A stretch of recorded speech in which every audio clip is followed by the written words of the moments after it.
Close your eyes. You don't have to solve anything tonight. You don't have to understand it. You don't have to figure out why things are the way they are, or untangle the loose threads, or remember the ending. Tonight, your only job is to breathe slowly and let someone else do the wondering. We are going to Springfield tonight. You know the place. You've been there before, maybe more times than you can count. The yellow-skinned town with the power plant on the hill and the bar on the corner, and the church across the street from the bar. Because whoever built Springfield understood people. You know the family. The father who works in nuclear safety and probably shouldn't. The mother with the blue hair stacked toward the sky. The boy who has been 10 years old for over 30 years. The girl who reads books that are too big for her. The baby who has not yet spoken a word that anyone can explain. You know the town, but do you know its secrets? Springfield has been running since 1989. That is more than 35 years of stories, of moments, of small revelations and enormous questions left deliberately, lovingly unanswered. The writers of The Simpsons have spent decades planting mysteries in the yellow grass of that impossible town. And most of those mysteries have never been resolved. Some of them were never meant to be. And that, tonight, is what we are going to explore. Not loudly, not urgently. We are going to walk through Springfield the way you walk through a town you've always loved, slowly, hands in pockets, noticing things. The light on the river, the crooked mailbox, the man who has been sitting on the same bench for 30 years and never seems to age. By the time we are done, you will have drifted somewhere soft and dark and warm. The mysteries will still be there. They always are. But tonight, they are just stories.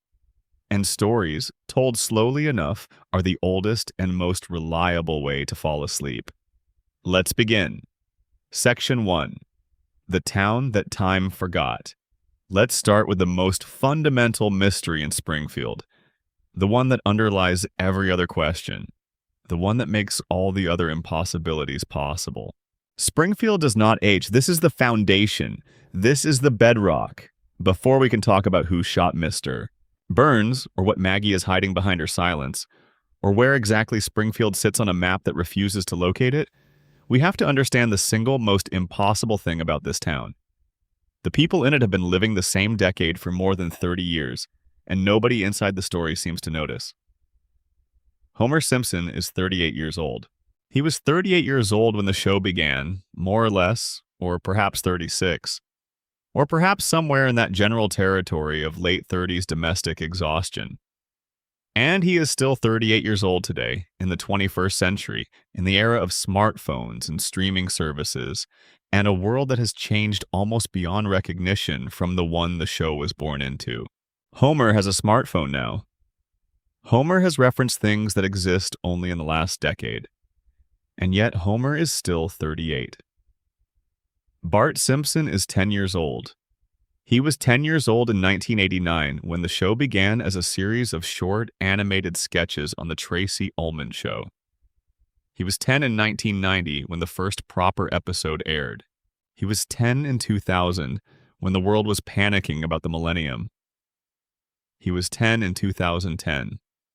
He is 10 right now, somewhere in that yellow house on Evergreen Terrace, probably planning a prank or drawing on something he shouldn't be drawing on, 10 years old, the same 10 years old he has always been. Maggie Simpson is an infant.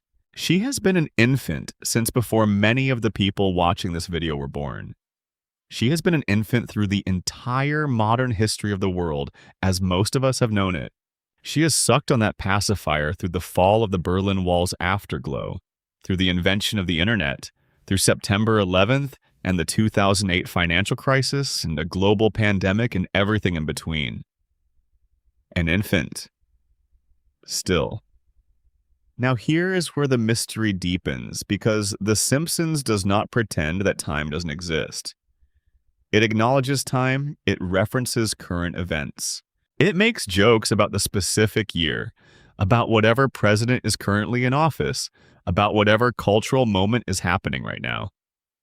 The show has aged in its references while its characters have remained frozen. And occasionally, just occasionally, it breaks its own rules in ways that suggest something stranger is happening beneath the surface. There have been multiple episodes in which the show has attempted to explain, or at least acknowledge, its floating timeline. Characters have referenced being born in years that shift to accommodate the present era. Homer's childhood memories, which in the early seasons clearly took place in the 1960s, have been revised in later episodes to take place in the 1980s. The family's origin story has been quietly rewritten to keep pace with the present, like a palimpsest, a document written over itself so many times that the original text is ghostly and uncertain. This is called a floating timeline, and The Simpsons is perhaps the most famous example of it in television history. But here's what makes Springfield's version of the floating timeline unusual, even among shows that use this device. It is so complete, so total, so thoroughgoing, that it begins to suggest not just a narrative convenience, but something like a philosophical position. Springfield does not age because Springfield cannot age. The town exists in a kind of amber, perfectly preserved, endlessly repeating the same emotional patterns while the world around it shifts and changes. Think about what this means for a moment. Really sit with it. Homer has been trying to provide for his family for 35 years without ever succeeding in a way that sticks. He has been promoted and demoted and fired and rehired. He has started businesses, won contests, briefly become famous, learned skills, and forgotten them. None of it accumulates. Every episode begins more or less at the same baseline. The family is together in the house with the same problems they have always had. Bart has been 10 for 35 years. Think about what it means to be 10 for 35 years. To be perpetually at that particular age of beginning rebellion, not yet capable of real consequence, old enough to cause trouble but young enough to escape it. Bart has never grown into the teenager he should be. He has never had to live with the results of his actions in the way that growing up forces you to do. He is frozen at the exact moment before accountability fully arrives. Lisa has been 8 for 35 years. 8, which is old enough to understand that the world is unjust, but young enough to believe that understanding it might be enough to change it. She has been carrying that weight, that particular and exhausting weight of being the smart one, in a world that does not reward intelligence the way it should, for 3.5 decades. And she is still carrying it. She has not grown past it because she cannot. There is a theory among fans, and it is one of the gentler and more beautiful theories in the canon of Simpsons speculation, that the town's refusal to age is not a production decision, but a gift.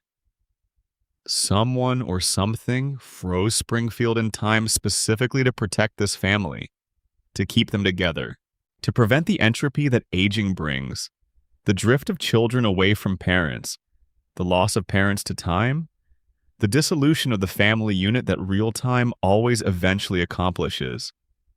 In this theory, Springfield is a Sana snow globe, and someone is holding it. Who? Well, we will get to some of the candidates as we go, but for now, just rest with the image. A town in amber. A family that cannot age? 35 years of stories happening in a single, endlessly repeated autumn.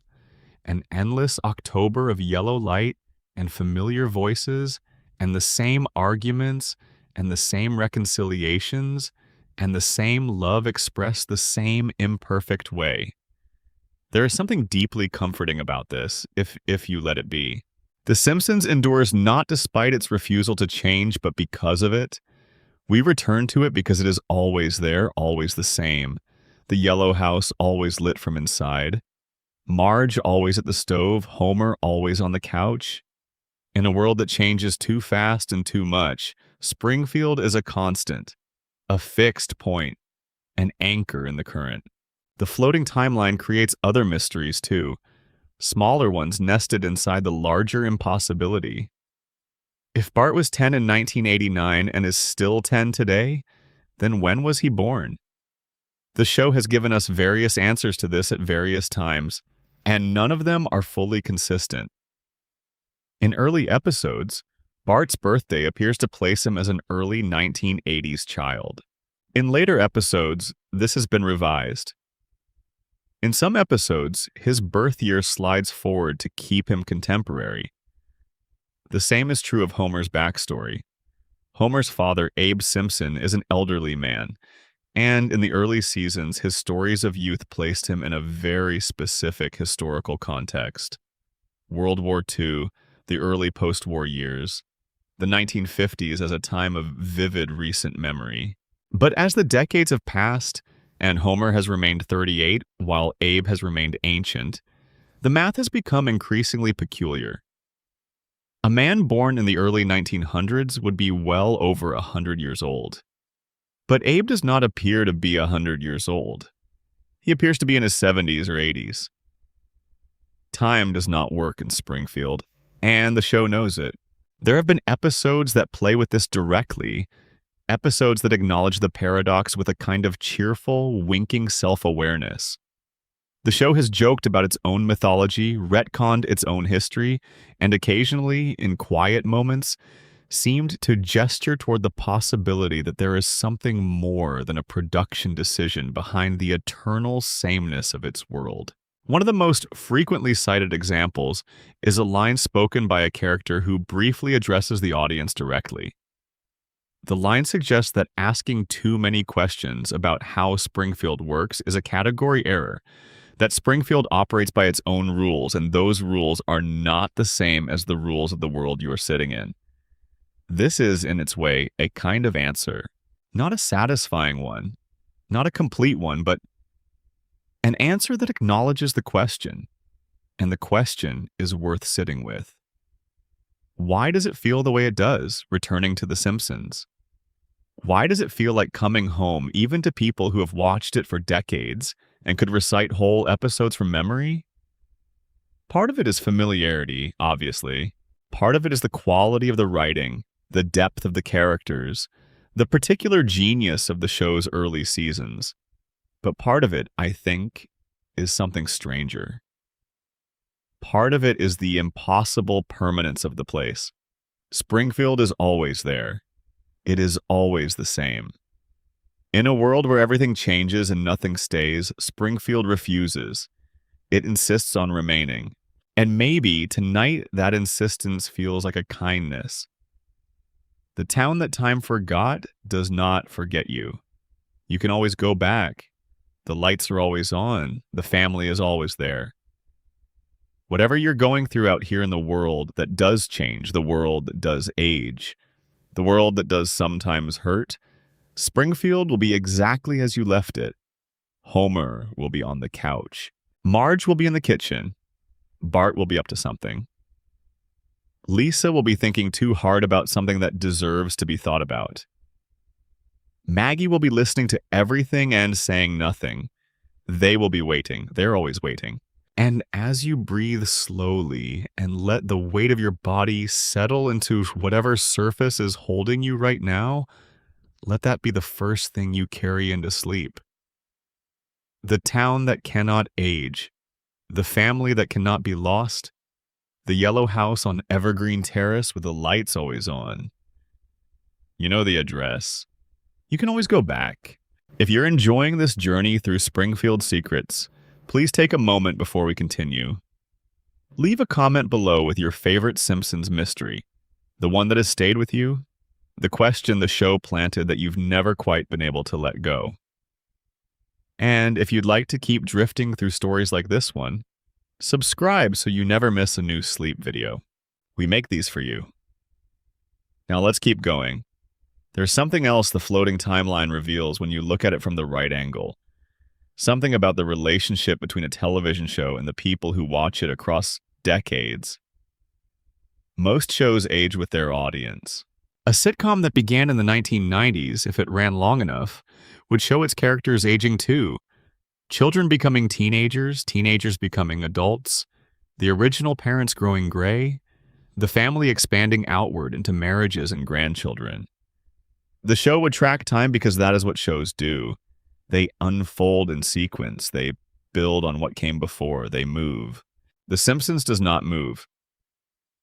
And this choice, whether it was always a choice or whether it calcified from convenience into something more like a commitment, has produced a show that occupies a unique position in the culture. It is not a show you catch up with the way you catch up with a show whose continuity you've missed. It is a show you return to the way you return to a place rather than a story. Springfield is not a narrative you are following. Springfield is a location you visit. And when you visit it, everything is where you left it.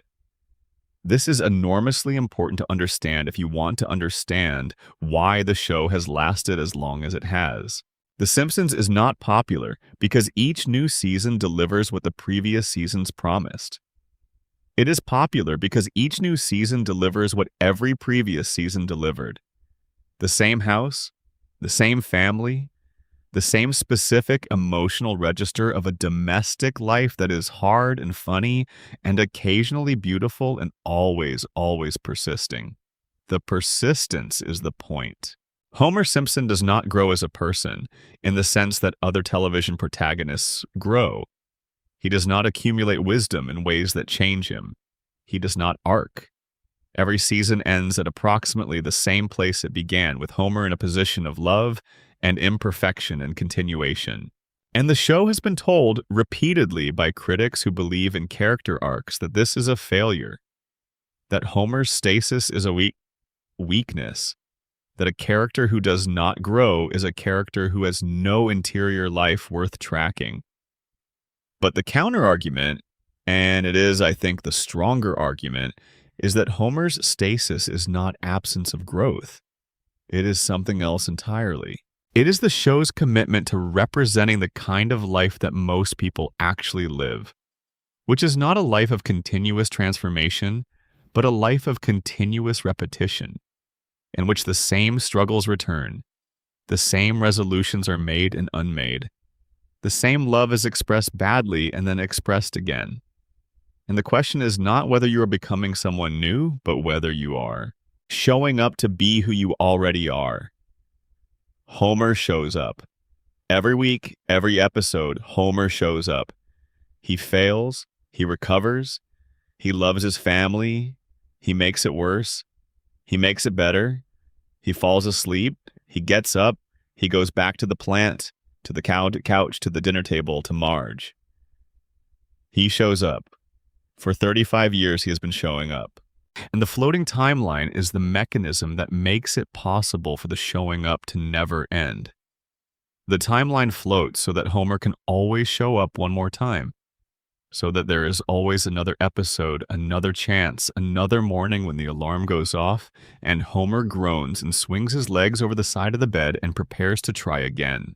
The town that time forgot did not forget itself. It chose its own continuity. It looked at the alternative, the aging, the change, the endings that time always eventually delivers, and it said no. Not yet. Not today. Tomorrow, Homer will still be 38. Bart will still be 10. Lisa will still be carrying the weight of a world that is not yet ready for her. Maggie will still be watching. And the yellow house will still be lit. You can always go back. Let that be the thing you carry into sleep tonight. Not the question of how this is possible or what it means philosophically, or whether it is a production choice or something stranger. Just the fact of it. The simple, impossible, comforting fact that the house is there. The family is inside. And however long it has been since you last visited, nothing essential has changed. You are welcome there. You have always been welcome there. Sleep. Section 2. The nuclear poison. Springfield's contamination theory. There is a power plant at the edge of Springfield. You can see it from almost anywhere in town if you know where to look. The two cooling towers rising against the sky, releasing their slow billows of steam or smoke, or something that the signs around the plant describe vaguely as emissions. It has been there as long as Springfield has been Springfield. Homer Simpson works there, in Sector 7G, in a job that involves monitoring safety levels and pressing buttons, and falling asleep in the chair that is specifically designed to keep him awake. The Springfield nuclear power plant is run by Montgomery Burns, and the Springfield nuclear power plant, according to a theory that runs through decades of the show's history like a low-level radiation signature, is slowly killing everyone in town. Let's settle into this one carefully, because it is one of the richest and most extensively supported theories in the Simpsons canon, and it has implications that reach into almost every corner of the show's mythology. The plant has been cited as being in violation of safety regulations on multiple occasions within the show's narrative. Not metaphorical violations, not minor paperwork infractions. The number that has been referenced across various episodes is in the hundreds. In one particularly striking episode, a federal inspection of the plant reveals over 300 documented safety violations, many of them described in ways that suggest active, ongoing contamination of the surrounding environment. Now, 300 safety violations in a nuclear facility located upstream from and adjacent to a town of several 100,000 people. What would that mean in a real-world context? Nuclear contamination does not work like poison in a mystery novel. It is not dramatic and sudden. It does not announce itself. Instead, it accumulates. It enters the water table slowly, and from the water table it enters the soil, and from the soil it enters the crops, and from the crops it enters the food supply, and from the food supply it enters the bodies of everyone who eats and drinks and breathes in Springfield. Low-level, chronic, invisible contamination. The kind that takes decades to produce its effects. And by the time those effects are visible, they are so normalized that no one thinks to trace them back to their source. Now look at Springfield with this in mind. The most immediately obvious piece of evidence is Blinky, the three-eyed fish. Blinky is not a cartoon joke. Or rather, Blinky is a cartoon joke that the show plays completely straight in terms of its narrative implications. Blinky is a fish caught in the river downstream from the power plant. Blinky has 3 eyes. This is presented in the episode as evidence of nuclear mutation, and it becomes a political issue when Mr. Burns, running for governor, attempts to eat Blinky on camera to demonstrate that the river is safe and the fish are normal. He cannot eat it. He spits it out. Because Blinky does not taste normal. Blinky is not normal. The river is not safe. And the episode does not resolve this. Burns loses the election, partly because of Blinky, but the plant continues operating. The river continues to receive whatever it receives from Sector 7G, and its 300-plus violations. Blinky is never caught again, but the conditions that created Blinky have not been remedied. So the fish in Springfield's river have been mutating for at least as long as the show has been running. That is one data point. Here's another. The color of the people. Springfield's residents are yellow. Famously, distinctively yellow. The official explanation for this is an aesthetic one. A production decision made early in the show's history. Yellow was chosen because it stood out on screen, because it was distinctive, because it separated the animated characters from any specific real-world ethnicity in a way that was meant to be universal. But the theory does not care about the production explanation. The theory asks, within the world of Springfield, why are these people yellow? Jaundice is yellow. Jaundice is a symptom of liver dysfunction. Chronic, low-level radiation exposure can cause liver damage. Radiation exposure can cause a range of dermatological changes, including changes to skin pigmentation. And the people of Springfield, all of them, the long-term residents without exception, are yellow. Visitors to Springfield are not yellow. This is the key detail that the theory hinges on. Characters who come to Springfield from outside are drawn in normal, non-yellow skin tones. It is only the residents of Springfield, the people who eat the food and drink the water and breathe the air of this particular town, who have the yellow coloration. What does the water table look like in Springfield? What is in the soil? What has been seeping from those cooling towers for 35 years? The theory suggests that whatever it has been getting into the residents for a very long time, and the yellow skin is the most visible consequence. But not the only one. Consider Homer Simpson's intelligence, or rather, consider the thing that the show calls Homer's intelligence, which is a strange and fascinating case study in a character who seems to oscillate between genuine cleverness and profound, almost supernatural stupidity. Homer has moments of real insight. He solves problems. He occasionally demonstrates knowledge that surprises even himself. And then, in the next scene, he is incapable of performing the most basic cognitive task. There is an episode in which a crayon is discovered lodged in Homer's brain, deep in the frontal lobe. The crayon has been there since childhood, lodged after an accident during Bart's early infancy, and the discovery and removal of the crayon temporarily raises Homer's IQ by a dramatic margin. He becomes genuinely intelligent. He is able to engage with complex ideas, to hold extended rational conversations, to appreciate things he previously could not understand. And then, because the intelligence makes him unhappy, or rather, because the intelligence makes his relationship with the world, and particularly with his family, more difficult, he has the crayon reinserted. This is played for laughs, mostly, but the detail of the crayon is also a kind of red herring in the context of the contamination theory, because the theory would suggest that Homer's intelligence was compromised long before any crayon entered the picture. The theory would suggest that whatever is in Springfield's water, whatever has been leaching from the plant for decades, has affected cognitive function across the entire population. Look at the other residents of Springfield with this in mind. The people of Springfield make decisions that are collectively, consistently, spectacularly bad. They elect and re-elect corrupt and incompetent officials. They are manipulated with remarkable ease. They abandon strongly held positions almost instantly when presented with minor incentives. They riot frequently and over trivial causes. They forget things that should be unforgettable.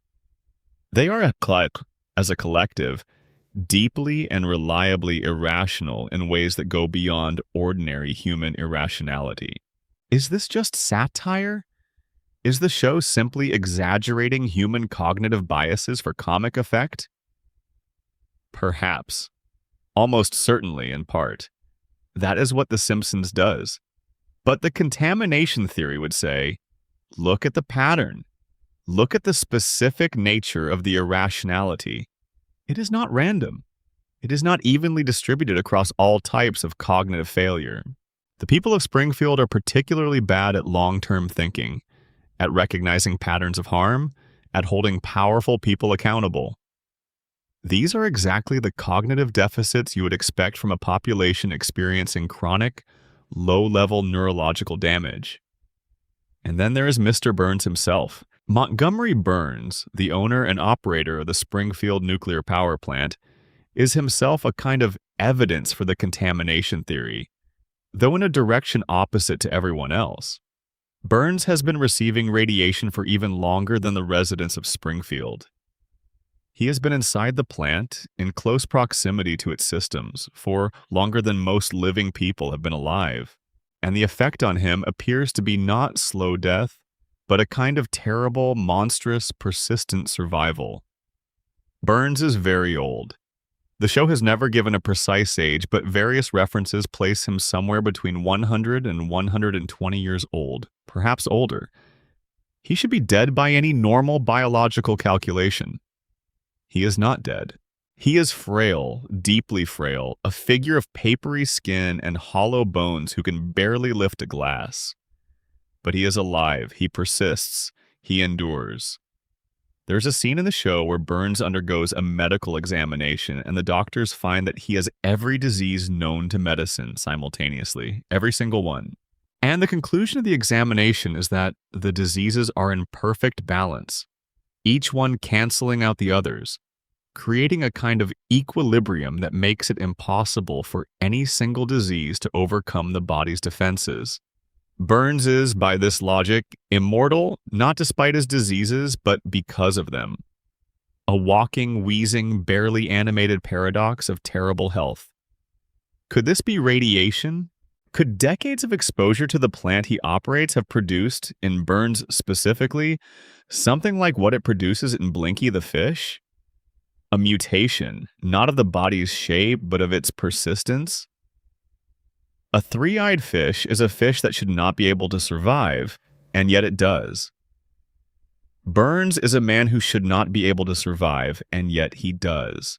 The Springfield nuclear power plant sits at the center of a theory that explains almost everything strange about this town. The yellow skin, the cognitive decline, the bizarre biology, the mutations visible in the local wildlife, the persistence of a man who should have died decades ago. And in the middle of it all, in Sector 7G, sitting in a chair specifically designed to keep him awake and almost always failing, is Homer Simpson, a man who has been breathing the air of the most dangerous workplace in Springfield for his entire adult career. A man whose body bears the marks of whatever the plant releases. A man who is, in the contamination theory, both a victim and an instrument of the ongoing slow poisoning of his town. Homer does not know this. Or if he does, he has forgotten it, the way he forgets most things. The way the whole town forgets, repeatedly and reliably, the evidence that is right in front of them. The Simpsons movie gave us a version of this theory, made explicit and enormous. The EPA's dome over Springfield, trapping the town in its own pollution, using Springfield as a sacrifice for the rest of the country's environmental sins, is a literal, cinematic version of what the contamination theory has always been suggesting. Springfield has always been a contained experiment. The dome just made the container visible, but the dome came off. Springfield survived. Homer heroically saved the day. And then the next episode began, and the plant was still running, and Homer was back in Sector 7G, and the river still had things in it that produced blinkies, and the people of Springfield were still making decisions that made no evolutionary sense. The contamination continues. It always continues. And maybe that is the darkest thing about it. Not the contamination itself, but the way the show keeps returning to it and then moving past it. The way Burns keeps operating the plant. The way Homer keeps showing up to work. The way the town keeps drinking the water and breathing the air and yellowing slowly in the particular light of a town that has been sick for as long as anyone can remember and has somehow, against all odds, kept going. There is something in that. Something beyond horror and into something more complex. Springfield persists. Springfield is contaminated and impaired and probably being slowly killed by the thing at the edge of town. And Springfield gets up every morning anyway, makes breakfast, goes to school, argues about small things and loves imperfectly and shows up, keeps showing up. As you breathe slowly and let the theory settle, let it do what good mysteries do. Not frighten, but open a space of wondering. The town glowing faintly in its own light, the plant cooling in the distance, the family at the table eating dinner. Not perfect, not safe, but together, still together. Close your eyes. The contamination theory has a specific piece of evidence that its proponents consider decisive, and it involves not the fish or the skin or the cognitive profiles of the residents, but the plant's own safety inspector. Homer Simpson is officially the safety inspector for Sector 7G at the Springfield nuclear power plant. His job, in the formal description of the role, is to monitor safety levels, identify hazards, and prevent the kind of failures that would release radioactive material into the surrounding environment. He is, in a narrow technical sense, the last line of defense between the plant's operations and the people of Springfield. He sleeps at his desk.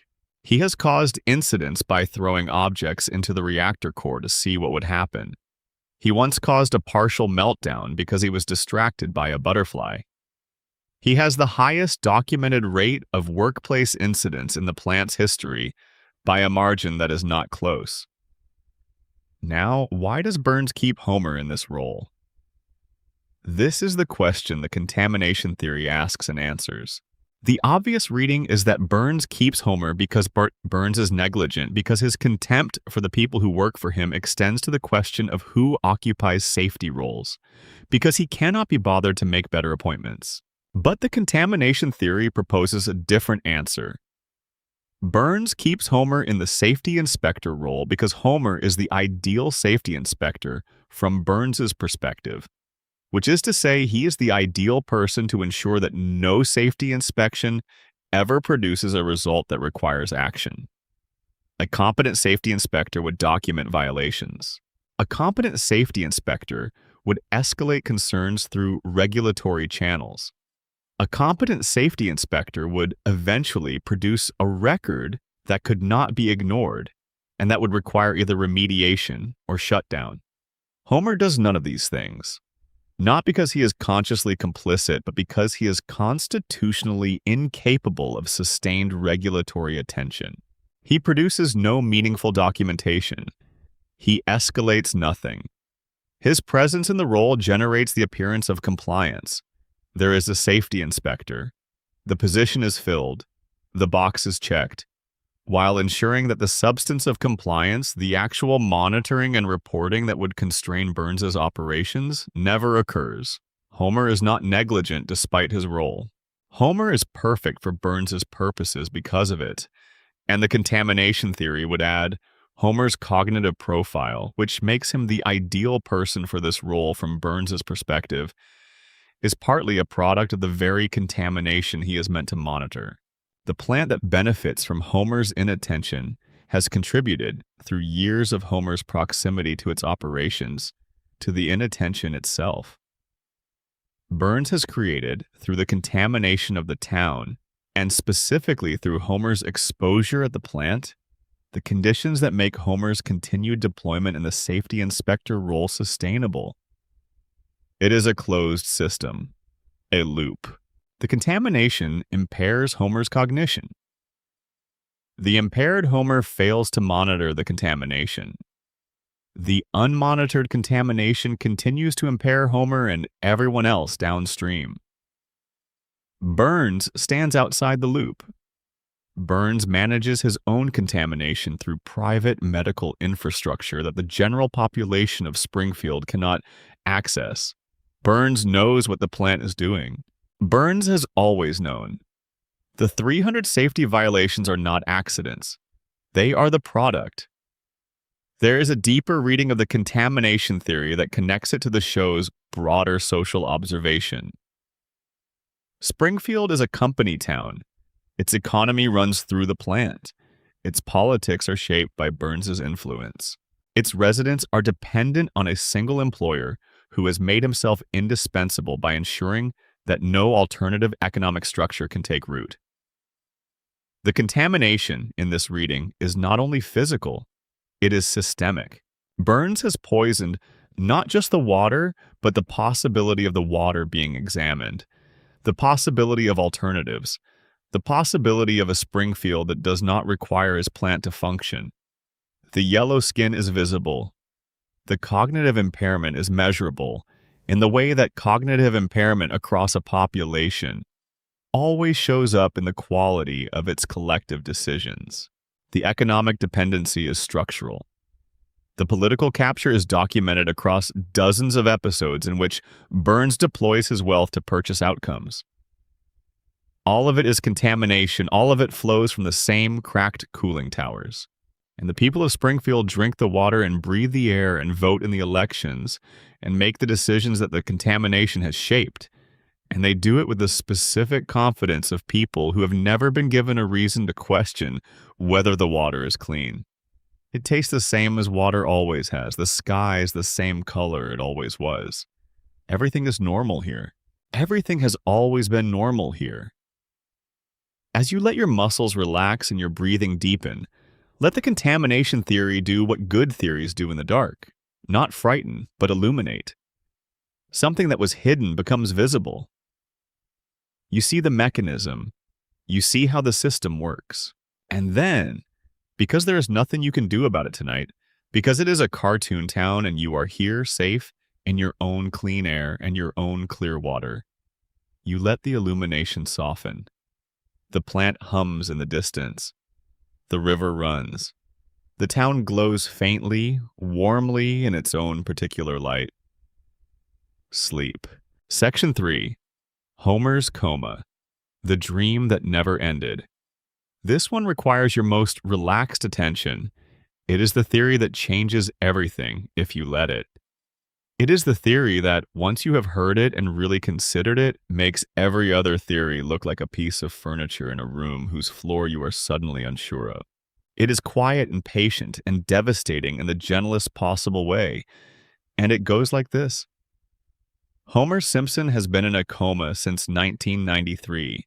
Everything that has happened in The Simpsons since a particular episode in the show's 4th season, every adventure, every holiday special, every treehouse of horror, every moment of tenderness and conflict and growth and regression has taken place inside Homer Simpson's unconscious mind while his body lies in a hospital bed in Springfield General, and the years pass in the real world, and the family waits. Let me tell you how this theory begins. In the episode Homer's Triple Bypass, first aired in December 1992, Homer suffers a series of heart attacks and undergoes emergency triple bypass surgery. The surgery is performed by Dr. Nick Riviera, who has been established throughout the show as a comically incompetent physician, a man whose medical credentials are questionable at best and fraudulent at worst. The surgery proceeds with a series of near disasters. Homer flatlines at least once. There is a moment where the outcome is genuinely uncertain. Homer survives the episode. The surgery is declared a success. He goes home. But the coma theory does not require Homer to die on the table. It only requires that something go wrong.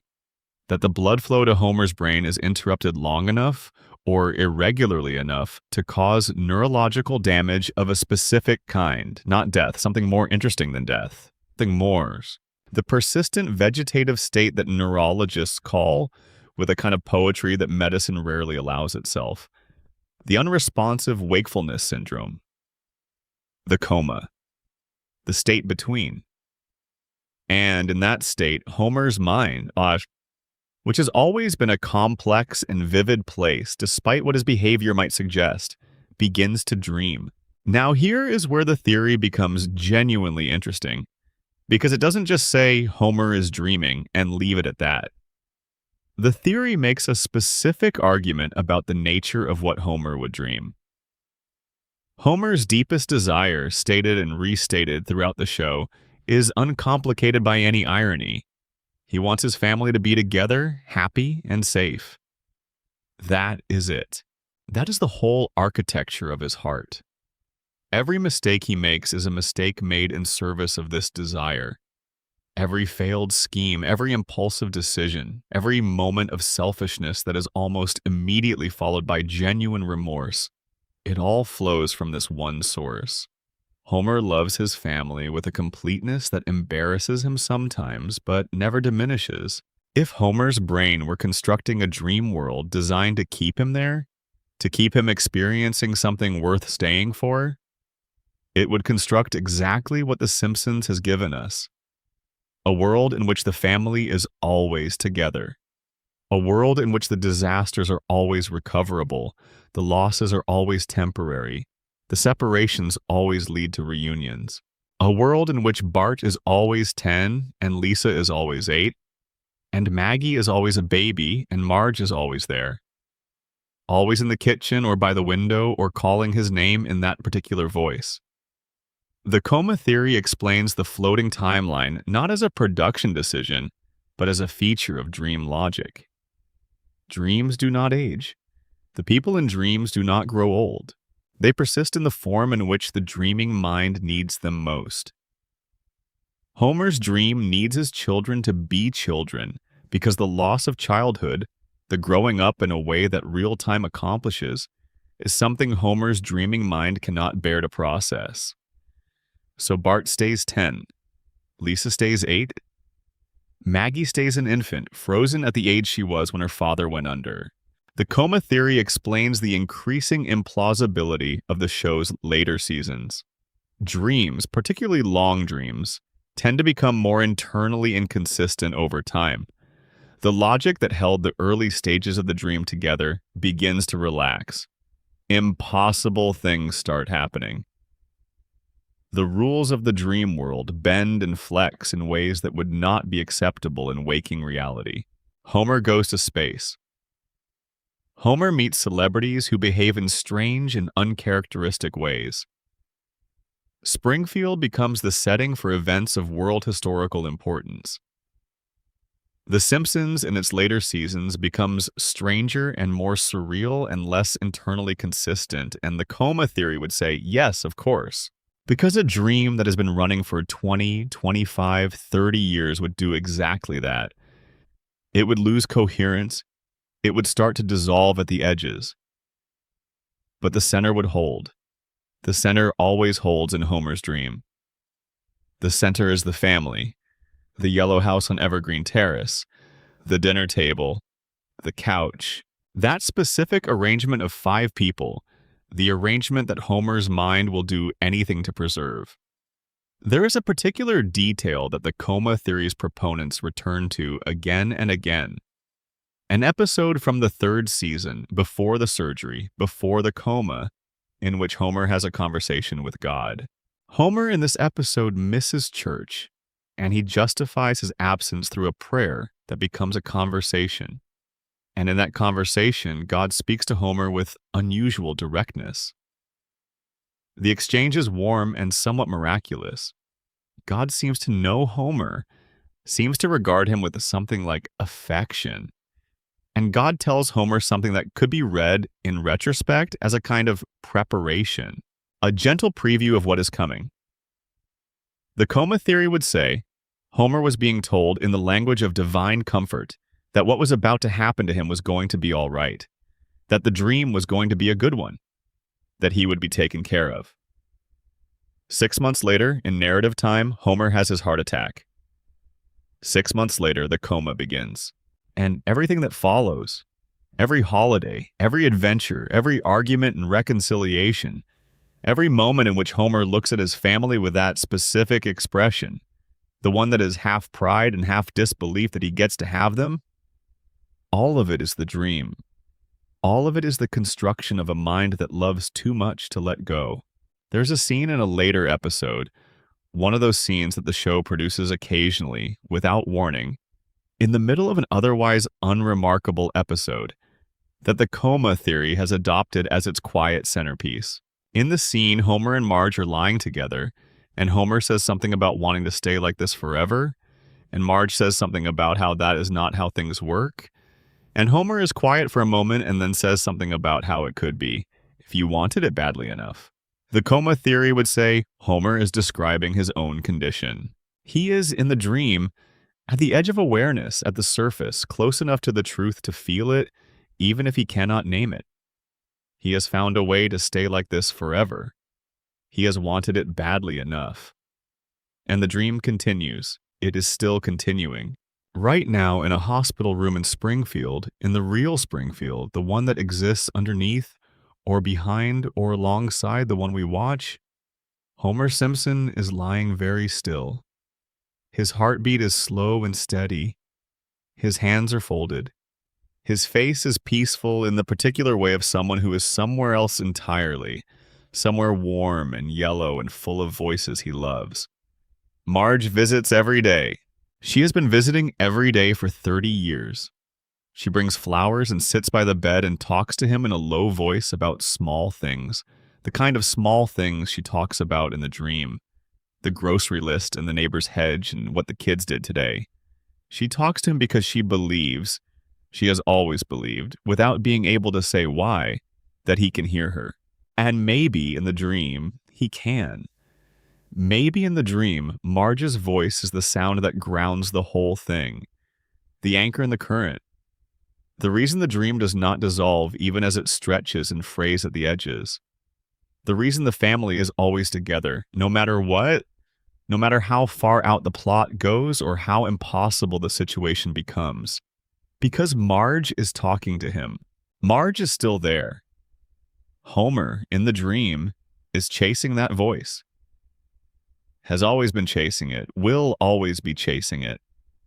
And when we watch the show, when we settle into the couch and put on an episode and let Springfield appear around us, we are, without knowing it, entering Homer's dream with him. We are guests in the most elaborate and sustained and loving act of unconscious wish fulfillment in television history. We are dreaming alongside a man who loves his family more than he knows how to say and has built an entire universe to keep them in. This is why it feels like coming home. Because it is someone's home. The most important home in the world to the person building it. And the builder is asleep and dreaming and grateful for the company. Let that settle into you now as your breathing slows. Let the image find its place. The hospital room with the light coming through the blinds, the monitors, the flowers in the vase. Marge always brings yellow ones. The face on the pillow, untroubled, dreaming.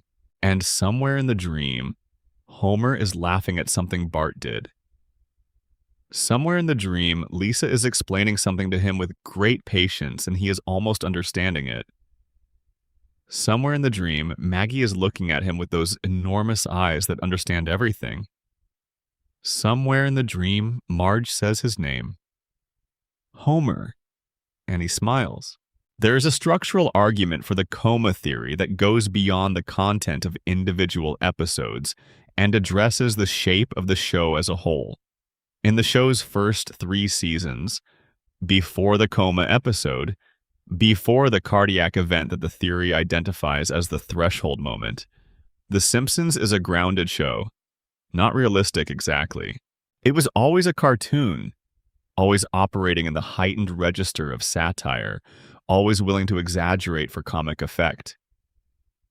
But the concerns it engaged with were recognizable domestic concerns.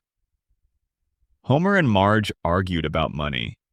Bart struggled at school in ways that had real consequences within the story. Lisa developed a crush on a substitute teacher in a storyline about the specific loneliness of being intelligent in an environment that doesn't reward intelligence. Homer tried to stop drinking and found it harder than he expected. These are kitchen sink stories. They belong to a tradition of domestic realism rendered in animated form. The concerns are the concerns of ordinary family life, financial stress, marital tension, children who are harder to raise than anyone prepares you for. The particular loneliness of adults who love each other but cannot always reach each other. The show is, in its early seasons, about the difficulty of ordinary life. After the coma episode on Ma Dawn, and the shift is not instantaneous, it accumulates over the seasons following season 4. The show becomes something else. Homer goes to space on Yavne. Homer joins a secret society. Homer discovers that his mother is alive and a fugitive. Homer meets President Clinton. Homer travels to Japan, Australia, Brazil, Scotland, China. Homer works as a food critic, a missionary, a bodyguard, an astronaut, a boxer, a rock manager. He holds hundreds of different jobs across the seasons, none of them plausible as real career transitions for a man whose resume consists of working in the same nuclear plant since his early 20s. The escalation is dramatic. The tonal shift is real. The show goes from being a satire of ordinary domestic life to being a show in which the ordinary domestic life is a container that can hold virtually anything. Any guest star, any premise, any location, any situation, regardless of whether it follows from anything that came before. The coma theory names the shift. It says the show changed because Homer's brain changed. The early seasons are the dream's first form, grounded in the memories and emotional material Homer had access to at the moment of the coma. His family, his job, his neighborhood, the recognizable texture of his daily life. As the coma extends and the brain's access to new external material is limited to whatever sounds and voices penetrate through the hospital room environment, the dream becomes less grounded, more associative, more likely to pull in fragments from television programs playing in the room, from conversations happening at the bedside, from the ambient cultural noise of a world Homer is no longer directly experiencing. The celebrity appearances, which become more frequent and more prominent as the seasons progress, are, in this reading, Homer's dreaming brain, incorporating voices it hears through the fog of unconsciousness. A familiar name, perhaps spoken by a visitor or heard on a television in the room, becomes a face in the dream. A reference to a famous person becomes that person's appearance in Springfield, contextualized by whatever the dream's internal logic requires. This would explain why the celebrities who appear in later seasons feel increasingly disconnected from the specific fabric of the show's world. They appear, they interact with the characters, and they feel slightly off.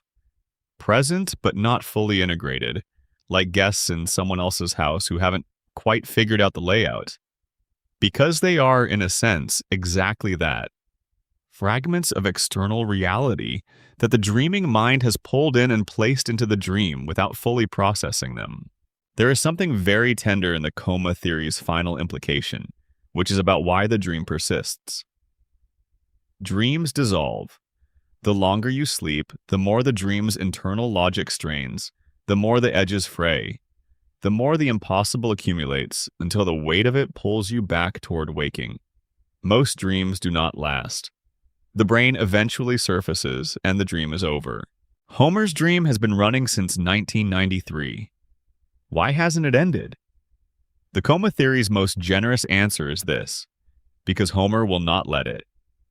Because the love that sustains the dream, the specific, stubborn, unglamorous, persistent love of a man for his family, is strong enough to keep the dream going past the point where any dream should end. Homer is holding on. He has been holding on for decades, and the dream has held because he has held it. This is, in its way, a portrait of love that the show has never stated directly. Homer's love for his family is expressed in the show through his behavior, which is frequently unreliable, frequently self-defeating, frequently the opposite of how love is supposed to look. But the coma theory says, look at the result. Look at the fact that the dream continues. Look at the fact that the family is still together, still intact, still at the table every Sunday. The dream's persistence is the most eloquent possible expression of what Homer values, because sustaining it is the one thing Homer is doing right now with everything he has. He is holding the dream together. For Marge, for Bart and Lisa and Maggie, he is holding it together. And in the hospital room, a man breathes slowly, and a family waits, and the dream goes on. Let your own breathing slow to match that rhythm. The slow, deliberate breathing of someone who is dreaming something worth keeping. Let the image settle. The hospital room, the monitors, the light through the blinds, the man on the pillow who has been dreaming your favorite show for 30 years. He is still dreaming. You are welcome in the dream. Sleep now. Section 4. Who really shot Mr. Burns? There is a way the coma theory interacts with the show's treatment of memory that is worth exploring at some length, because it illuminates something about the specific texture of Springfield's strangeness that no other theory quite accounts for. In Homer's dream, if it is a dream, the characters do not have reliable memories in the way that real people have reliable memories. Their pasts are inconsistent. Their backstories shift. Homer's childhood, as we've noted, has been revised multiple times. Marge's family history has been presented in ways that contradict each other across episodes. Bart and Lisa have had relationships and experiences in one season that are not mentioned, and not accessible in subsequent seasons, as though they happened in a different version of the characters' lives. Dreams do this. Dreams do not have stable pasts. The past in a dream is available only as the dream constructs it in the present. A past produced on demand, assembled from whatever emotional and narrative material the dreaming mind requires for the current scene. If the current scene requires Homer to have had a specific childhood experience, the dream produces that childhood experience, complete and detailed and present. If the next scene requires a different childhood, the dream is perfectly capable of providing it. The inconsistency is not a continuity error. It is the correct behavior of a past that exists only as the dream's current need requires it. This is why, under the coma theory, it is not possible to construct a definitive biography of any Springfield character. Their biographies are not fixed because they were not constructed all at once. They are constructed episode by episode as each episode requires. The past is not a record, it is a resource. The dream draws on it, shapes it, revises it whenever the present scene demands something from it. This also explains why Springfield residents do not seem to accumulate the kind of relational history that real people accumulate. In real life, every interaction between two people leaves a trace. The traces accumulate into a history. The history shapes every subsequent interaction. People in real relationships carry years of shared context into every conversation, and that context is always present, always shaping the dynamics, always available to be drawn on or navigated around. Springfield residents' model lives mostly don't do this. Homer and Ned have been neighbors for 35 years, and they relate to each other, in most episodes, with a freshness that suggests no particular weight of history. The history exists, the show has created it across hundreds of episodes, but it does not reliably shape the character's behavior the way accumulated history shapes real behavior. Each episode, each interaction, starts approximately fresh. In a dream, this makes sense. In a dream, the interactions between characters are not informed by accumulated history because the history is not reliably present in the dreaming mind. The characters are reassembled for each scene from the emotional and narrative resources available in that moment. They have the history the scene requires. They do not reliably have the history from previous scenes unless the current scene requires them to. This is not a flaw in the show's construction. Under the coma theory, it is the correct and expected behavior of a dream that has been running for 30 years. The dream is not a perfect simulation of a world with continuous history. It is a construction made fresh for each episode, from the same cast of characters, with the same emotional logic, but without the accumulated weight of everything that has actually happened between them. Springfield's freshness, its ability to tell new stories with familiar characters in a way that never quite exhausts the characters or the stories, is a feature of its dream nature. The characters can always meet each other again for something like the first time. The situations can always be new. The emotional stakes can always be reset to the baseline, ready to be built up again. This is why the show can keep going, not just technically, not just because the production infrastructure permits it, but narratively. The narrative never exhausts itself because the dream never runs out of fresh iterations of its central emotional materials. Homer loves Marge. Homer loves his children. Homer fails and tries and fails and tries. This is not a story that ends. This is the dream's heartbeat. Every episode is the heartbeat expressed in a new configuration. As long as the dreaming mind holds, as long as the love sustains the dream, as long as the dream serves the love, the heartbeat continues. And in the hospital room, the monitors show a heartbeat. Slow and steady, still holding. Who really shot Mr. Burns? Who shot Mr. Burns?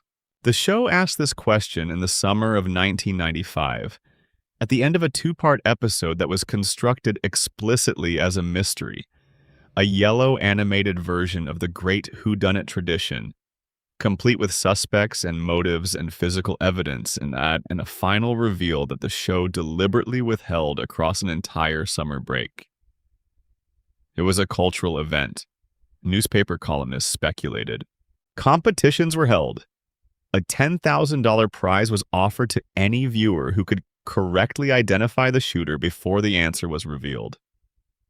Almost nobody got it right. The answer, when it came in the fall of 1995, was Maggie Simpson. Maggie shot Mr. Burns. She shot him because he had stolen her candy, or more precisely because he had grabbed her and the gun she was holding, discharged accidentally in the struggle. It was officially accidental. Burns had reached for her lollipop, or perhaps for the gun she had somehow acquired, and in the confusion of the moment, the trigger was pulled. Maggie did not intend to shoot Mr. Burns. She is a baby.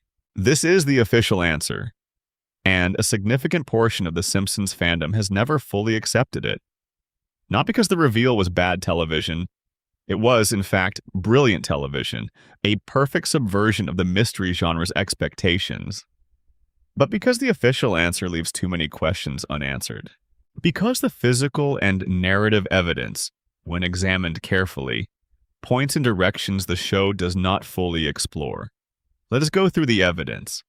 The position of Mr. Burns when he was found, lying in the town square by the sundial, is difficult to reconcile with the theory that he was shot inside the Simpson house, which is where Maggie's involvement is meant to have taken place. Burns was found outside. If Maggie shot him inside the house, someone moved him. Or he moved himself, which, given his physical frailty and the location of his wound, seems improbable. The sundial is itself a recurring detail that the coma theory and the shooting mystery intersect over. Burns, delirious from his wound, is found pointing at the sundial and saying something that sounds like the name of his shooter. The word he says sounds like several different names depending on how you listen to it. It sounds like it could be Homer. It sounds like it could be Smithers. The show constructs this ambiguity deliberately, and when the answer is finally revealed to be Maggie, the name sounds nothing like Maggie. Not even close. This has led some theorists to suggest that what Burns said was not a name at all, but a statement.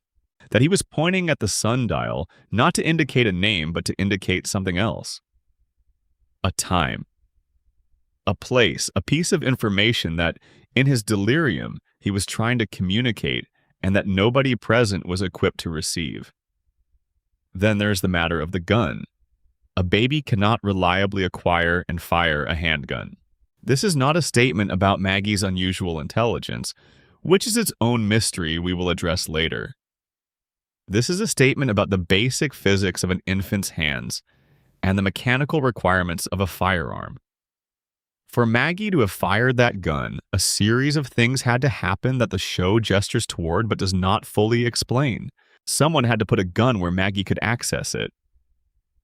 The gun had to be loaded. Maggie had to have it in her hands at the moment Burns grabbed her. The theory that Maggie pulled the trigger deliberately, not accidentally, not as the reflex of a startled infant, but with intent, is supported by a small number of details scattered throughout the show's history. Details that seem to retroactively paint Maggie as a character with a capacity for violence that is entirely at odds with the sweet, silent infant the family believes her to be. There is a moment in a later episode where Maggie, watching television, sees Mr. Burns' image on the screen. She raises her toy rifle and takes aim, and the expression on her face is not the blank curiosity of a baby. It is something else. Something older and more specific.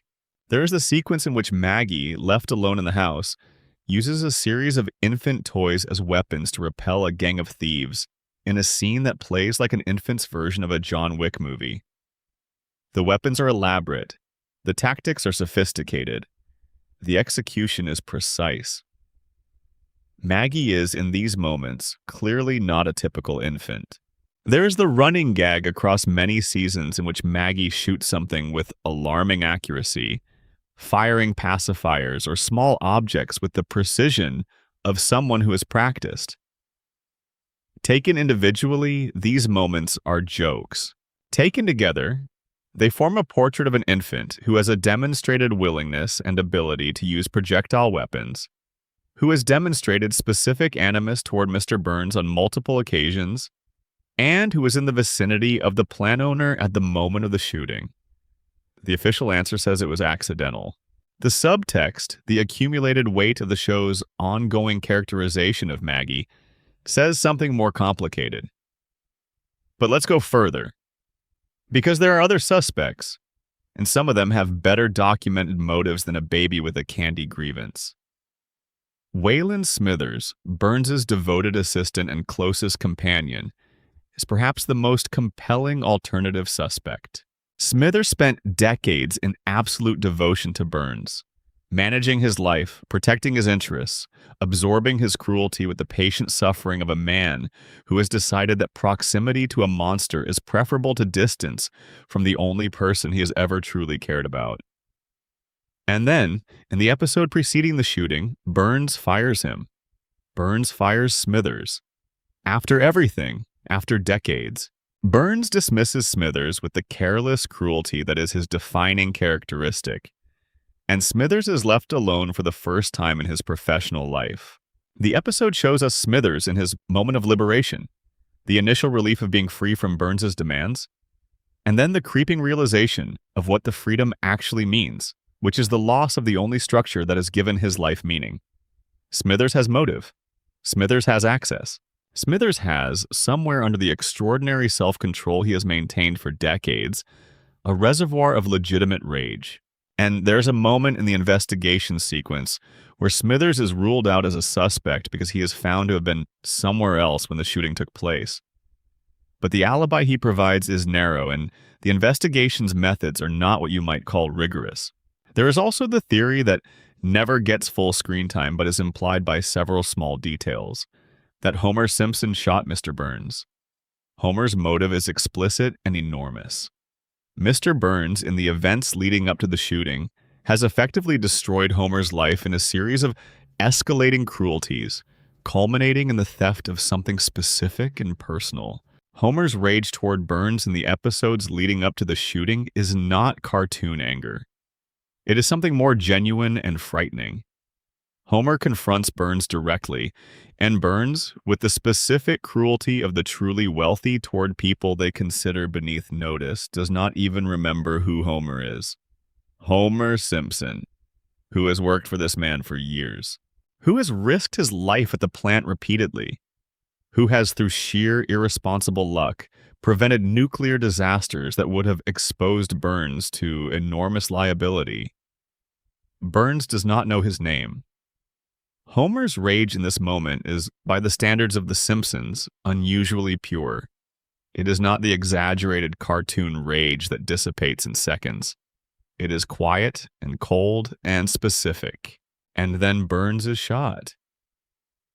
And in the episode that reveals the shooter, there is a moment, brief, easy to miss, where Homer confesses.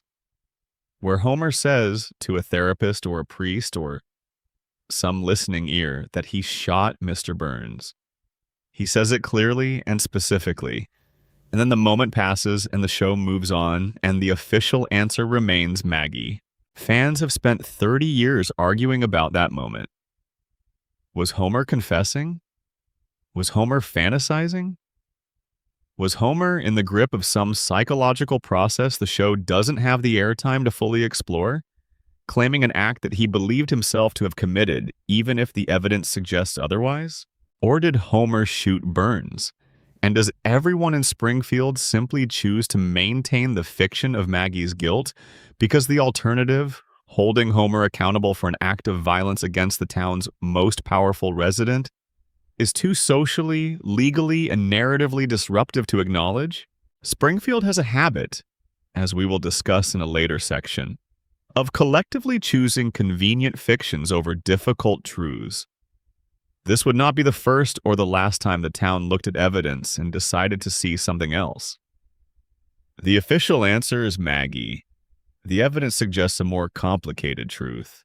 And the truth, if it exists, is buried somewhere under 30 years of subsequent episodes, under the floating timeline and the dream logic and the contamination, in a filing cabinet in the Springfield Police Department that Chief Wiggum has almost certainly lost.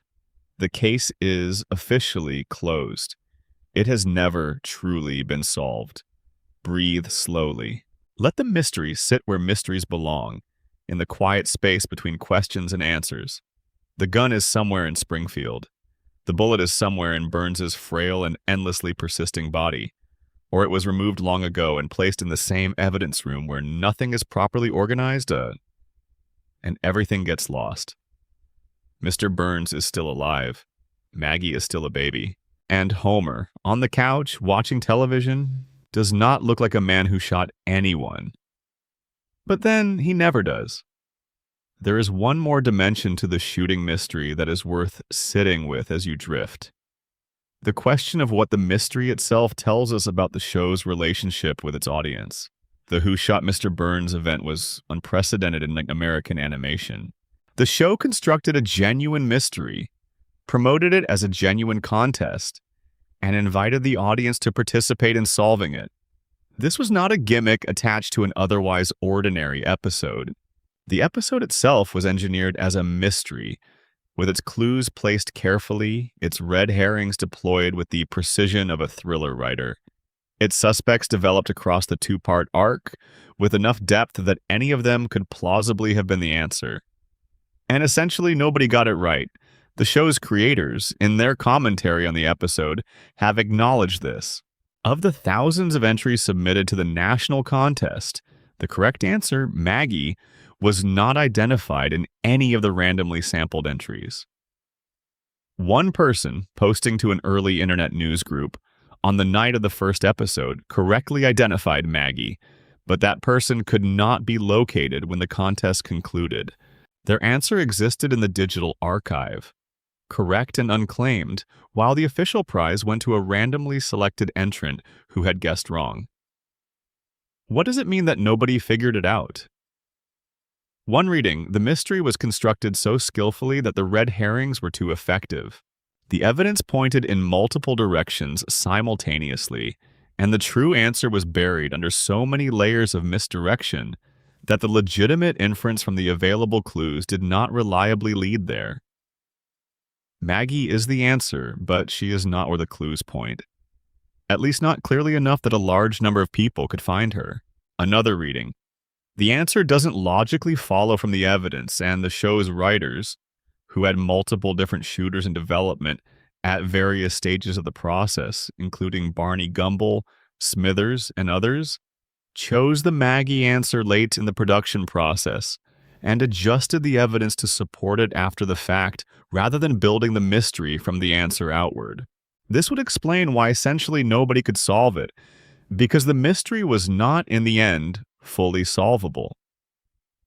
The clues were not sufficient to lead a careful reasoner to the correct conclusion. This is a controversial position. It implies that the show did not fully honor its own premise.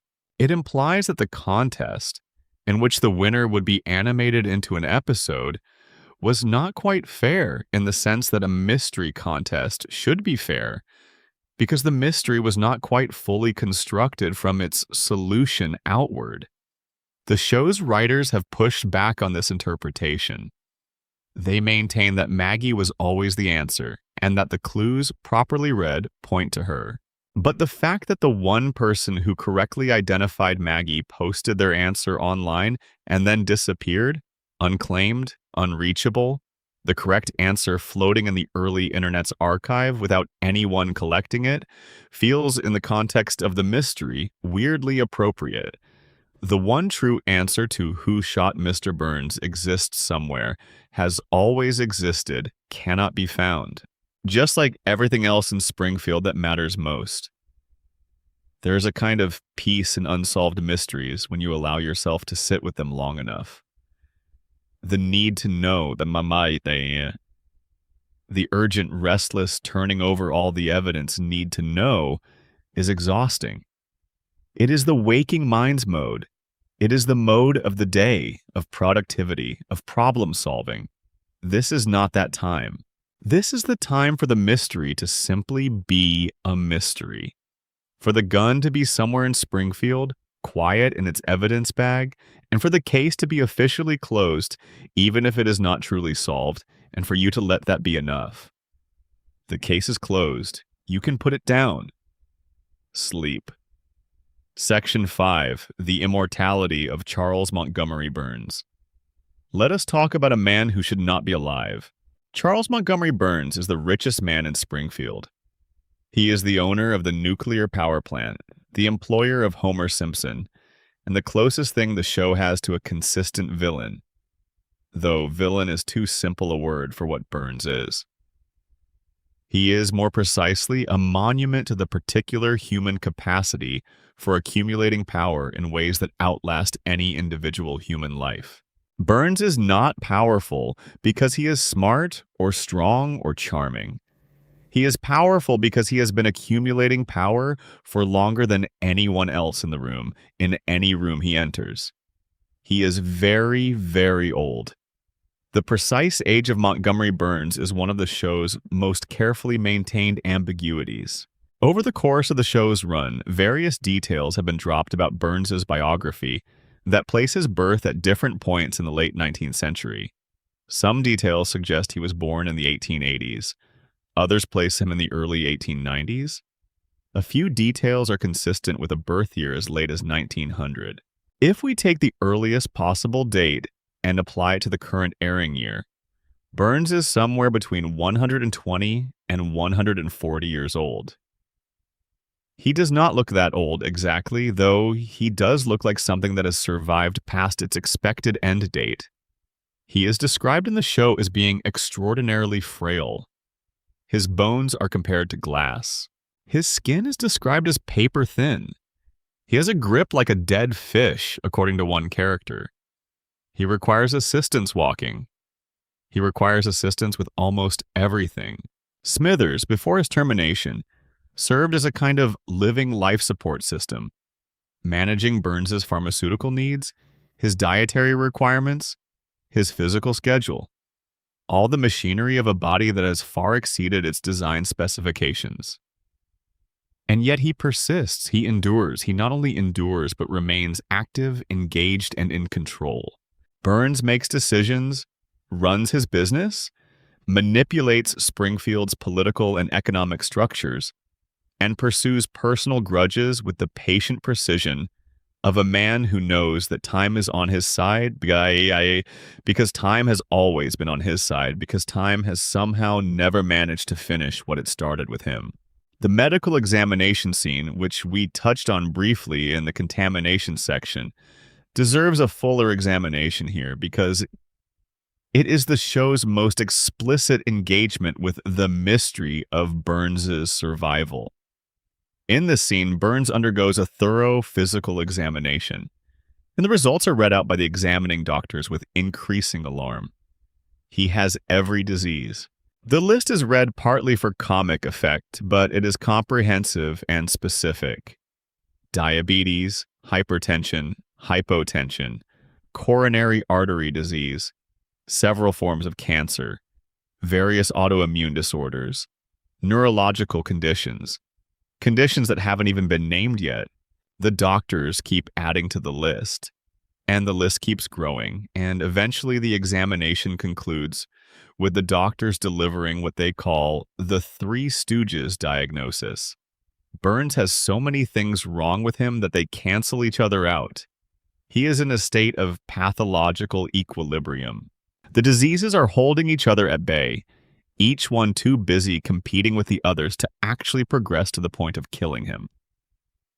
This is played for laughs, but let's sit with what it actually describes. A body that has become its own ecosystem of disease, where different pathologies fight each other to a standstill, where the very multiplicity of things going wrong creates a kind of terrible stability. This is not a medical fact in the conventional sense. This is something stranger. This is the biology of a man who has been in close contact with nuclear material for decades, whose body has adapted to levels of radiation that should have been lethal, whose cellular biology has been so thoroughly disrupted and reorganized that normal rules of health and disease no longer apply? Is Burns, in some technical biological sense, no longer fully human? The contamination theory would say yes. The contamination theory would say that Burns, who has been inside the plant since before it was fully built, who has overseen its operations from the beginning, who has in some sense been irradiated more thoroughly and for longer than anyone else in Springfield, has been transformed by that exposure into something that occupies a different category. Not alive in the normal sense. Not dead. Something between Blinky the three-eyed fish is a fish that should not be able to survive, and yet it does. Burns is the human version of Blinky. But there's another theory about Burns's longevity, and it is quieter and in some ways more interesting than the radiation hypothesis. Burns is old because he remembers everything. He remembers things that no one else in Springfield remembers. He has relationships with historical events that are impossible for a man of any normal lifespan. He has owned things, built things, destroyed things that no one living in Springfield can fully account for. He has filed papers and made deals and extracted resources from the land and the people around him in ways that are buried under so many layers of time that no legal structure remains capable of addressing them.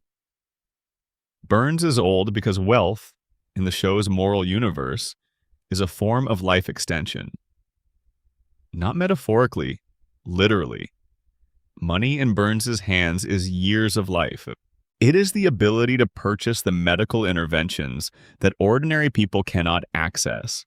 It is the ability to maintain a Smithers, a man whose entire existence is dedicated to keeping Burns functional.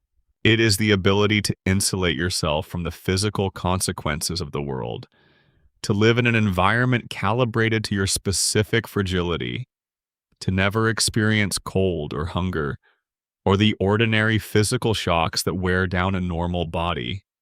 Burns's longevity is the logical extreme of a truth about wealth that the show has always understood and stated plainly. Rich people live longer. Rich people experience the world in ways that extend their physical existence. And Burns is so rich, and has been rich for so long, that the extension has compounded to the point of something that looks like immortality. There is a recurring detail in the show that points toward another dimension of this mystery, Burns's relationship with young people, specifically young men of talent and ability, whom he draws into his orbit and then destroys. Homer is one of these, though Homer's destruction is slower and less complete than Burns would probably prefer.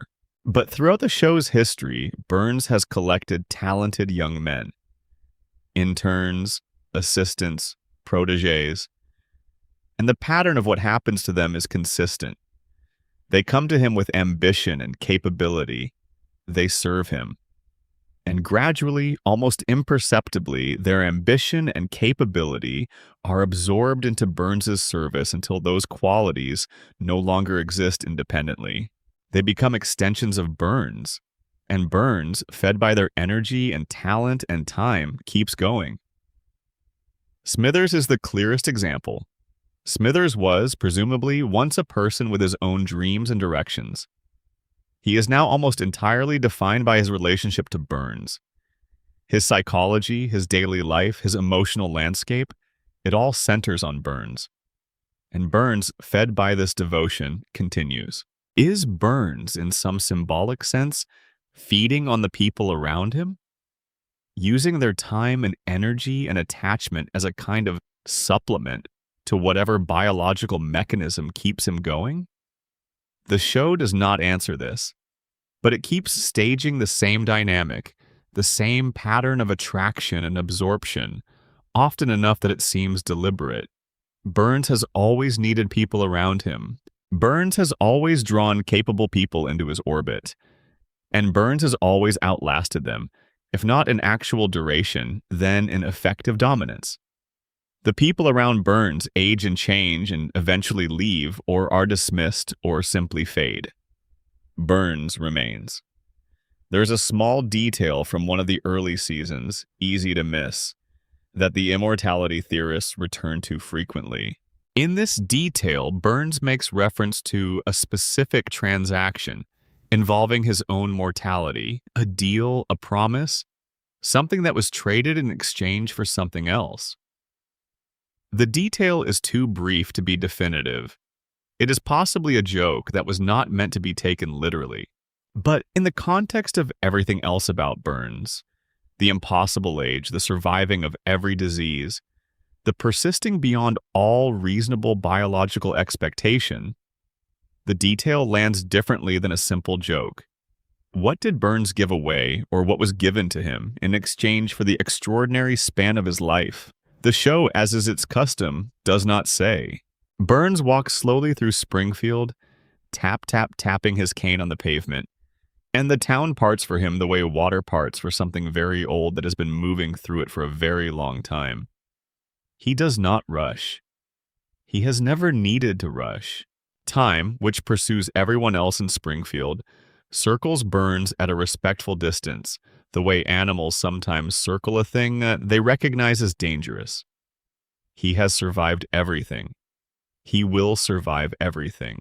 And in his office, looking out over the plant and the river and the town that glows faintly yellow in its own contaminated light, Burns surveys the domain he has maintained for longer than anyone else can remember, and he is satisfied. Or as close to satisfied as a man who has everything can be, which is to say, not very satisfied, but persistent, always persistent. Let your breathing slow. Let the image of that thin, ancient figure fade. He is not coming. He is in his office, behind his desk, behind his walls, behind his decades of insulation. He does not even know your name. You are safe. Sleep. There is a dimension of Burns's immortality that the show explores most obliquely, but that is in some ways its most resonant. What it costs to live as long as he has lived. Burns has seen things end. This is the specific burden of extreme longevity that science fiction and fantasy have always understood better than the romance of immortality acknowledges. The longer you live, the more endings you accumulate. Every person Burns has known in his long life has died. Every relationship, every alliance, every enemy whose defeat gave Burns satisfaction, all of it has ended. The opponents he found worthy of his attention have been in the ground for decades. The people who understood the world he came from, who shared the specific references and cultural touchstones of his formative years, are gone. Burns exists in a perpetual present that has no adequate context. He is surrounded by people who cannot understand what it is to have been alive for as long as he has been alive.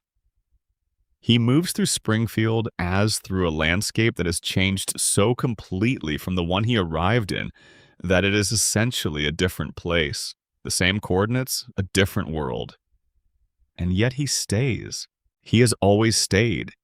He does not move to a new city, reinvent himself, leave behind the complications of the identity he has built. He remains in Springfield, at the plant, in his position, because his position is the one constant in a world that has replaced everything else around him. Burns's attachment to the plant is not just financial and not just strategic. It is existential. The plant is the one thing that has remained while everything else changed. The plant is Burns's continuity.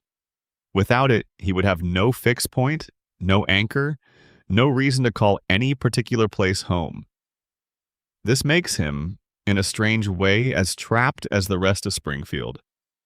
The town is frozen by contamination, by the coma, by collective denial. Burns is frozen by the weight of what he has outlived. He cannot move forward because moving forward would require giving up the only context that still makes sense of who he is. He cannot go back because there is nothing to go back to. The world he came from is gone. And the people who peopled it are gone, and he remains, held in place by the architecture of a fortune that predates the modern world and cannot exist without the structure he built around it. In this reading, Burns and Homer are more similar than they appear. Homer is frozen in time by the dream. Burns is frozen in time by survival. Homer cannot age because the dream won't let him. Burns cannot die because the machinery of wealth won't let him. Both of them are in a loop. Both of them are held in a place they cannot leave by a force they cannot fully name. The difference is that Homer's loop is warm. Homer's loop contains his family, his house, his specific and imperfect and genuine life. Homer loops through love. Burns' loop is cold. Burns's loop contains only the apparatus of power, the mechanism of survival, the relentless and joyless continuation of a life that was, at some point very early, emptied of the things that make continuation worth desiring. What was Burns like before he was this? The show gives us glimpses. A young Burns in flashback episodes, who is recognizably human in ways the old Burns is not. A young man with enthusiasms and attachments, with things he cared about that were not reducible to power and money. The show does not dwell in this territory. It is too far from the comedic register that sustains the show's primary mode, but it touches it in passing as a reminder that even Burns was not always Burns. Something happened. A series of things happened across a very long life that converted the young man in the flashbacks into the ancient figure with the cane and the joyless persistence. We are not meant to pity Burns. The show does not invite pity for Burns. But the immortality theory, taken seriously, implies a kind of tragedy in the longevity. The person who was once there is gone, dissolved by time and choice and the specific distortions of extreme wealth. And what remains is a monument to a person who stopped being present in his own life a very long time ago. Burns keeps the lights on in Springfield. Springfield keeps Burns alive. The arrangement continues. In his office, the ancient figure in the chair surveys his domain. There is a reading of the Burns character that the show occasionally seems to want to give us, and then withholds. And it is the reading that would make him tragic rather than merely villainous. Burns was not always Burns. This is obvious in the trivial sense that everyone was once younger. But the show has, in scattered episodes across its run, given us glimpses of a younger Burns that carry a different quality than the monstrous old man's character. A young Burns who had enthusiasms. A young Burns who was capable of something approaching warmth towards specific people in specific circumstances. A young Burns who was, in some fundamental sense, that the years and the accumulation of power have since obscured a person. There is a recurring element in Burns-related storytelling, the lost connection. Burns had a childhood teddy bear, known as Bobo, which appears in a memorable episode and is treated with a sentimentality that the show's usual characterization of Burns would not lead you to expect. The bear is connected to something genuine, a genuine attachment from a genuine child to a genuine object of comfort. The attachment persists. The old man who has accumulated everything still reaches for the bear. The monster still remembers being small enough to need a stuffed animal. There is Burns's relationship with his estranged son, Larry Burns, which appears in a single episode and is handled with more emotional complexity than most Burns stories are. Burns and Larry are estranged, and the episode stages a cautious, complicated reconciliation that ultimately fails. Not because Burns is incapable of connection, but because connection, for Burns, arrives packaged with vulnerabilities that a century of self-protection has made it almost impossible for him to accept. These glimpses do not excuse Burns. The show is clear on this. His cruelty is real. His damage to Springfield is real. The specific harm he has done to specific people, Mona Simpson, Homer's family, the town's collective cognitive capacity, is real and documented and not diminished by the fact that somewhere inside Burns is the child who needed Bobo. But the glimpses complicate him. They suggest a person who was not born this way. A person who, through a series of choices and circumstances and the specific distortions that extreme wealth and extreme longevity impose became progressively less capable of the things that make a life as opposed to a continuation worth having. Burns is the show's portrait of what happens when the accumulation of power is uninterrupted for long enough. Not wealth and power corrupting in the dramatic sense that moral tales require. The corruption here is quieter and more total. It is the slow displacement of the person by the function.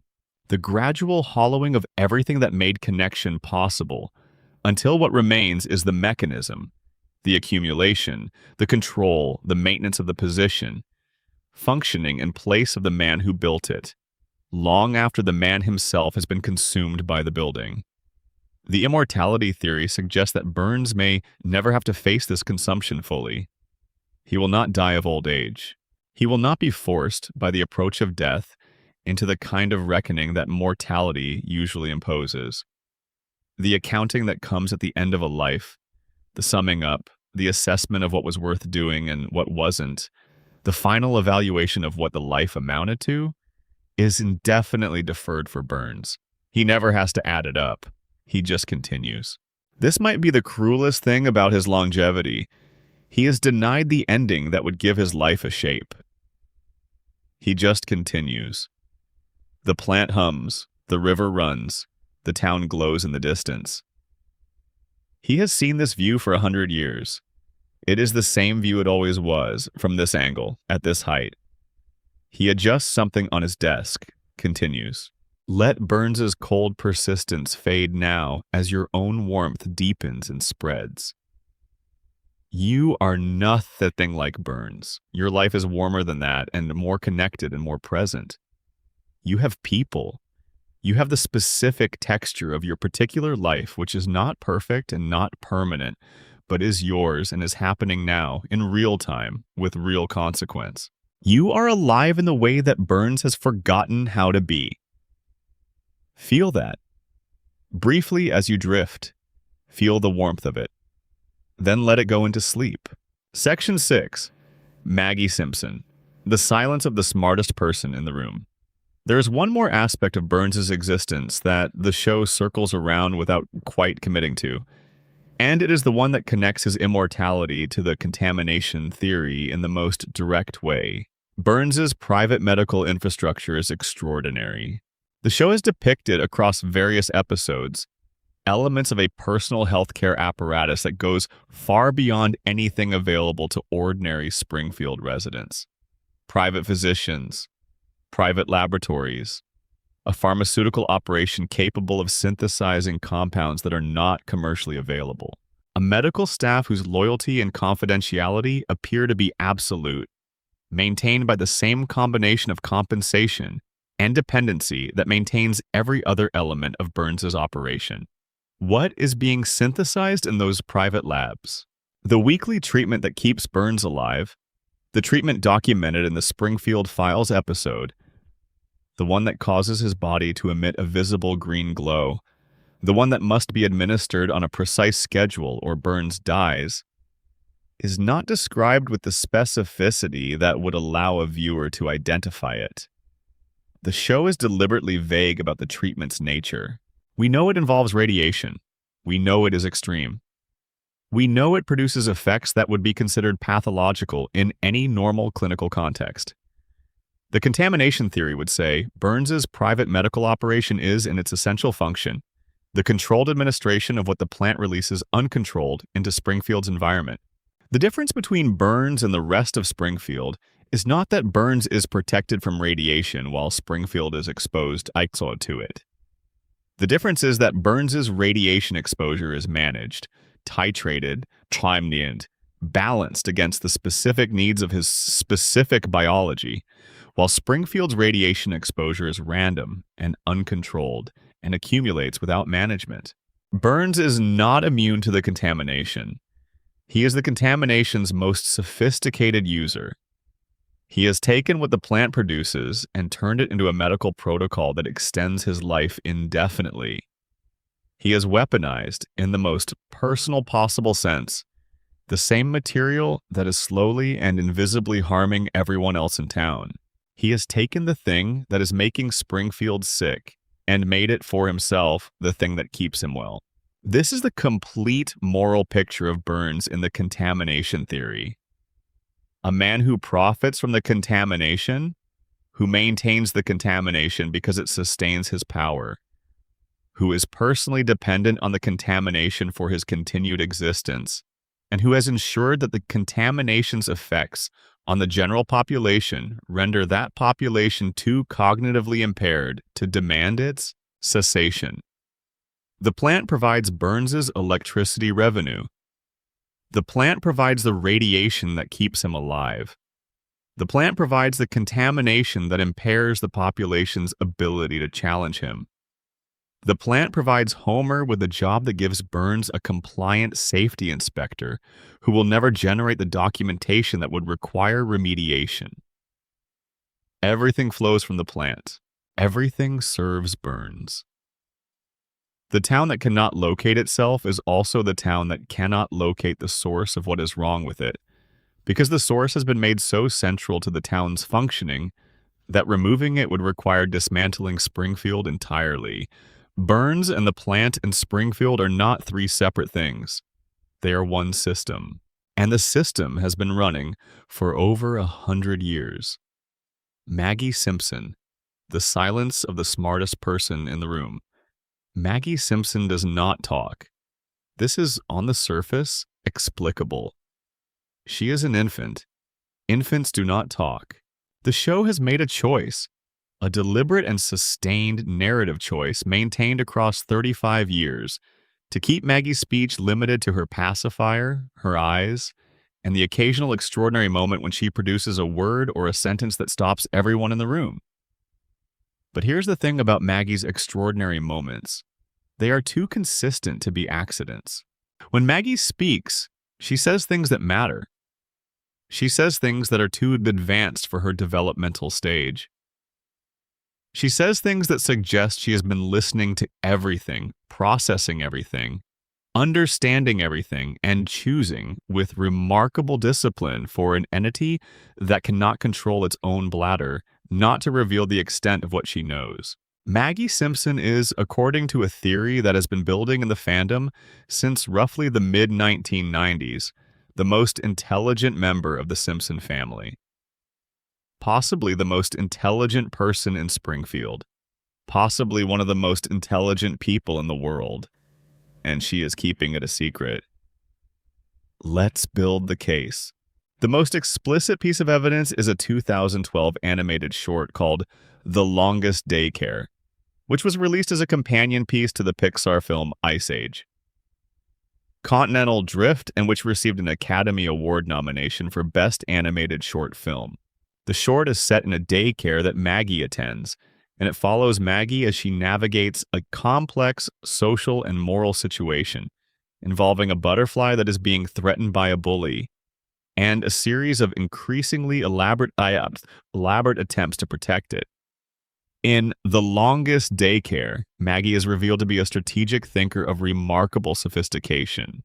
She assesses situations, plans multiple steps ahead, adapts to setbacks with creative problem solving, and ultimately succeeds in protecting the butterfly against obstacles that would defeat most adults. There is no dialogue in the short.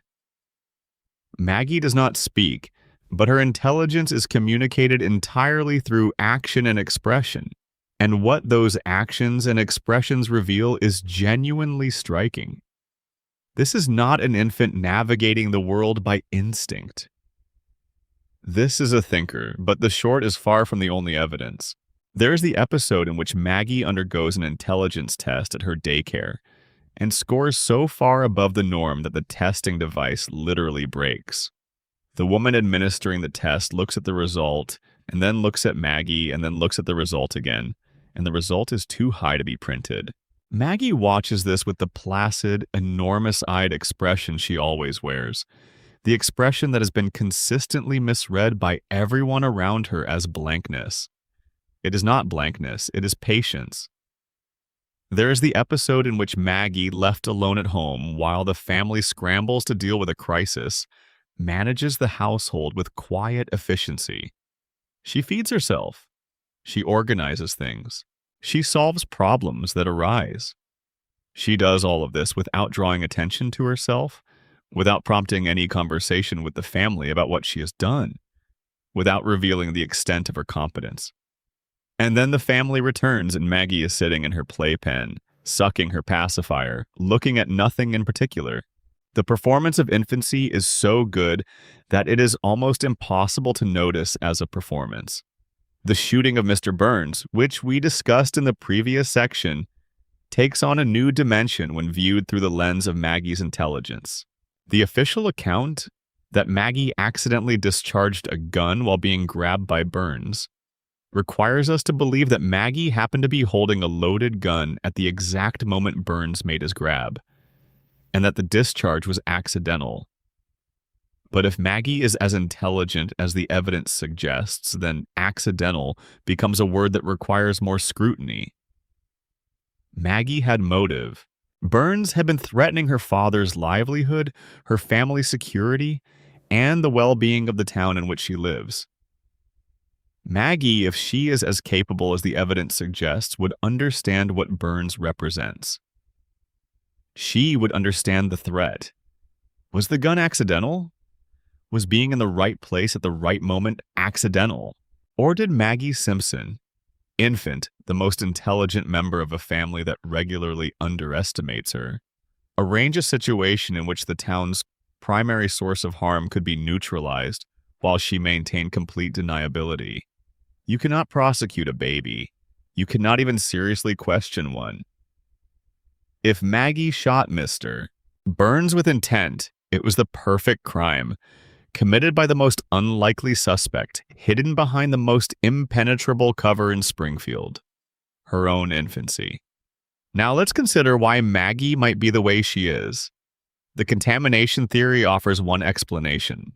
If the radiation from the plant produces three-eyed fish and jaundice and cognitive impairment in the general population, what does it do to an infant who has been exposed since before birth? Radiation's effects on developing systems are not predictable. Most of the time they are harmful, but occasionally, rarely, unpredictably, exposure to radiation during critical developmental windows produces enhancement rather than damage. This is not the norm, but it is documented in research at the margins of what we know. Maggie was in utero when Homer began working at the plant. Maggie was born in Springfield, raised in Springfield, breathing the air and eating the food and developing in an environment saturated with whatever the plant releases. If the plant's emissions affect human cognition, they affected Maggie's developing brain at its most plastic and most receptive stage. The coma theory offers a different explanation. In Homer's dream, Maggie represents something specific. She represents potential. She represents the future that Homer cannot imagine because it lies beyond the boundaries of the dream. An infant can be anything. An infant has not yet been defined by the world. In Homer's dream, which cannot age, Maggie stays an infant because the act of growing up would require the dream to acknowledge a future that Homer, deep in his coma, is not ready to face. But the dream knows Maggie is special. The dream has always known, and so it builds her in its own language, the language of gesture and expression and occasional, devastating words. The kind of words that the dreaming mind produces at moments of maximum emotional intensity and then immediately withdraws. Like the dream has revealed too much and needs to pull back before the dreamer wakes. Maggie speaks when it matters, and when she speaks, she says the things that, if said regularly, would change the entire dynamic of the family and the show. She says the things that would make it impossible to maintain the fiction that she is a baby, that she is helpless, that she requires constant care rather than the reverse. She keeps a secret because the secret is structural. If Maggie stopped keeping the secret, the dream might end. There is something in this that resonates outside the world of animation. The person in the family who sees everything and says nothing. The one who keeps the peace by absorbing the truth. The one whose silence is a gift to everyone around them, even if it costs the silent one something. Maggie's pacifier is many things in the show's symbolism. It is a prop, a comedy device, a plot element. But it is also, in the theory, a seal. A choice made every day, renewed every time she reaches for it. The choice to remain contained, to keep the space around her family safe by not filling it with what she knows. There are brief moments, scattered through the seasons, where Maggie's eyes shift and something moves in them. A recognition, an assessment, a judgment that has been made and filed away and will not be spoken. And then she puts the pacifier back in her mouth, and she watches and waits. Close your eyes. Let Maggie's enormous, watchful eyes fade from your mind into soft darkness. She is not dangerous to you. She is protecting something she loves. She is always protecting something she loves. The most powerful person in Springfield, wearing footy pajamas, waiting for the right moment. Asleep now, let her watch. She's good at it. There is a reading of Maggie's silence that connects it specifically to the question of what it means to be a woman in Springfield, and what Maggie may have learned by watching the women around her. Springfield is a town that does not, as a general matter, know what to do with female intelligence. Lisa Simpson is the show's most extended exploration of this problem. Lisa is brilliant. Her intelligence is not a quirk or an occasional talent, but a comprehensive cognitive capability that pervades everything she does. Her reasoning, her emotional intelligence, her creative life, her moral reasoning. She is, by a significant margin, the most capable thinker in her household and arguably in her school and possibly in her entire community. And the world around her responds to this intelligence with a combination of indifference, mild annoyance, and occasional active opposition. When Lisa expresses an opinion, she is told she is too young to have opinions. When she is right, the rightness is acknowledged grudgingly and attributed to luck. When she challenges authority, she is disciplined. When she demonstrates capability, she is either ignored or positioned as an exception. A smart girl, which is different from smart, which carries an asterisk. Lisa has been navigating this her entire depicted life. She has been, for 35 years of episodes, the person who sees more clearly than anyone around her and is punished for seeing clearly. Not dramatically punished, not with cruelty or violence. Punished with the soft, persistent, wearying punishment of not being heard, of being the smartest person in the room and the least influential person in the conversation. Maggie has been watching this. Maggie has been watching this since she was born. She has watched her sister fight every day for the simple acknowledgement that her intelligence is real and that it has value and that it entitles her to be taken seriously. She has watched the fighting produce at best temporary and partial recognition, quickly followed by the next dismissal, the next correction, the next moment in which Lisa's insight is either ignored or absorbed by someone else who gets the credit. And Maggie has drawn a conclusion. The conclusion is not that intelligence is worthless. Maggie is too intelligent to believe that. The conclusion is that visible intelligence is costly. That the kind of intelligence Lisa practices, the intelligence that announces itself, that speaks up in class, that corrects the record, that insists on being seen, carries a tax. A constant, grinding tax of resistance and dismissal, and the specific loneliness of being right in a community that prefers comfort to accuracy.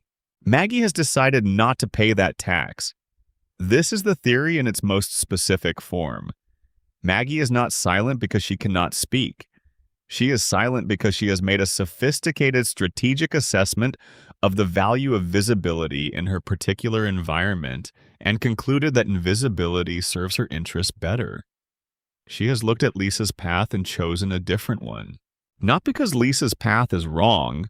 Lisa's path is noble, genuinely noble, and the show loves Lisa for it. But because Maggie's intelligence is directed differently.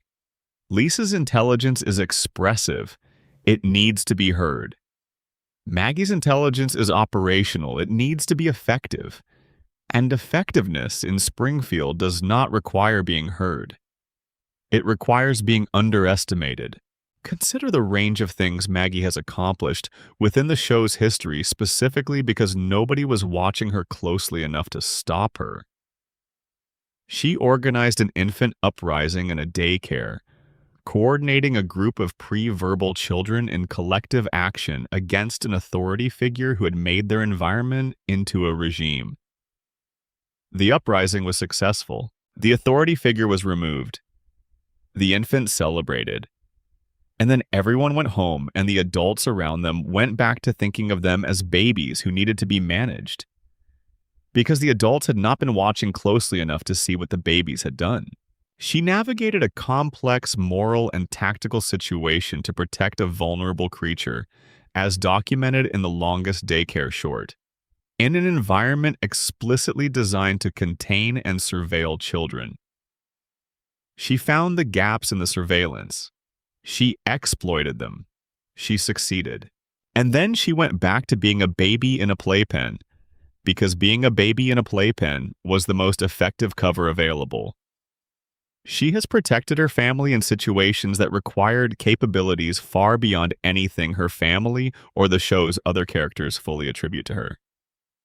And in each case, after the remarkable thing is done, Maggie returns to baseline. The pacifier goes back in. The enormous eyes go back to their expression of patient, watching blankness. The performance of infancy resumes. The most remarkable thing about this, if the theory is correct, is the discipline it requires to be capable of everything Maggie is capable of, and to choose every day to appear capable of nothing. That is an extraordinary act of sustained self-control. It requires understanding your own capability clearly enough to know what you are choosing to conceal. It requires a model of how other people perceive you that is accurate enough to maintain the concealment. It requires patience measured not in hours or days, but in years. In the kind of years that require you to be one thing in public and something entirely different in private, indefinitely. Maggie has been doing this for 35 years. The patience alone would be extraordinary. If Maggie ever speaks, if the show ever gives us the episode in which Maggie reveals herself, what would she say? What would be the thing worth breaking the silence for, Sam? The theory would suggest it would have to be something of commensurate weight, not a casual revelation, not a casual anything. Something that required the full weight of what she has been accumulating. The show has never given us this episode. The show will probably never give us this episode. Because the mystery of Maggie is most powerful as a mystery. The silence is most eloquent as silence. The moment she speaks in the way that reveals everything, the mystery ends. And mysteries that end are always smaller than mysteries that remain open. Maggie, eyes enormous in the dark, knows this. She keeps the silence. She always keeps the silence. Let her enormous eyes be the last thing you see before the darkness takes over completely. She is not watching you with judgment or threat. She is watching with the specific attention of someone who cares about the people in her view and is quietly, invisibly making sure they are okay. You are okay. She sees that you are okay. Sleep. Section 7. Mona Simpson and the conspiracy that broke 3 generations. There is one more piece of the Maggie theory that deserves attention before we move on, and it is perhaps the most unsettling implication of everything we have discussed about her. If Maggie is as intelligent as the evidence suggests, if she is observing everything, processing everything, making sophisticated assessments of the world around her, then she has been making those assessments about her father for 35 years. She has watched Homer. She has watched him in all his configurations. The Homer who fails, the Homer who tries again The Homer who loves badly and well simultaneously. The Homer who is funnier and sadder and more complicated than anyone who meets him for the first time would think to look for. She has watched the Homer who works every day at the plant that is poisoning the town without knowing that it is poisoning the town, without the cognitive resources to make the connection that would allow him to know. She has watched the Homer who does not know that the man who signs his checks is the man who drove his mother into exile. She has watched the Homer who is too damaged by all of this to see it clearly, but who loves his family with a completeness that is, for all its imperfection, real. What does Maggie think of Homer? The show gives us Maggie's love for Homer in 100 small gestures across hundreds of episodes. The way she reaches for him, the specific register of her attention when he is in the room, the quality that distinguishes it from the attention she gives to anyone else. Whatever Maggie thinks of Homer, whatever assessment her extraordinary intelligence has produced about his limitations and his damage and the specific ways in which he has failed to be what she might wish he were, the love underneath the assessment is genuine and total.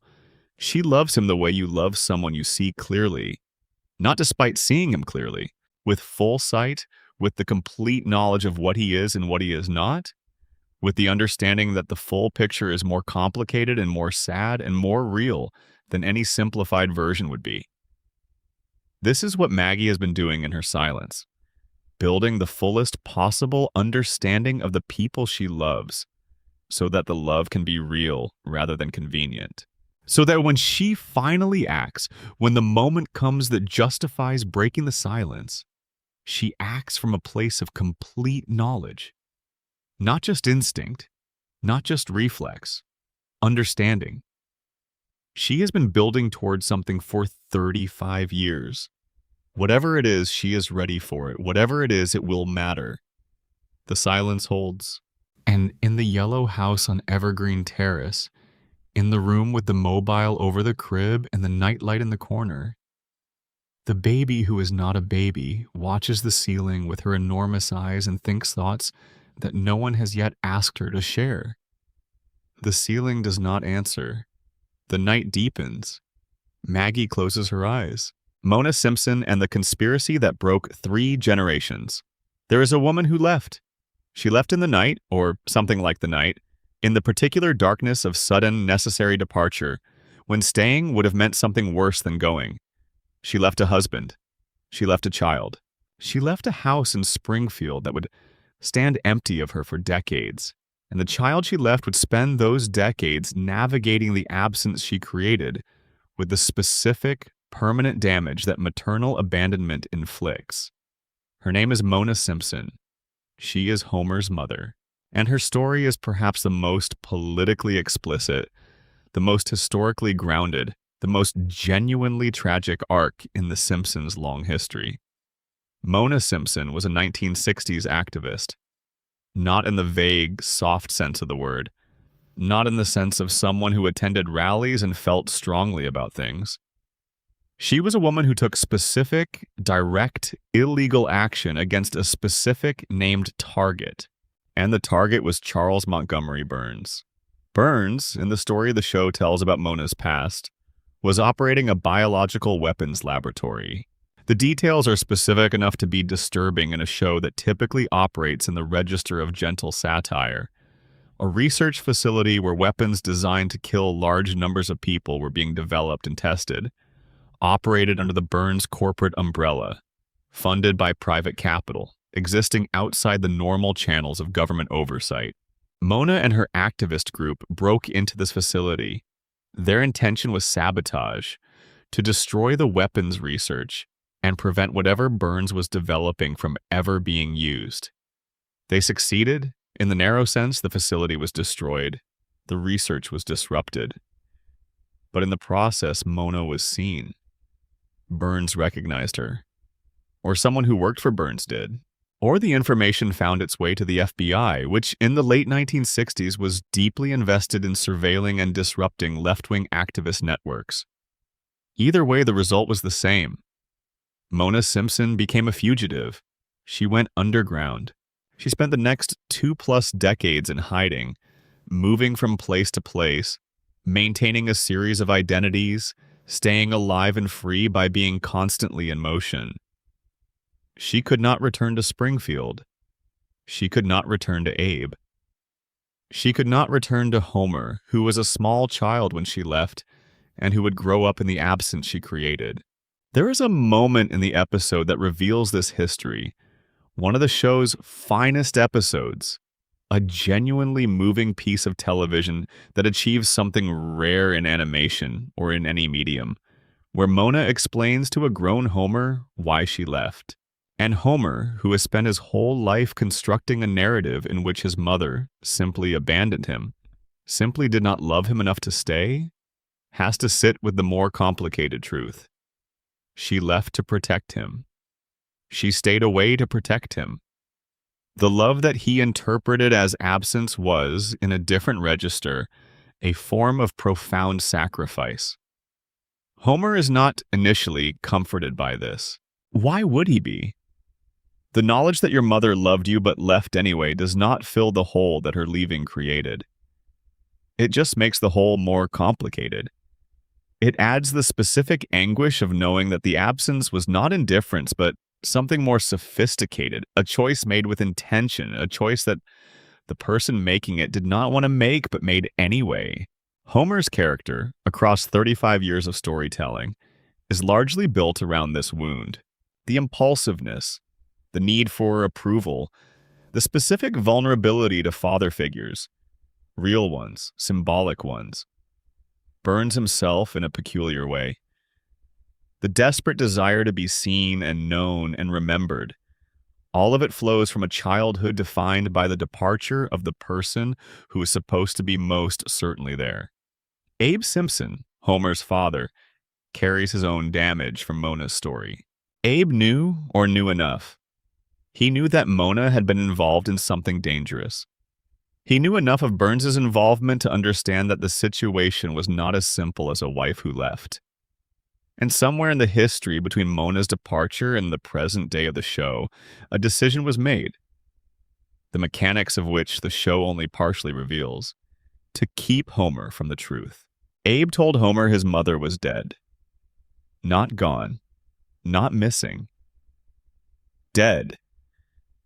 This is the specific cruelty of the lie, and the show treats it as such. Abe is not a monster. Abe is an old man who made a decision under pressure that he has spent decades living with, a decision that seemed perhaps like the kindest option at the time. Better for a child to believe his mother is gone than to grow up knowing she is somewhere out there and chooses not to come back. But the decision calcified into a habit, and the habit calcified into a history. And by the time the lie was 30 years old, undoing it would have required a conversation that Abe never found the moment for. And the lie created damage that compounded. Homer grew up with the specific psychology of a child whose mother died. The guilt, the magical thinking. The unspoken belief that somehow, if he had been different or better, the outcome might have been different. He could not do the healthy work of understanding that a mother's departure is the mother's story, not the child's failure, because the official story did not have a mother who departed. It had a mother who died. There was nothing to understand. There was only grief with nowhere to go. Mona eventually returns. There are several episodes in which she comes back into Homer's life, and each of them is devastating in its own way because each return is followed by another departure. She remains a fugitive. She cannot stay. She's still running from something that started in 1969 and has never fully resolved. And then she dies. Really dies this time. In the episode Mona Leaves A, first aired in 2008, Mona Simpson dies in the Simpson living room. At peace, having made her peace with Homer, having returned enough times that the relationship between them is something that can be called, without irony, a relationship. Homer holds her ashes. He delivers them in a final act to the place that closes the loop of her story, the site of the burned biological weapons laboratory, the place where everything began, the place where a young woman made a decision, that echoed through 3 generations. The ashes scatter in the wind over the ruins, and the mystery that Mona's story leaves behind is not about what she did or why she left. Those are answered as clearly as the show ever answers anything. The mystery is about what it means. It means that Burns's reach is longer than the episodes he appears in. It means that the damage done by the power plant and the man who runs it is not limited to radiation and contamination in the floating timeline. It means that Burns, simply by being the kind of man he is, destroyed a family before Homer was old enough to understand what was happening. Homer works for the man who made his mother a fugitive. Homer has worked for this man his entire adult life.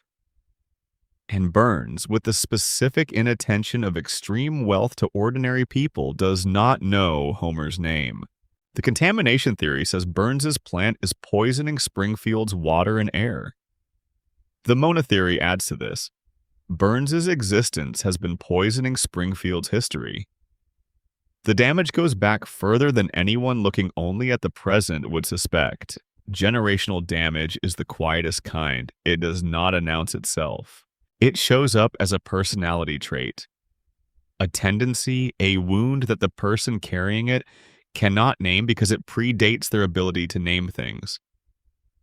Homer cannot explain why he needs approval the way he does. Homer cannot explain the specific shape of his emotional hunger. He only knows that he has always felt it. Always, even in his earliest memories, even before he had words for the feeling. Because the feeling is older than his words. It belongs to a night in 1969 when a door closed and a child slept through the sound. Let that rest now. Let Mona's story rest. She did what she believed was right. She paid what it cost. The ash is on the wind. Homer is on the couch. The family is together. That's what she always wanted. The Mona theory has a dimension that connects it to the show's broader meditation on what gets passed down through generations. Not the conscious inheritance of values and stories, but the unconscious inheritance of damage. Homer does not know, for most of the show's history, that what he is carrying is not original to him. He experiences his psychology as simply himself. The hunger for approval, the terror of abandonment, the specific shape of his emotional needs. He does not know that these things have a history. He does not know that they were installed in him not by some innate quality of his character, but by specific events that happened before he was old enough to understand them. This is how generational damage works in the real world, too. The child who grows up in a family shaped by poverty carries the psychology of scarcity even in abundance. The child who grows up in a family shaped by violence carries the vigilance of threat, even in safety. Not because anyone intended to pass this on. Usually the opposite. Usually the parent is desperately trying to not pass it on. But because the psychology of a household is transmitted through 1,000 daily interactions. None of them individually decisive, all of them cumulative. Homer's household was shaped by Mona's absence and Abe's grief, and Abe's choice to manage that grief by closing the lid on it and never opening it again. Homer grew up in a household where the central wound was never named, never examined, never given any of the air that wounds need to heal. The wound was just there, present in everything, shaping everything, unnamed. The unnamed wound is the most persistent kind. Homer carries it to his own family. He brings it to his marriage with Marge, who has spent decades navigating Homer's specific emotional architecture without fully understanding its origins, because Homer doesn't understand its origins. He brings it to his parenting of Bart, whose mischief and need for attention rhyme with Homer's own patterns in ways that make them both understand and misunderstand each other simultaneously. He brings it to his relationship with Lisa, whose intelligence and principled isolation echo Mona in ways that Homer can feel but not quite articulate. The wound shapes the family. And then, in season 7, when the truth emerges, when Homer finds his mother alive and learns the full story of her departure, There's a moment of potential resolution that the show handles with real care. Homer has the information now. He has the true story. He can, in theory, begin to revise the narrative he has been living inside. But information is not therapy. Understanding why something happened does not automatically undo the way it has shaped you. Homer gains knowledge of the wound's origin, but the wound itself has been there for 35 years of his life, and it has done its work in him. The knowledge helps, somewhat. The reconnection with Mona helps across the episodes in which she appears.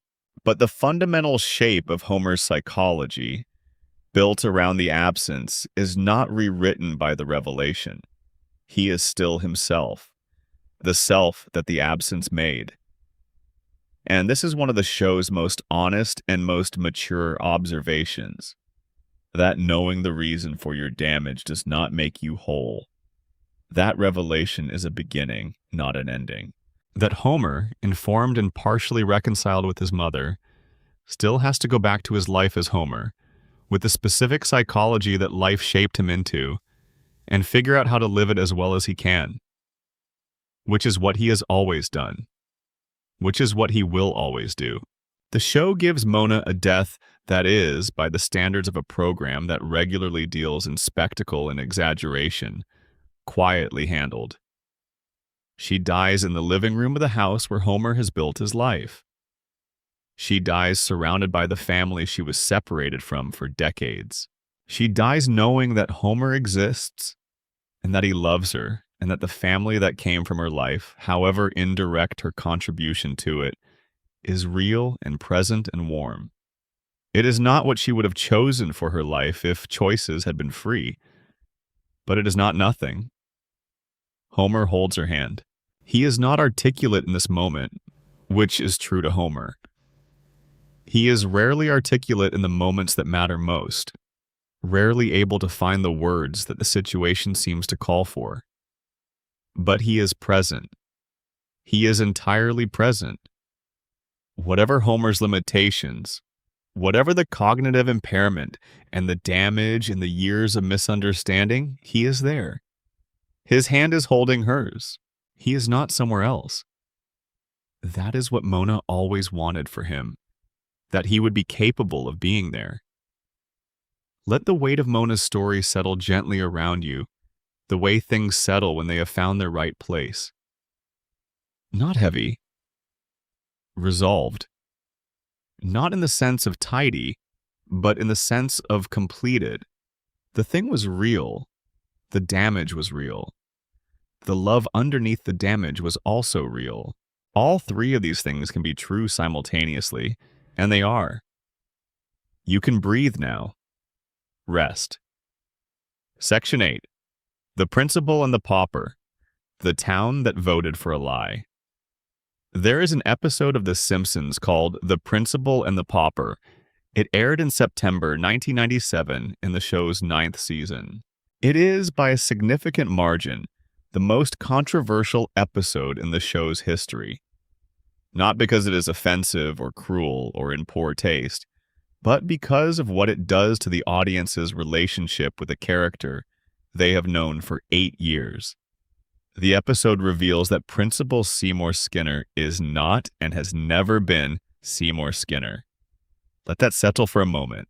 The man who has been running Springfield Elementary School since the show began, the man whose relationship with his mother Agnes is one of the show's longest-running and most psychologically detailed running jokes, the man whose Vietnam War backstory has informed his character across dozens of episodes, is an imposter. His real name is Armen Tamzarian. He is a former street tough from Capital City who assumed the identity of a real Seymour Skinner, a soldier he served with in Vietnam who is presumed dead, and then came to Springfield and became, in the character of this borrowed identity, the person he wanted to be. The real Seymour Skinner, who is not dead, arrives in Springfield in the episode and claims his identity back. The town, logically, sides with him. He takes over Springfield Elementary. Sadness, who has spent years mothering the imposter without knowing it, finds in the real Skinner a man who is warm and competent and genuinely likable. And the town hates him. They hate him because he is real and they have been living with the copy. They hate him because the man they knew as Skinner, whatever his actual name, was woven into the fabric of Springfield in ways that the genuine article cannot match simply by virtue of having the correct papers. The real Skinner is a stranger. The imposter is theirs.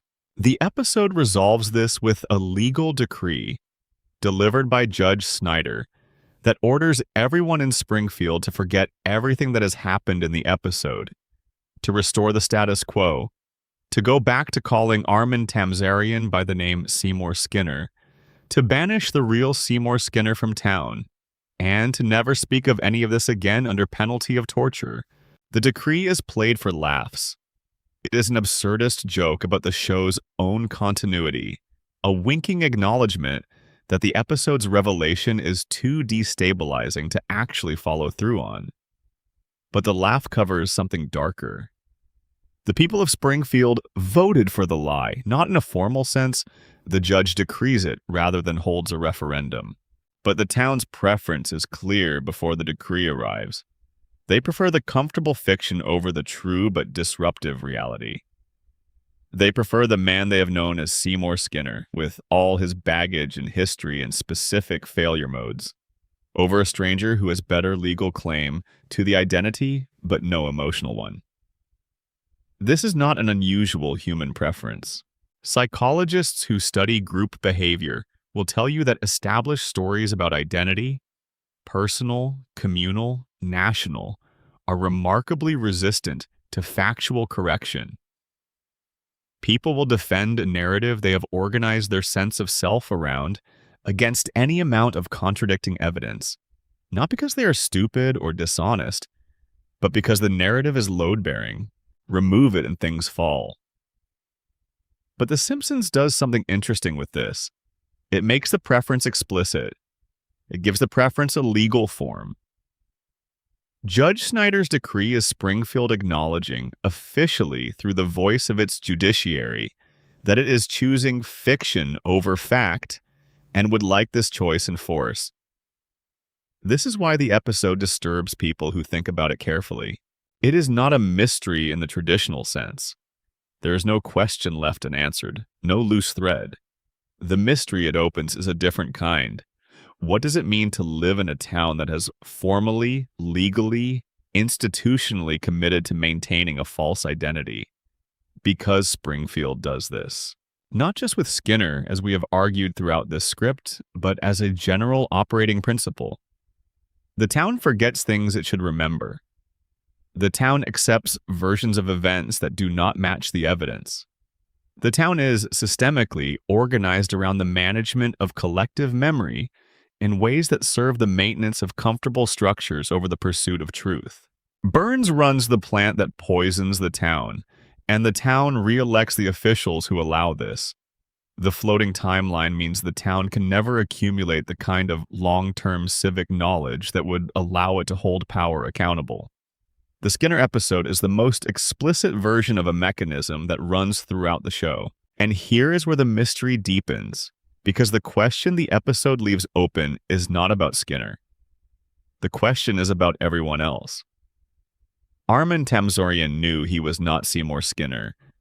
He lived with that knowledge for decades, building a life and a career and relationships on a foundation he knew was false. What is it like to be the person holding a secret that would, if revealed, dissolve everything around you?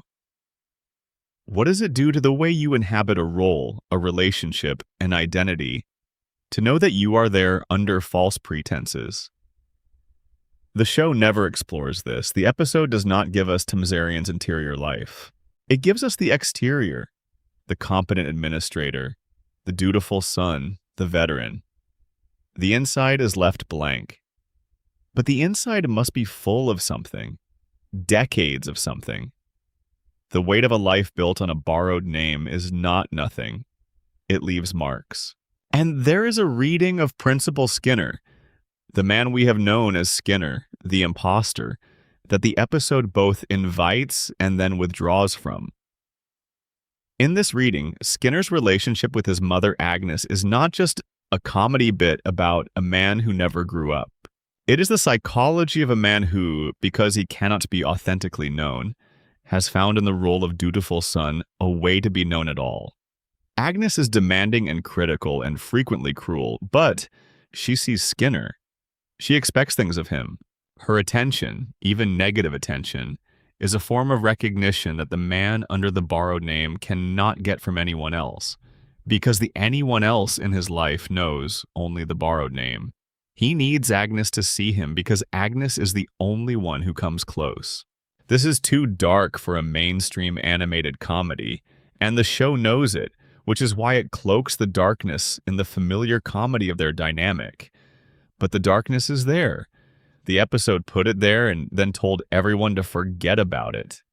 The judge's decree is still in effect. We are not supposed to mention it. And yet, as you breathe now, in the dark that is gathering around you, think about the names you wear, the roles you inhabit, the versions of yourself that you show the world because the true version feels too complicated or too risky or too much to explain. Most of us have a Tamzarian underneath. Most of us have borrowed something at some point. An identity, a confidence, a story about who we are. The judge's decree forgives all of it. Go back to sleep, Springfield says. Go back to being who we all agreed you were. It's easier. The Principal and the Pauper episode offers a lens for understanding something that is otherwise puzzling about Springfield. Why the town's relationship with its own history is so unstable.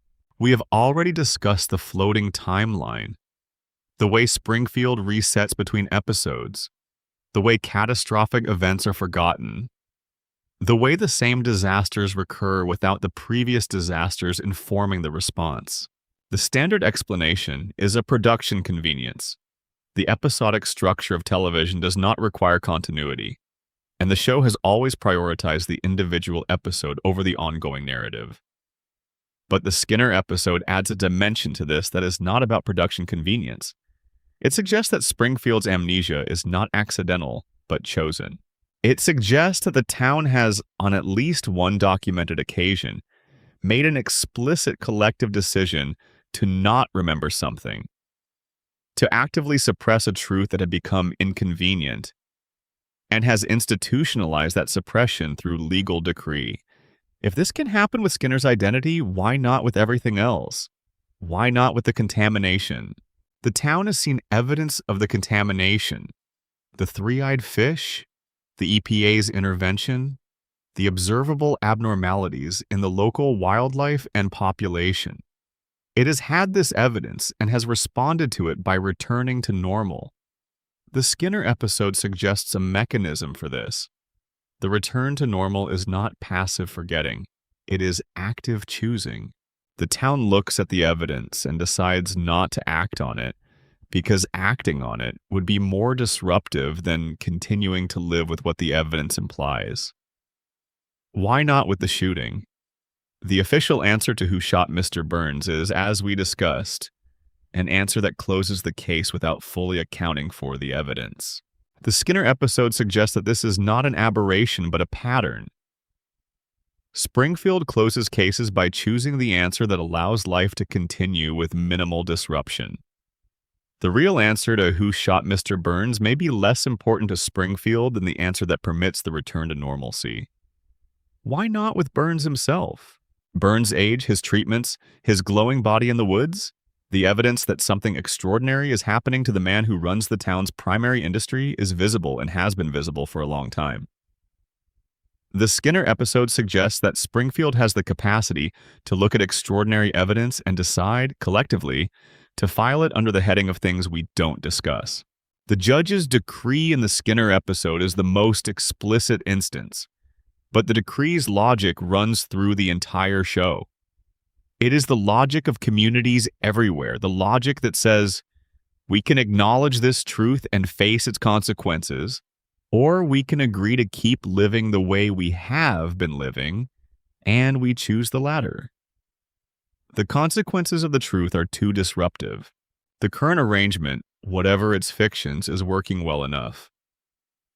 We choose the working fiction over the disruptive truth. The Skinner episode is sometimes described as the moment the show lost its moral compass. But this misunderstands what the episode is doing. The episode does not endorse the town's choice, it documents it. It shows you with unusual clarity what Springfield is willing to do to maintain its self-understanding. And in showing you that, it illuminates everything else the town has done throughout the show's history, without ever being quite this explicit about it. The decree is still in effect, technically. Within the show's world, it is illegal to mention the events of the Skinner episode. The judge's authority persists. Anyone who references the truth is subject to consequences. Within the show's world, we are breaking the law right now. This feels, in the dark and the quiet of the late hour, less like danger and more like a small act of the kind of honesty that costs nothing when no one is listening. The truth is, Seymour Skinner is not Seymour Skinner. The truth is, Springfield knows this. The truth is, Springfield does not care. And the truth is, this is not unique to Springfield. This is how communities work. The Skinner episode is a dramatization of something true about all communities. That the stories they tell about themselves, the identities they maintain and perform, are always partly constructed, always partly fictional, always maintained by the unspoken agreement of everyone in the community to honor the necessary fiction rather than insist on the disruptive truth. We all live in Springfield. We have all voted for the lie somewhere at some point in some version of the judge's decree. And we have all been at some point the real Seymour Skinner, the person who showed up with a true claim and was told, firmly but without cruelty, to keep moving. The train is somewhere out there. The real Skinner is somewhere out there, in whatever life he assembled after Springfield, which is to say after the town officially decided he did not exist. He is okay. He has to be okay. Let the decree fade.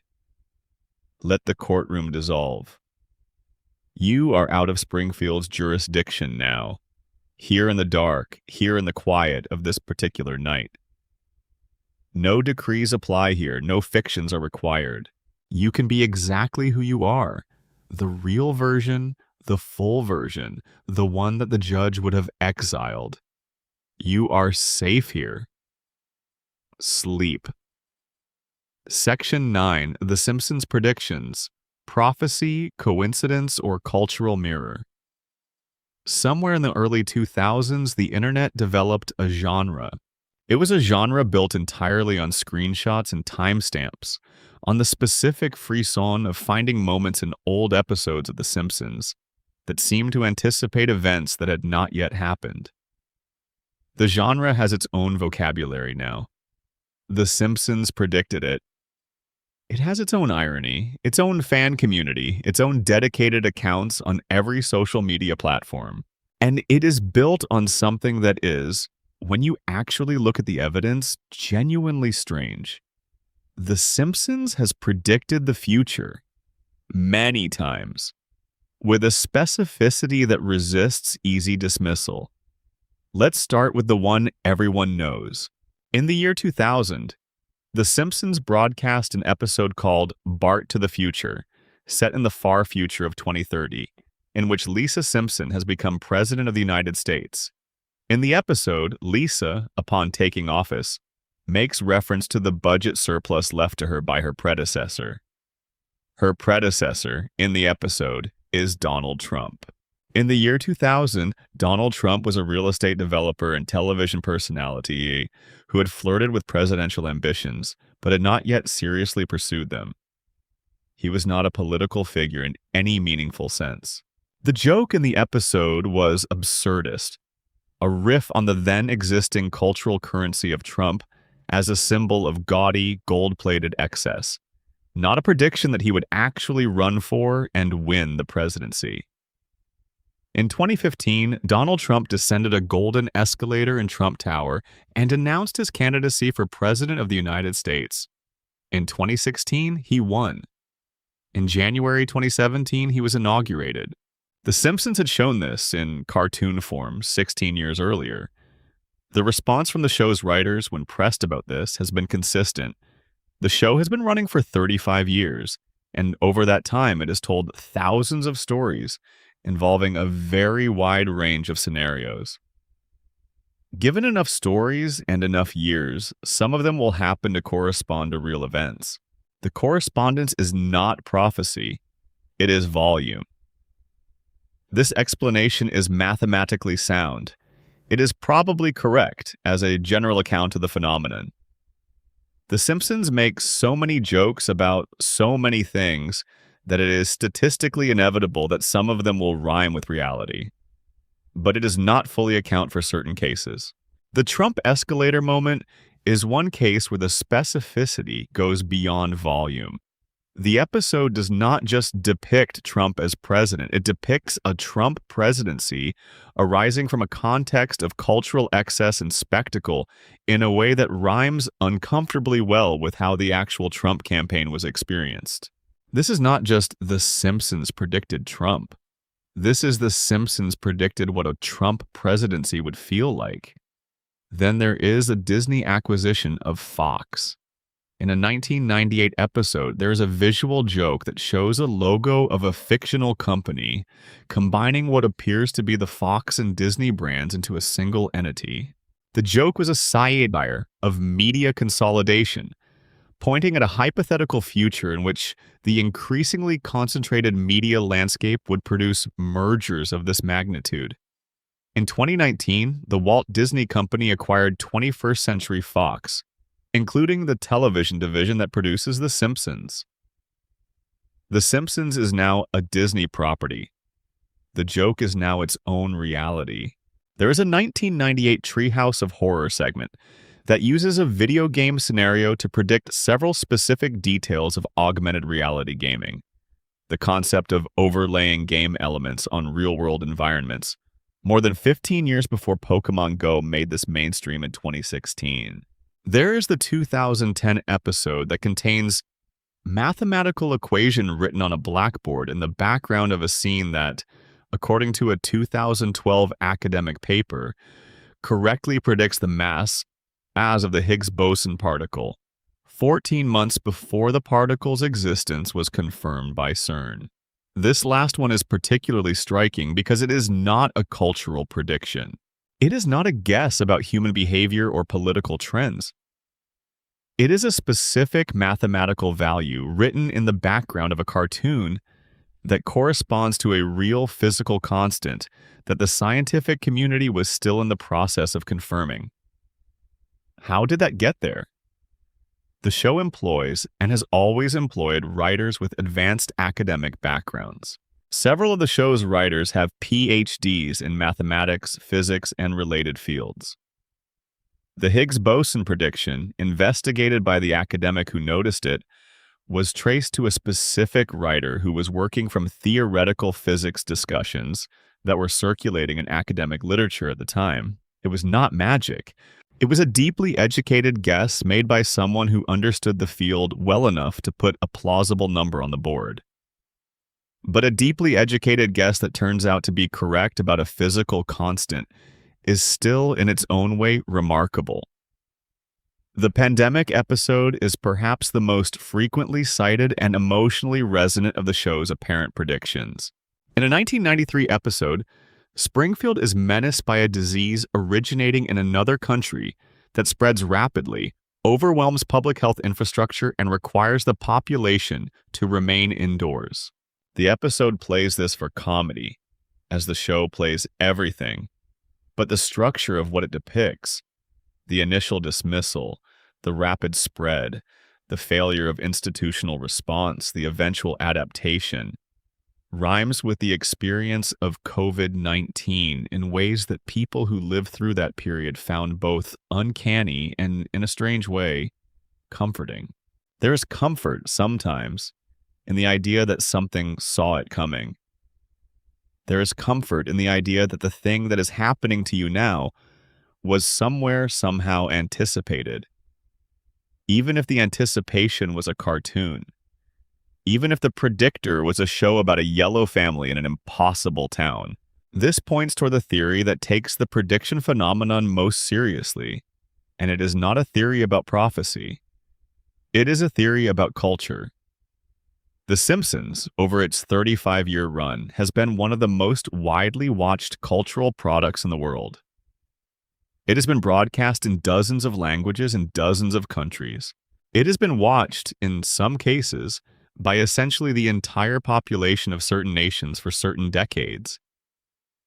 It has formed, for a generation or two of people, a significant part of the shared cultural vocabulary, a language of references and images and scenarios that large numbers of people use to think and talk about the world. And culture, the theory argues, does not just reflect the world, it shapes it. When The Simpsons depicted a Trump presidency in 2000, it was adding that image to the cultural vocabulary. It was making the image of Trump as president real in the minds of millions of people, even as a joke, even as an absurdity.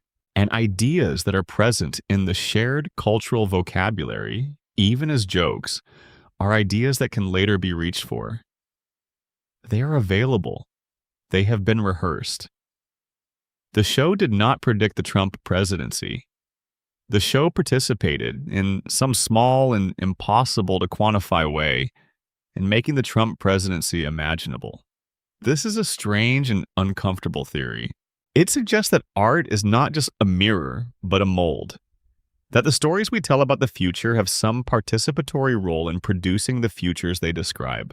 That The Simpsons, which has been in the cultural water supply for 35 years, has been slowly, incrementally, making certain scenarios feel more real. And that some of those scenarios have subsequently become real because they felt more real. This is not magic. It is not prophecy. It is culture doing what culture does, which is to provide the imaginative raw material out of which reality is constructed. It is just that The Simpsons has been doing it for longer and at larger scale, and with more creative precision than almost anything else. The writer's room is, on this theory, something more than a comedy writing room. It is a room where people who think carefully and creatively about the world are generating images of possible futures, and those images are entering the shared imagination of billions of people, and some of those images are quietly becoming real. There is a version of this that is genuinely humbling. A group of writers in Los Angeles working on a cartoon generating jokes are inadvertently participating in the creation of history. This is probably too grand. Probably, but probably is a word that leaves room, and room is where mysteries live. Let the predictions rest behind you as you drift. The future is not yet written, or it is written somewhere in a joke on a show you watched in childhood that you only half remember. Either way, it is somewhere ahead, and it has its own momentum, and tonight you do not need to predict it. Tonight you only need to breathe. The future can wait. There's a specific kind of feeling that The Simpsons predictions produce, and it is worth naming before we let the topic rest. It is not the feeling of being frightened by a show that sees the future. It is something softer and more interesting than that. It is the feeling of recognition, the slightly uncanny, slightly warm sensation of discovering that something you have already seen, something that was already part of your life, was also present in another form in a work you loved before you knew what it was pointing toward. The show was there first. It made the image. The image became part of how you understand certain things about the world. And then, when the world produces the event the image rhymes with, the response is not shock, but a strange and specific familiarity. A sense that this was always going to happen, not because it was predetermined, but because the cultural imagination had already processed it, had already made room for it, had already developed the language for understanding it. This is what art does at its best. It does not predict. It prepares. It hands you a set of images and stories and ways of seeing that expand what you can recognize and absorb when the world presents you with new material. A person who has watched 35 years of The Simpsons has been given, across those years, an enormous range of framings for the situations that American life tends to produce. And when those situations arrive in reality, they are slightly more comprehensible, slightly less shocking, slightly more narratively available because the show has done some of the advance work. This is the show's real gift. Not the predictions, the preparation. It has been preparing its audience for 35 years, handing us tools for understanding the world, satirical tools, comic tools, tools made from exaggeration and absurdity, but tools nonetheless. Tools that have shaped how an entire generation, and now 2 generations, think about power and family and community and money and intelligence and failure and persistence. When The Simpsons makes a joke about media consolidation in 1998 and Disney acquires Fox in 2019, the joke does not just look prescient. It retroactively makes the acquisition more legible. It gives us language for what happened. It allows us to say, nay, and millions of people did say, bomas. The Simpsons already did this, which is a way of saying we already have a frame for understanding this. We are not without resources here. The show has been building our resources for 35 years.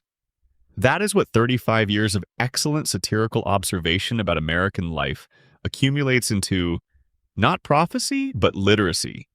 A shared language for the situations we keep finding ourselves in, which are always, when you look carefully, versions of situations we have found ourselves in before. Springfield is not the future. Springfield is the dictionary. And every time the world produces a new sentence, there is a reasonable chance that Springfield already has the word for it. As you breathe and settle and let the prediction phenomenon recede to the comfortable distance of things that are interesting but do not require your attention tonight, carry with you the quieter version of the insight. You have been watching this show in some configuration for most of your life, or it has been part of the cultural atmosphere you have been breathing regardless. And all of that watching, all of that absorbing, all of those episodes and clips and references that have passed through your mind over the years have been slowly and imperceptibly equipping you to understand the world you live in. You are more prepared than you know. The show has been working on you for years. It has been making you more capable of seeing what is coming by making you more fluent in the language of how things go. Springfield did not predict the future. Springfield taught you to read it. Sleep now. The prediction phenomenon also has a personal dimension that is worth acknowledging because it is not purely a cultural or analytical question. It is something that people experience in a specific and visceral way when they encounter a Simpsons prediction in the wild. The experience is this: you are living through something. A news event, a cultural moment, a shift in the social landscape, and someone sends you a clip, or you happen to encounter one of an episode from years or decades ago that appears to have anticipated exactly what is happening. And the response is not straightforward, it is layered. There's the initial shock, the double-take quality of it. They knew. Something in the show, some intelligence somewhere in its production, saw this coming. The initial response is almost always some version of astonishment.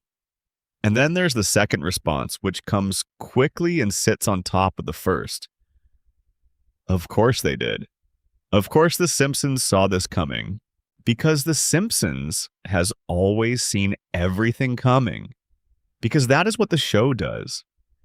Because you have been watching it for years and you recognize its intelligence and its willingness to extend the logic of the present to its conclusions. And of course, it got there before you did. The second response is, in its way, more interesting than the first. The first is astonishment. The second is recognition. The second is the specific feeling of being in a relationship with a cultural work that has been paying better attention to the world than you have, and the feeling of gratitude that produces. Not just admiration, gratitude. The show has been doing the work that you, distracted by the demands of living your actual life, did not have the bandwidth to do. It has been watching and analyzing and extrapolating and filing the results. And now when the extrapolations come due, you have the record. This is the show's deepest gift to its longest-running audience members. Not the jokes, though the jokes are extraordinary. Not the characters, though the characters are among the most precisely drawn in the history of the medium. The gift is the 35-year commitment to paying attention, to watching the world carefully and consistently and rendering what it sees in a form that is both funny and true. Year after year, episode after episode, season after season. The same commitment to looking clearly at the things that most public life requires us to look away from. The predictions are the visible fruit of this commitment. But the commitment itself is the gift. A show that has been paying this quality of attention for this length of time is a show that has built a relationship with its audience that goes beyond entertainment. It is, in the fullest sense of the word, a cultural companion. Something that has been there watching alongside you for as long as you have been watching it. You are not alone in having noticed the things you've noticed about the world. The show noticed too. It has been noticing for 35 years. It will keep noticing. The reading can wait until tomorrow. Tonight is for resting everything you have learned. Section 10. Hans Moleman, Ned Flanders, and the characters the show quietly destroyed. Some characters in Springfield do not make sense. Not in the way that nothing in Springfield makes sense, which is the general operational principle of the floating timeline and the contamination and the dream. In a more specific way, these are characters who, if you look at their full history across the show's run, have been subjected to a level of consistent, escalating suffering that goes beyond comic misfortune into something that reads, in the right light, as a deliberate structural choice. The show is telling us something about these people by the way it treats them. Let's start with Hans Moleman. Hans Moleman has a name. This is worth noting because for the first several seasons, he was simply a background character, a recurring face in the crowd, a small, bespectacled man who appeared periodically and suffered. Then, over time, the show gave him episodes, gave him dialogue, gave him a name and a history and a backstory that was subsequently contradicted, and gave him the distinction of dying on screen more times than any other character in the show's history. Hans Moleman has been run over by cars, struck by lightning, mauled by animals, poisoned, crushed, buried, drowned, and killed in a variety of increasingly creative ways across dozens of episodes. He always comes back, not with any explanation, not with the metafictional winking that the show sometimes deploys to acknowledge its own impossibilities. He just comes back. He is there in the next episode. Alive, small, bespectacled, ready to suffer again. In one of his most famous appearances, he is shown in a film he has made for a contest, and the film shows him being hit in the groin with a football. The film is called Man Getting Hit by Football. It is, he informs the audience, based on a true story. The audience laughs. The suffering is acknowledged as comedy, but the theory about Moleman is not a laughing theory. The theory is about what it means that the show has chosen this specific character, this small, quiet, clearly harmless person, as the vessel for its most extreme expressions of physical comedy. Moleman has no enemies. Moleman has no dramatic function. He does not drive plots. He does not affect the main characters. He exists entirely to be hurt. What does it mean that the character who can be hurt with no consequences, the character whose suffering has no weight, is an old man? A small old man who is obviously not powerful, obviously not connected, obviously not capable of protecting himself. The contamination theory would note that Moleman, as a long-term Springfield resident, is one of the most thoroughly contaminated people in town. His age, which the show places at approximately 31, clearly absurd given his appearance, which suggests a man in his 80s, is itself a mystery that the theory would explain as the most extreme case of radiation-accelerated aging in Springfield. But there is a more direct reading. The show uses Molman to explore, through comedy, the way certain people become invisible to the systems around them. The way certain people can be hurt repeatedly without the community around them considering it a problem that requires action. Molman is hurt. People watch. People laugh. Nobody helps. He comes back and it happens again. This is not a statement about cruelty exactly. It is a statement about structure. About the categories of people whose pain is categorized as comedy rather than tragedy. Now, Ned Flanders. Ned Flanders is the show's most complex character. I would argue this knowing that the claim sounds surprising given the show's magnificent gallery of complex characters, but hear it out. Ned is Homer's neighbor. He is devout, kind, patient, generous, and in many ways the best person in Springfield. He is also, when you count them up, one of the most catastrophically unfortunate characters in the show's history. Ned's wife, Maud, dies. Not in a background way. She dies in a specific, plot-significant episode, and her death leaves Ned a widower with 2 young children. He subsequently attempts to build a new life, dates several women, eventually marries Edna Krabappel. Edna also dies, in real life as well as in the show, because the actress who voiced her, Marcia Wallace, passed away in 2013. And the show chose to honor her by acknowledging Edna's death in the narrative. Ned Flanders has buried 2 wives. He has raised 2 children, largely alone, while maintaining the cheerfulness and generosity that are his defining characteristics.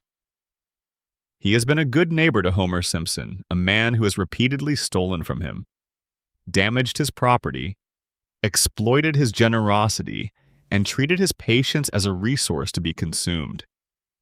Ned has forgiven all of it every time without visible resentment. And God, Ned's God, the God to whom Ned prays every day with genuine sincerity and gratitude, does not visibly protect Ned from any of this. There is a famous episode in which a hurricane destroys every house on the block except for one. Ned's house is the only one left standing after the storm. And then Ned makes the mistake of expressing gratitude, of thanking God for sparing his house. And the house collapses. This is played for laughs, but it describes something specific about Ned's relationship with the universe, or with the God he believes in. Ned's sincere faith does not protect him. Ned's genuine goodness does not protect him.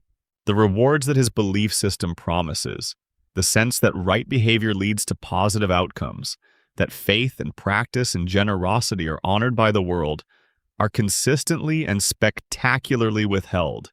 And there is an episode in which Ned breaks. The hurricane aftermath has happened, and the community has come together to rebuild his house, but done it wrong. Done it so wrong that Ned, standing inside the ruined structure, loses the composure he has maintained for years. He releases his frustration and anger in a tirade that is, by the standards of the character, volcanic. He says things he has been not saying for a long time. He directs them at the community and at Homer, specifically. And then he is ostracized for it. The community that has been the beneficiary of his goodness for years turns on him for one moment of honest anger. He is treated as if the character who has always been most patient and most generous has, by finally cracking, revealed something disqualifying about himself. This is, if you step back from the comedy, a precise and accurate description of what happens to people who maintain high standards of behavior under pressure and then crack. The expectation of sainthood, once established, is relentless. The first violation is treated not as understandable humanity, but as betrayal. Ned goes to therapy after this. He has to. The therapy reveals a history, an early childhood experience of indulgent parenting that produced anxiety and the need for external rules that explains Ned without reducing him. He is not simply a comedy character in this episode. He is a person, and the show is briefly, genuinely interested in what kind of person he is. And then he goes back to being a comedy character. The mystery of Ned Flanders is the mystery of what happens to people who do everything right and are still not protected. The mystery is theological in Ned's case because Ned frames everything theologically. If God is real and God is good, why does Ned Flanders keep losing things? Why does the most consistently decent person in Springfield get the most consistently painful life? The show does not answer this. The show cannot answer this because the answer, if it exists, is above the show's pay grade. But the show keeps raising the question by keeping Ned in suffering. Every season, something new.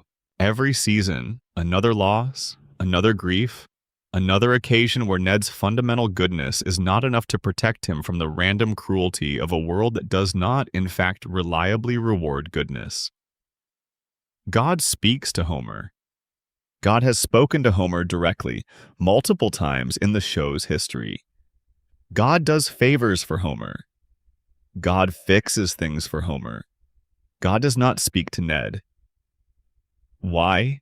The most devout man in Springfield, the one who shows up to church every week, who prays without ceasing, who structures his entire life around his faith. God is most present and most communicative in this show with the man who shows up to church once a month and mostly sleeps through the sermon. The mystery of Ned Flanders is why sincerity doesn't protect you. Why doing everything right doesn't mean things go right. Why the universe, as the show imagines it, seems to have a sense of humor that operates specifically at the expense of the most earnest. Ned would, if pressed, say that this is a test, that suffering is how faith is forged, that the tribulations are gifts in disguise. He might even believe it. But the people who love Ned, and there are many across 35 years of watching him, wonder sometimes whether the test is fair. Let Ned rest now. Let Molman rest. Let the suffering recede into the gentle dark of sleep. They are, both of them, still there in Springfield, still persisting. Ned is probably baking something. Molman is probably walking quietly somewhere, and something is probably about to go wrong. But not tonight. Tonight they rest. And so do you. He has been mauled by animals of various species. He has been struck by lightning on at least 2 documented occasions. He has been poisoned, crushed, buried, drowned, and incinerated. He has been killed by objects falling on him. He has been killed by falling off things. He has been killed by other people, by animals, by machinery, and by what appears to be simple misfortune of the kind that statistically should not be possible to accumulate in a single person's life in the quantity Hans Molman has accumulated it. And he always comes back, not with any explanation, not with the metafictional winking that the show sometimes deploys when it wants to acknowledge its own impossibility. Molman simply reappears in the next episode, or the one after, small and bespectacled and ready to be placed in the path of the next misfortune. The show treats this as background noise, a running gag with no stakes and no resolution. Molman dies, Molman returns. This is what Molman does. But the theories have things to say about Molman. The contamination theory identifies Molman as the most extreme case in Springfield. The person whose biology has been so thoroughly altered by whatever the plant releases that death has become, for him, a revolving door rather than a permanent exit. His body reconstitutes itself after fatal trauma in the same way that Blinky the fish reconstituted an extra eye. Not through any process that normal biology would permit, but through the specific and unpredictable logic of mutation, which in Molman's case has produced something that looks, from the outside, like a terrible kind of invulnerability. He is not invulnerable in the sense of being protected from harm. He is harmed, constantly, thoroughly, terminally. He is invulnerable in the sense of being unable to permanently die, which is its own kind of condition. A condition that is presented by the show as funny, and that is, if you sit with it long enough, something else. There is the detail of Molman's stated age, 31. He says it directly in one of his dialogue appearances. He is 31 years old. He appears to be 80 or 90. Something has happened to Molman that has aged him catastrophically, that has compressed decades of physical deterioration into what should be the early years of middle age, and then continued deteriorating him past what normal aging produces, into a state of such fragility that simply existing seems to require effort. The contamination theory has an explanation for this too. Certain forms of radiation exposure accelerate cellular aging. This is a documented biological effect. The mechanism involves damage to telomeres, the structures that regulate cell division and that normally shorten gradually over a lifespan. Concentrated radiation exposure can shorten them dramatically and rapidly, producing accelerated aging in living tissue. Molman, if he has been exposed to more concentrated radiation than the average Springfield resident, if he lives or works in closer proximity to the plant, if some specific feature of his life has given him higher exposure, could be experiencing exactly this effect. He is 31 years old. He is the age he would look if he had received several lifetimes worth of radiation in 3 decades. And the radiation in Molman's specific case has also produced the reconstitution effect, the thing that keeps bringing him back. His cells, damaged and accelerated and mutated, have developed some quality that normal cells do not have. They do not simply die, they restart. This is not a comfortable gift. It is, if anything, a curse. The curse of being unable to end, unable to escape the accumulation of damage, unable to find in mortality the resolution that makes the accumulation bearable. Molman cannot die. He can only be killed and return to be killed again, in a loop that will apparently never close. And nobody helps him. Nobody in Springfield has ever, across any episode, attempted to address what is happening to Hans Molman. The repeated deaths are observed and forgotten. The man returns, and the returns are not investigated. The situation produces comedy and nothing else. This is, under the framework of everything we have been discussing, characteristic. Springfield observes things that should alarm it and does not act.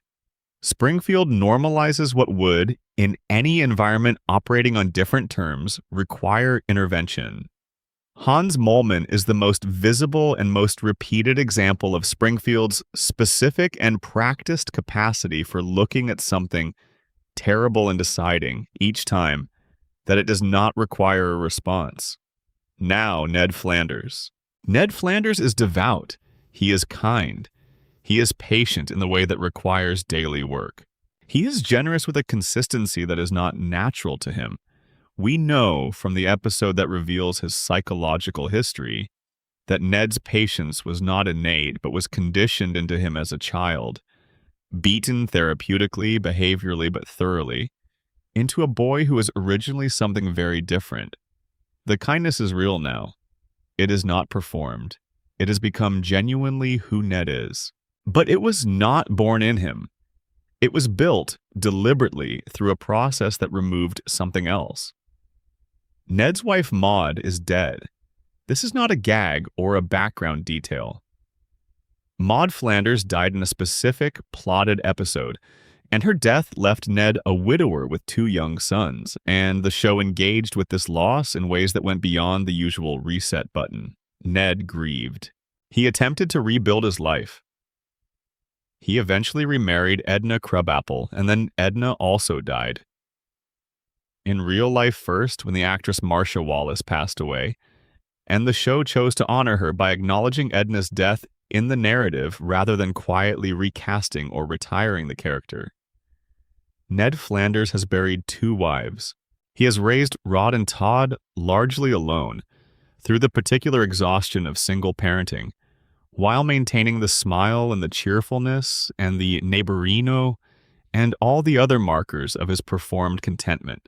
He has given Homer his lawnmower and his rollerblades, and his time and his patience and his Christian charity, and Homer has rarely reciprocated and occasionally actively stolen from him.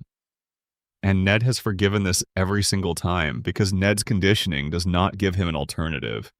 He cannot hold on to the anger. It has been removed from him. God speaks to Homer, directly, clearly, with apparent warmth and familiarity, in multiple episodes across the show's history. Homer's conversations with God are one of the show's recurring conceits. The drunken, selfish, and unreflective Homer has direct access to the divine in a way that the show presents with genuine comedy, but also with a specificity that accumulates over time into something that feels deliberate. God does not speak to Ned. Ned prays every day with genuine sincerity.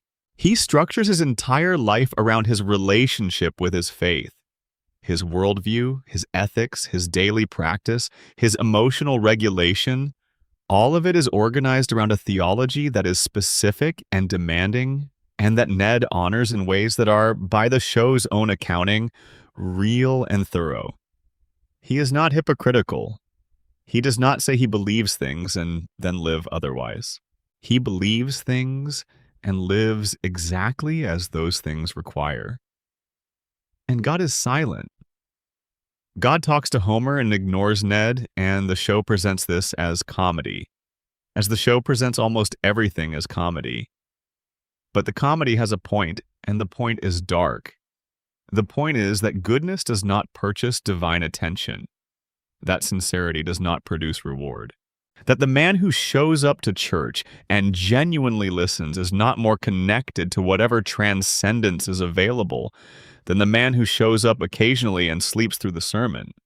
The universe of The Simpsons does not reward virtue. It does not protect the good. It does not favor the sincere over the lucky. This is either a cynical statement or a realistic one, depending on your experience of the world. The show does not settle the question. It simply stages the contrast over and over for 35 seasons. Ned suffering and forgiving and persisting and not being protected.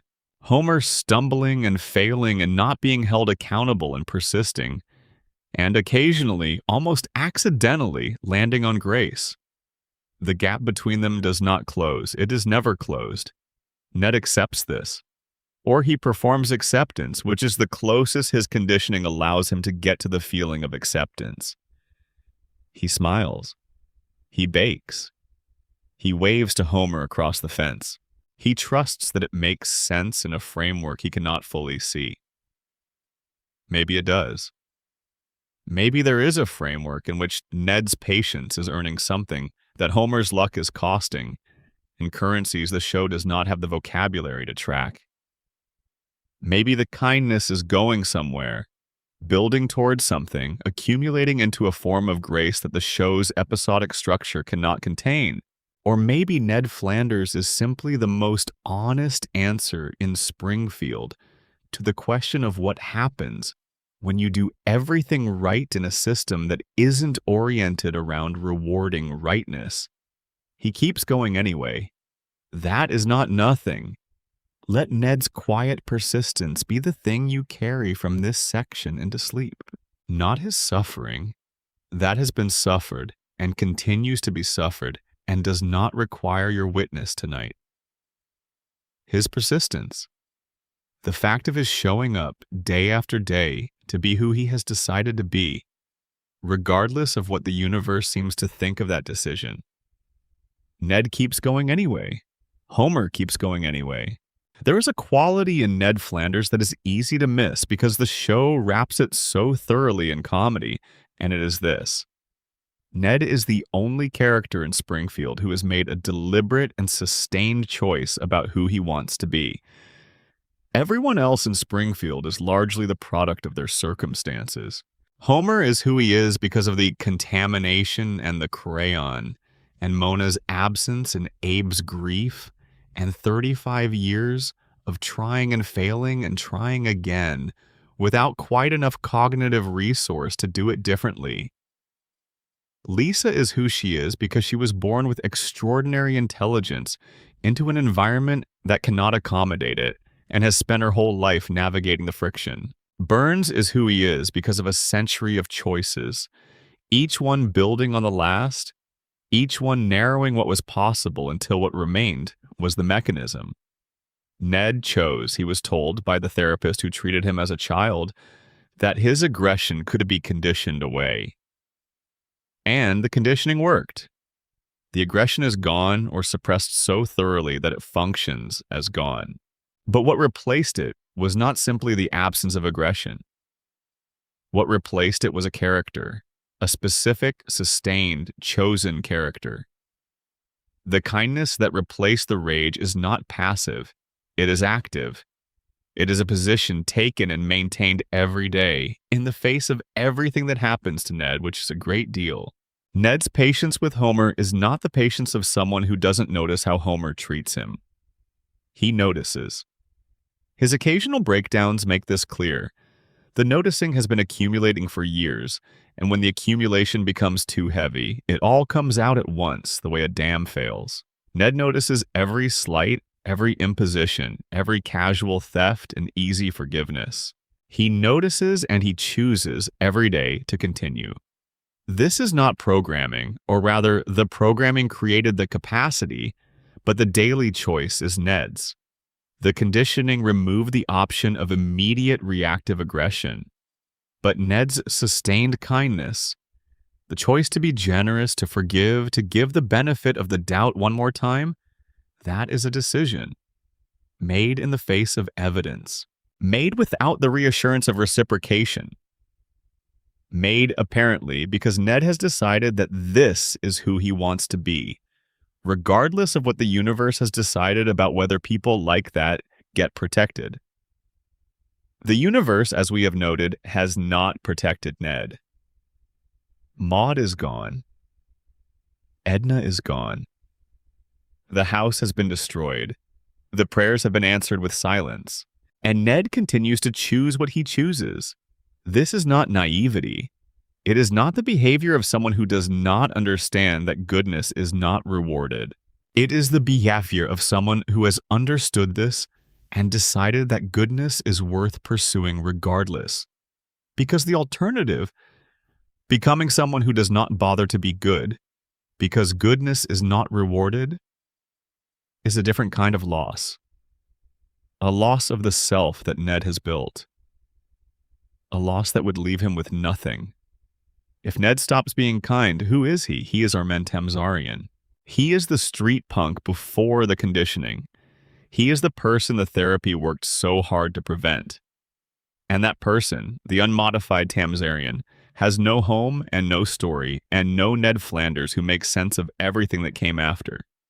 Ned's kindness is not a strategy. It is not naivety. It is self-preservation of the deepest kind. The preservation of the self he chose to be, maintained against everything that would erode it, because without it there is nothing that is recognizably Ned left. He keeps going not because it works out for him. He keeps going because stopping would mean the end of him. There is something in this that is worth carrying into sleep. The choice to be who you are, made every day, in the face of evidence that the world does not specifically reward it. The decision that the self you have built is worth maintaining, even when the maintenance is costly. Ned makes that decision every morning. He will make it again tomorrow. Sleep. Molman keeps going anyway, admittedly in a more extreme and involuntary sense, but the going continues. Springfield keeps going anyway, as do you. Sleep. Section 11. Where is Springfield? The town that cannot be found. There is a town called Springfield. There are dozens of them, in fact.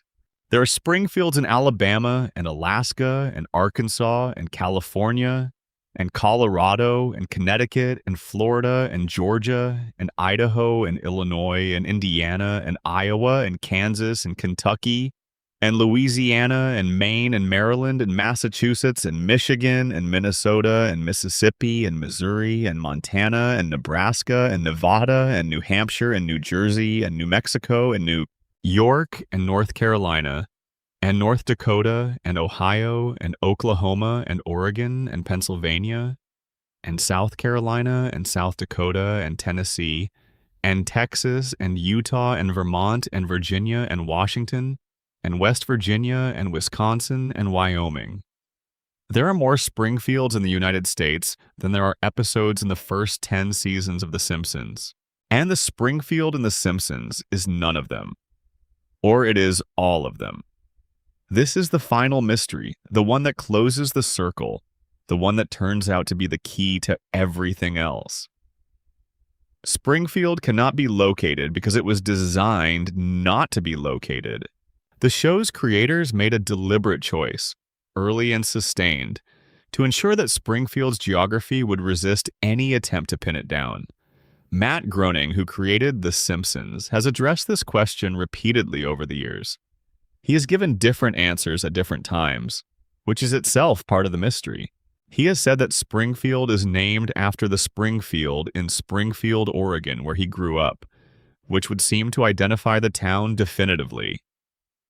He has immediately contradicted this, or hedged it, or clarified it in ways that make it less definitive. He has said that the specific location of Springfield is meant to be ambiguous by design. He has also, in at least one notable interview, said that Springfield is in Ohio, and then said something that contradicted the Ohio statement, and then changed the subject. Within the show itself, the geographic evidence is intentionally self-contradicting. This is not a mistake. The writers are aware of what they are doing. The contradictions are designed. Springfield has an ocean. Springfield has mountains. Springfield has a desert. Springfield has a canyon. Springfield has a glacier.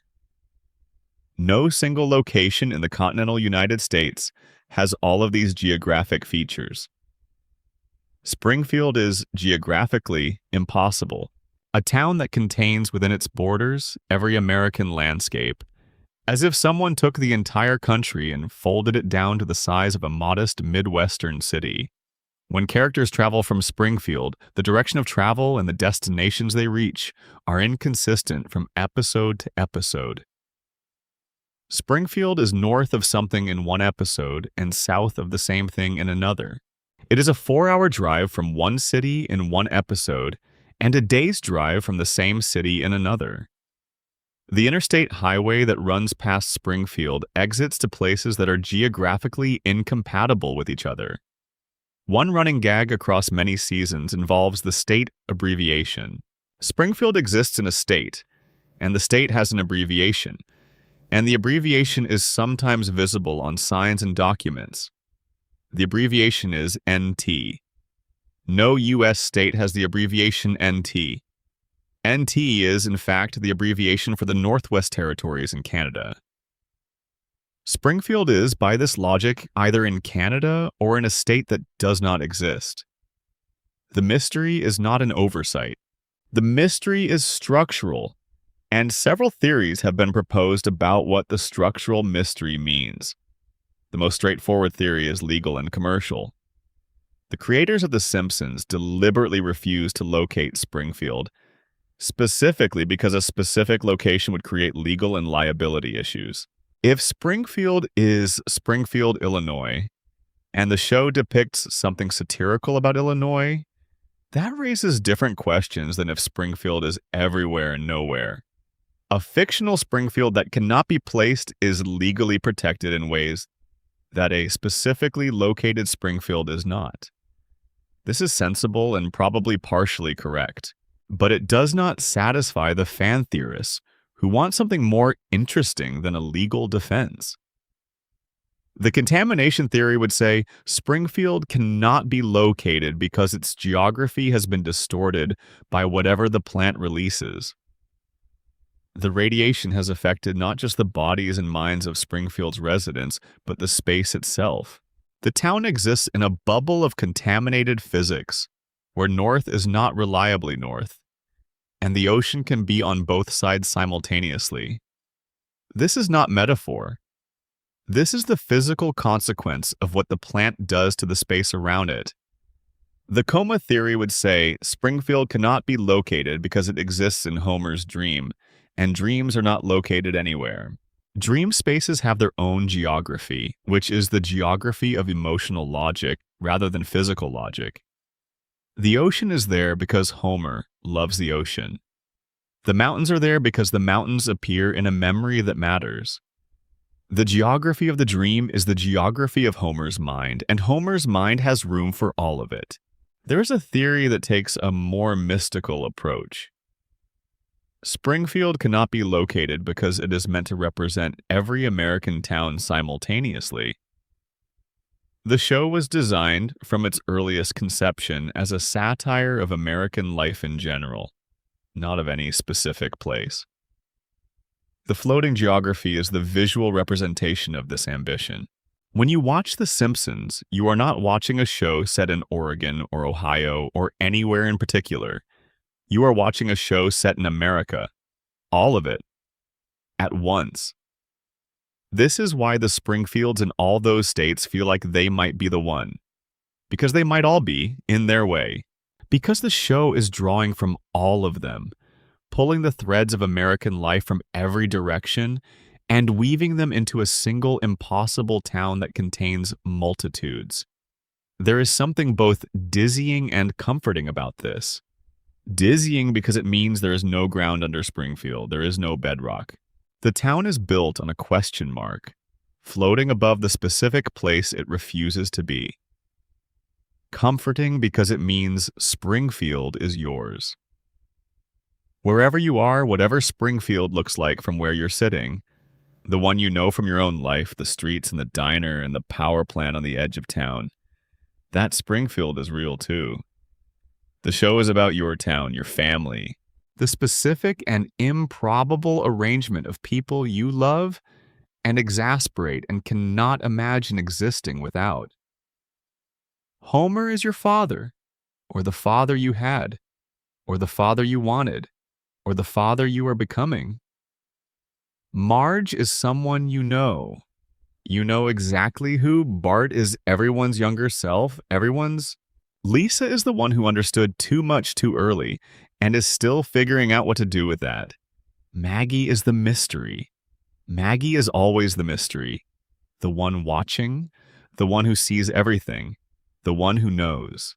Springfield is everywhere because wherever you find a family, trying imperfectly and persistently and against all evidence that it will be enough to be together and to be okay, that is Springfield.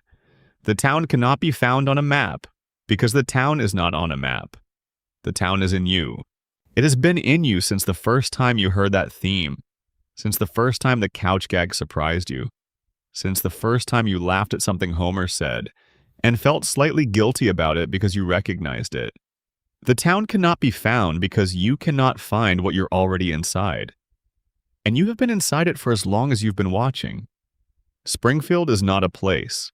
Springfield is a frequency, and you know how to tune to it. There's a passage in the show's history that the floating timeline theory finds particularly illuminating, and it occurs in one of the show's most beloved episodes, the 1995 flash-forward episode Lisa's Wedding. In this episode, Lisa is shown a vision of her future by a fortune teller at a Renaissance fair. The vision is of Lisa at 23, engaged to a British man named Hugh, living a version of the life that Lisa's intelligence and ambition and relentless, principled character would logically produce. She is educated. She is engaged to someone who appreciates her. She is, in the specific ways that matter to Lisa, successful. But the episode is not, at its heart, about Lisa's future. It is about Lisa's present, about what Lisa will lose when the future arrives, what she will miss, what she will wish she had valued more completely while she had it. The episode is about the Homer she will lose to time, the specific and imperfect and irreplaceable Homer who is her father right now, at this moment, in this version of Springfield that the floating timeline holds permanently in place. The future Lisa misses Homer. She has not lost him to death in the vision. He is alive and present, and in his characteristic way. But she has lost the version of him that she has right now, the version that belongs to childhood, to the specific intimacy of growing up in the same house as someone. The future Homer is still Homer, but he is not the Homer of this episode. The Homer who is present and sometimes embarrassing, and not always what Lisa wants, but always, definitively and without question, hers. The episode ends with Lisa waking from the vision and looking at her father with the specific quality of attention that comes from having been shown what you will miss. She holds on to the moment.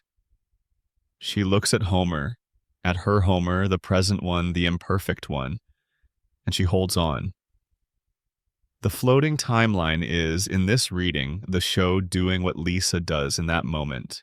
The floating timeline is the show holding on to the version of the family that exists right now, preventing the future from arriving, refusing to allow the specific Homer and the specific Bart and the specific Lisa and the specific Marge and the specific Maggie of this moment to be replaced by future versions who will be older and changed and no longer exactly this. The flash-forward episodes, and there are several, Lisa's wedding being the most famous and most beautiful, are not glimpses of the future the show is moving toward. They are expressions of what the show is moving away from. The future in these episodes is not a destination. It is a reminder of what the permanent present is protecting. The family is frozen in time because the show knows, as Lisa knows in the fortune teller's booth, as she always knows, that this moment is precious, that it will not last forever, that in some real and important sense it is already passing, even in a floating timeline, even in a world where Bart will always be 10 and Lisa will always be 8. The moment is passing for us. We are aging. We are watching a show that cannot age. The gap between us and Springfield grows every year, and the gap is not a distance but a measure of how much time has accumulated outside the yellow house while the family inside it has remained exactly as we left them. The floating timeline is the show's love letter to the present moment, to the specific and irreplaceable texture of this configuration. These people, this version of the family. Hold it. Not tightly. You cannot hold time tightly. Loosely, the way you hold something you know is yours only for now, with the specific tenderness of temporary custody. Hold it, and then let it rest and sleep. And then, the geographic mystery of Springfield has a dimension that connects it to everything else we've been exploring. Because the refusal to be located is also the refusal to be accountable in a very specific legal and regulatory sense. A nuclear power plant exists within a regulatory jurisdiction.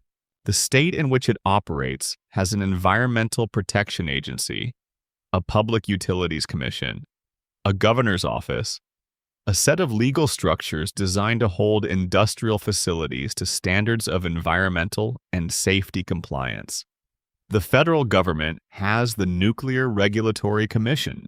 There are agencies and oversight structures designed specifically to prevent a facility with 300 safety violations from simply operating indefinitely without consequence. Springfield's plant has been operating with those violations for 35 years. In a real state, with a real regulatory structure, this would not be possible. The violations would have triggered inspection, which would have triggered enforcement actions, which would have triggered either remediation or shutdown. The NRC's response to a facility with hundreds of active violations would be decisive. It would not be deferred indefinitely. But which state is Springfield in? The answer changes every season. The regulatory jurisdiction is perpetually unclear. The state abbreviation on the signs is NT, which corresponds to no state. The oversight structure that would be responsible for the plant varies depending on which episode's geography is operative. The plant exists outside any stable regulatory framework because Springfield exists outside any stable geographic location. Burns's facility has been shielded from accountability not just by his wealth and political influence. though those are real and significant, but by the fundamental indeterminacy of where it is. You cannot initiate enforcement proceedings against a facility whose regulatory jurisdiction you cannot establish. You cannot bring federal charges against a nuclear operator whose state of operation keeps changing. Springfield's impossibility is Burns's protection. The town floats between states the way a ship might fly a flag of convenience, not because there is no home port, but because the instability of the home port serves the interests of the people who depend on the ship's continuing operation. Springfield's geographic uncertainty is not a mystery attached to the show from outside. It is part of the show's design. It is part of what Burns built when he built Springfield into what it is. This connects the location mystery to everything we have discussed tonight. The contamination is invisible because the jurisdiction is unclear. The radiation keeps leaking because the regulatory framework that would stop it cannot establish its authority over a town that cannot be found on a consistent map. The three-eyed fish in the river are evidence of something that, in a different geography, would require a response. But the river flows through Springfield, and Springfield is everywhere and nowhere is, in practice, unreachable. Burns built this. Not all at once, not in a single deliberate act, but over a long period of incremental decisions, each one individually explainable and none of them individually decisive, that accumulated into a structure where the most contaminated facility in fiction cannot be reached by the regulatory frameworks designed to contain facilities exactly like it. This is, the show is telling us, how it actually works. Not through dramatic corruption, not through a single large bribe or a single captured official, but through the patient accumulation of structural ambiguity, through the slow construction of a context in which accountability is perpetually deferred because the geography of accountability keeps shifting. Springfield is everywhere and nowhere. Burns is everywhere and nowhere in the same sense. His influence is diffuse. His network is wide. His history is long enough that the original transactions are lost in time and the current structures are just the way things are. You cannot fight the way things are with a map. You can only acknowledge it and understand it and decide what to do with the understanding, which is what the theories are for. Not to solve the mysteries.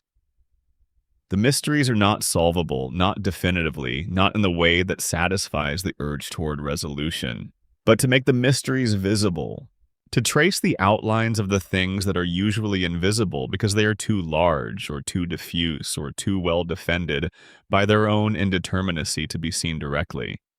The mysteries are the show's gift to anyone who watches carefully enough to receive them. The gift is not an answer, it is a way of seeing. And you have been given that gift across this long night in Springfield in the form of 11 mysteries and all the questions they contain. You have the gift. You can set it down now and sleep. The town will still be there when you wake. The cooling towers will still be rising. The river will still be flowing through a geography that nobody can quite pin down. And somewhere in the shifting, uncertain, impossible location of Springfield, a family will be at the table or on the couch or going through all the motions of an ordinary evening. And it will be enough. It will always be enough. Sleep. The final mystery and why we can't let them go. Before the closing, before the lights go all the way down, there is one more mystery to sit with. It is the mystery that the show has been circling for 35 years without naming directly, the one that sits underneath all the other mysteries and holds them in place like a foundation holds a house. Why can't we let them go? Not why can't we stop watching? That question has commercial answers, habit answers, the answer of inertia and routine. But why, among all the television shows that have come and gone in the same period, why does The Simpsons specifically have the grip that it has? Why does it produce this specific feeling in people who have been watching for decades and in people who are discovering it now of coming home to something? Why does it feel each time you return to it less like watching a show and more like visiting a place. The radiation theory says Springfield has contaminated us just as it has contaminated its residents. We have been absorbing its specific emissions for so long that our relationship with it is no longer voluntary. We are downstream from it now. It has become part of our cellular material. This is funny and also maybe more accurate than it means to be. The coma theory says we are guests in Homer's dream, and guests in someone else's dream cannot simply choose to leave. The dream has its own logic and its own gravity, and we are inside it whether we decided to be or not. We came in through the television, and now we are part of the dream's landscape. Springfield needs us there. This is also maybe more accurate than it means to be. But I think the truest answer is simpler and stranger and has nothing to do with radiation or dreams or any of the elaborate theories we've spent the night exploring. We can't let them go because they are us. Not metaphorically us, not in the vague sense that all characters reflect the human condition. Specifically us. Homer is not a character who happens to share some traits with the people watching him. Homer is a crystallization of a specific and near-universal experience. The experience of wanting to be good at something important and not quite succeeding. Of loving people in ways that keep coming out wrong. Of trying again anyway. There is no viewer of The Simpsons who cannot locate themselves in Homer's specific failure mode at least once per episode. Marge is not a symbol of patience. She is a portrait of the specific, daily, chosen work of maintaining love in a relationship that is unequal in its demands and that nevertheless produces, over time, something genuine and sustaining and worth all the effort. She is a portrait of the decision, made and remade to stay. There is no viewer of The Simpsons who does not understand Marge's choice, who does not know from their own experience of their own relationships what it costs and what it builds. Bart is every person who has ever understood the rules and chosen not to follow them because the rules seemed wrong, or because following them required a submission that felt like self-erasure, or because the mischief was just more interesting than the compliance. He is the part of us that never fully agreed to grow up. He is the part that still, sometimes, in the small and private spaces of our lives, refuses to behave. Lisa is the part of us that sees too clearly and wishes, sometimes, that it didn't. The part that cannot stop noticing the gap between what is and what could be. The part that makes us read the footnotes and question the premise and stay up too late thinking about things that probably resolve themselves differently in the morning, but don't. Quite. Lisa is the part of us that cannot be quiet about injustice even when being quiet would be easier. She is exhausting, and she is right, and she is us. Maggie is the part of us that watches. We all have a Maggie. The observing part. The part that takes everything in and processes it and knows more than it says. The part that is waiting, not passively, but with a very specific and patient intention, for the moment when saying something will matter. The part that has been building its understanding in silence for years, storing observations, connecting patterns, watching the room. Maggie is the deepest part of us, the part that will, someday, speak. So we cannot let them go, because letting them go would mean letting go of the specific versions of ourselves that they hold in trust. The Homer self who means well and blunders. The Marge self who holds things together through the force of love and stubbornness. The Bart self who refuses to be fully tamed. The Lisa self who insists on seeing clearly. The Maggie self who knows. We return to Springfield because Springfield is where we keep these selves. It is the address where the parts of us that the rest of life requires us to manage or suppress or minimize can simply be what they are, in a yellow house on Evergreen Terrace, where nobody is required to have figured anything out yet, and nobody will be penalized for still trying. The show has been running since 1989. The house has been lit that whole time. The family has been at the table that whole time. And we have been, all of us who watch, somewhere in the neighborhood, knowing where to find them, knowing we can go back. This is the final mystery, not a question, but an answer. We watch because we need the place, because the place holds something we cannot hold anywhere else. Because the floating timeline is not a production choice or a symptom of contamination or the logic of a coma dream, it is a gift. A specific, sustained, deliberate gift from the people who make the show to the people who watch it. Time is stopped in Springfield so that you will always have somewhere to go. So that no matter how much has changed out here, in the world that does move and does age and does produce consequences, the house will be the same. The family will be at the table. The dinner will be getting cold and Homer will be eating it anyway. And Marge will be watching him with an expression that is half exasperation and half love and all choice. The gift is the constancy. The gift is the coming back. The gift is the light in the window of a yellow house on a street that doesn't quite exist. In a town that can't quite be found, where a family that can't quite age is always, always home. We can't let them go because they are waiting for us, and we can always go back. Closing. The loop that holds. It is late now, or early. The hour that belongs to neither. You have spent the night in Springfield. You have walked its impossible streets and sat with its impossible people and turned over its mysteries the way you turn over stones in a stream. Not to find anything underneath, but for the particular pleasure of the turning. The weight of the stone in your hand. The way the current changes around the disturbance. The mysteries are still there.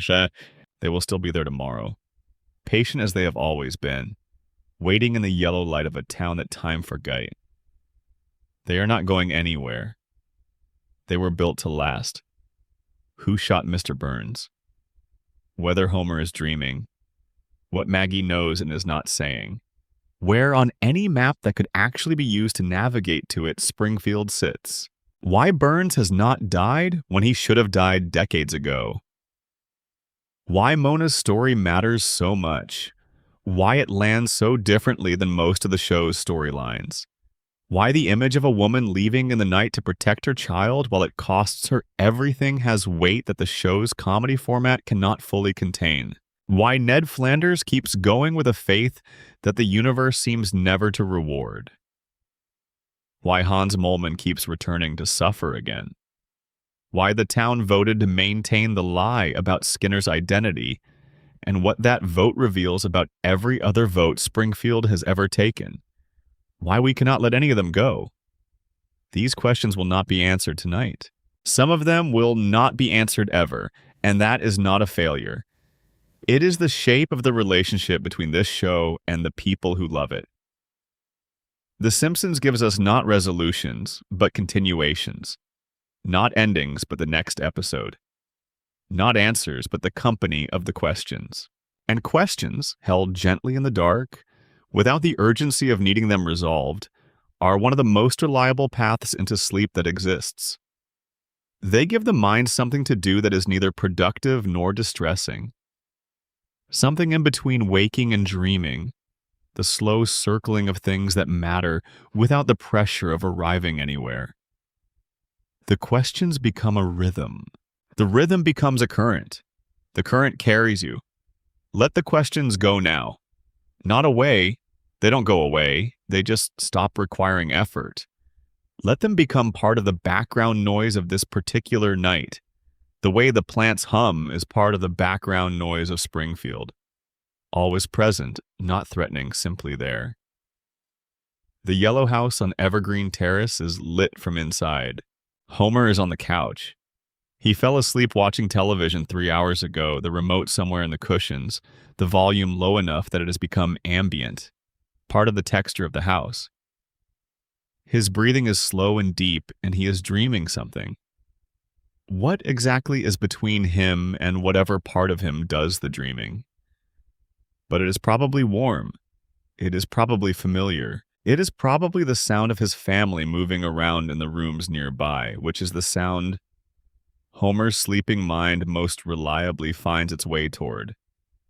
Marge turned off the kitchen light an hour ago. She has been through the house in the specific way she goes through it at night, checking the locks, adjusting things by small increments. The last circuit of a day she is ready to set down.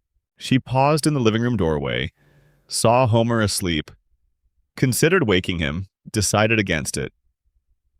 He looks peaceful. She will let him stay there a while longer. Bart's door is closed. Behind it, various schemes are either sleeping or being quietly executed in the dark, depending on the night and the scheme and the proximity to a deadline. Tonight, it sounds like sleeping. The room is quiet. Bart, for all his energy, sleeps with unusual completeness. Once he's out, and the world could rearrange itself outside his door, and he would not know until morning. Lisa's door is open. She prefers it open. She has always preferred it open. Something about the connection to the rest of the house. The sense of not being fully sealed off. Her saxophone is on its stand in the corner. There are 3 books open on her bed, around her, in the positions they occupied when she fell asleep reading. She did not intend to fall asleep. She intended to finish the chapter. But the chapter was long, and the night was warm, and the words became softer, and the spaces between sentences became longer.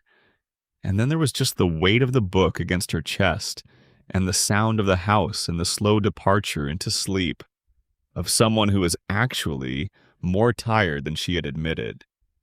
Maggie is asleep in her crib. She is dreaming something you will never know about.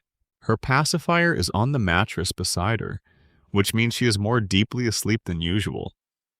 Deeply enough that the pacifier has come loose without waking her, and she has not noticed its absence, and she is simply sleeping. Simply herself, without any of the performance that waking life requires. In sleep, she does not need to be careful. In sleep, she is just Maggie, 1 year old, dreaming something enormous behind those closed eyes, accumulating whatever it is that she is accumulating, building towards something that the show has never shown us, and that remains, like so many things in Springfield, open. The house breathes. Outside, Springfield is doing what it always does at this hour. The plant cooling in its blue-white light, the river running through its geography that changes depending on the episode, Ned Flanders' garden silver in whatever light is available, Moe's tavern dark and locked, the school waiting for morning with the specific patience of buildings that are used in the day and empty at night, the church waiting with the different patience of buildings that are used for the things that happen in the particular hours between midnight and dawn. The streets are quiet. The sundial in the town square casts a shadow in a direction that has nothing to do with any real sun at any real hour. And somewhere, in a hospital room, in the city that is Springfield, in the real Springfield that exists underneath or alongside or in a register that the show cannot access except through the gaps, someone is breathing, very slowly and very evenly. The monitors tracking the slow, steady work of a heart that has been beating since before The Simpsons aired its first episode and has continued beating through all of them. The man on the pillow does not move. He is very far away, or he is very close, depending on how you understand the geography of dreaming.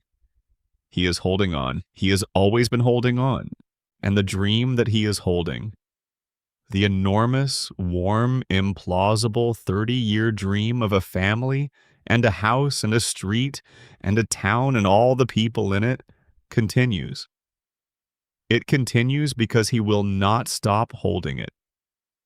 It continues because the love that built it is strong enough to sustain it. It continues because somewhere in the ambient noise of the hospital room, a familiar voice is talking about something small and important. And as long as that voice is there, the dream has something to reach toward. You are in that dream now. You have been in it for this whole night, since the moment the intro began, and Springfield appeared around you in the specific way it always appears. Yellow and improbable and entirely itself. You are a guest in the warmest dream anyone has ever constructed. And now the dream is settling you down, gently the way a good dream settles its guests when it is time for the deeper kind of sleep. The questions have softened. The mysteries have become gentle. The town has done what it always does at this hour, which is to hold still and breathe and ask nothing of anyone. Let the questions float. Let the mysteries become background. Let the plant hum and the river run, and the family sleep in their several rooms in their yellow house on their impossible street, in their town that cannot be found on any map because it does not need to be found. You know where it is. It is in you. It has been in you since the first time you heard the theme. That particular ascending marimba and orchestra opening that has been playing since 1989 and that your body recognizes before your mind does. The way bodies always recognize home before minds do. It is in you because you let it in, and because it is the kind of thing that, once let in, does not entirely leave. You can rest now. You can put down the evening and the day and the weight of whatever the week has asked of you. Springfield will be here. It is always here. The loop holds. It has always held. It will hold through the night and through whatever morning brings, and when you come back, tonight, tomorrow, whenever, the house will be lit, and the family will be there, and the table will be set, and nothing essential will have changed. Homer will be on the couch. Marge will say his name. He will smile. Sleep. End of script. Total running time at recommended 0.90x. 11 lab speed. Approximately 6 to 7 hours. YouTube chapter markers place at start of each numbered section header. Background audio recommendation. Soft ambient house sounds. Distant television. Mild night noise. 8 to 12% volume beneath narration throughout. Fade out music recommendation, something soft and brass led from the show's score, beginning at sleep in the final closing. 11 Labs final export settings. Voice. George or Daniel. Deep warm narrator preset. Speed. 0.90. Stability. 0.75. Similarity boost. 0.80 style. Exaggeration, 0.15. Speaker boost on post-processing. Add 800 milliseconds silence between paragraphs, 3,000 milliseconds between sections. Bonus section, Springfield and the grief the show never names. There is something, The Simpsons. That is so quiet and so consistent that it is easy to miss. It grieves. Not dramatically, not in the way that prestige to drama grieves, with sustained storylines and characters who are visibly changed by loss and arcs that acknowledge the weight of what has been taken. The Simpsons grieves in passing, in the small moments between the jokes, in the images that the show lets linger a beat longer than the comedy requires. The most famous example is also the simplest, a scene that is not even a scene really, but an image. Homer, alone on the couch, the television on, a half-eaten bag of chips on the cushion beside him. The house is quiet. The family is elsewhere. And Homer sits in the specific stillness of a man who is, for a moment, aware of time. Aware that this moment, this couch, this arrangement of a life that he did not choose as carefully as he could have, but that he loves completely, is temporary. That everything he has is moving, however slowly, towards something he cannot see from here. The image lasts for a few seconds, usually. Then the show cuts to the next scene, or the joke arrives, or Marge calls from another room, and Homer answers, and the stillness breaks, and the show continues. But the image was there, the grief was there. This is what The Simpsons has always understood that separates it from most long-running comedies. That the comedy and the grief are not opposites. That a show about people who love each other is necessarily a show about loss, because love and loss are the same motion. To love something is to be aware that it will end or change or be taken from you. To love your children is to be engaged in the slow, constant process of releasing them. To love a spouse or a parent or a friend is to be, every day, in the presence of someone you will eventually lose or who will eventually lose you. The Simpsons is about this. It has always been about this. The comedy is not a disguise for the grief. The grief is not a darkness that undercuts the comedy. They are the same thing, seen from different angles. The reason Homer's clumsiness is funny is because we love him. The reason his love for his family is moving is because we know it cannot last forever. The floating timeline is the show's response to this knowledge. If you cannot prevent loss, if time always moves and the children always grow and the parents always age and everything you love is always slowly becoming the past, then the one thing available to an animated show with a large enough cultural footprint is this. Freeze it. Stop the clock. Hold the moment. Not because the moment is perfect. Homer's life is not perfect. The family is not perfect. Springfield is, as we have discussed at great length tonight, a deeply imperfect place with serious structural problems and unresolved mysteries and a slow-moving environmental catastrophe that everyone has agreed not to fully acknowledge. But it is theirs, and it is ours. And the freezing of it, the holding of it, the refusal of the floating timeline to let any of these people move forward into the losses that moving forward would inevitably bring. This is grief. This is the show's grief. It's grief for the families its viewers bring to it. The families whose specific configurations are always temporary, always in the process of changing into something else. It's grief for the childhoods that ended, for the parents who have aged or who have died since we started watching, for the versions of ourselves that we were at 12, at 20, at 35, when we first watched certain episodes and laughed at certain jokes and felt for a moment that we were being seen by something. We were being seen. The show has always been watching back. The grief is also specific. The show has killed characters. Maud Flanders, Anya. Edna Krabappel, Gun. Frank Grimes in his bitter episode about a man who does everything right and is destroyed by Homer's inexplicable luck, Gone. Sideshow Bob's various near murders of Bart, diffused each time. Mr. Burns's annual death at various points, always reversed. The show flirts with finality without committing to it, because commitment to finality would be a commitment to the kind of irreversibility that the floating timeline exists to prevent. But the flirtation with finality is its own acknowledgement. The show knows that endings exist. It knows that the characters it loves could, in principle, be taken from it and from us. The hovering near finality is the show admitting that it knows while refusing to act on the knowledge. And this hovering, this sustained, deliberate, compassionate refusal to commit to the loss is perhaps the most generous thing that The Simpsons has ever done for its audience. Because we know the loss is coming.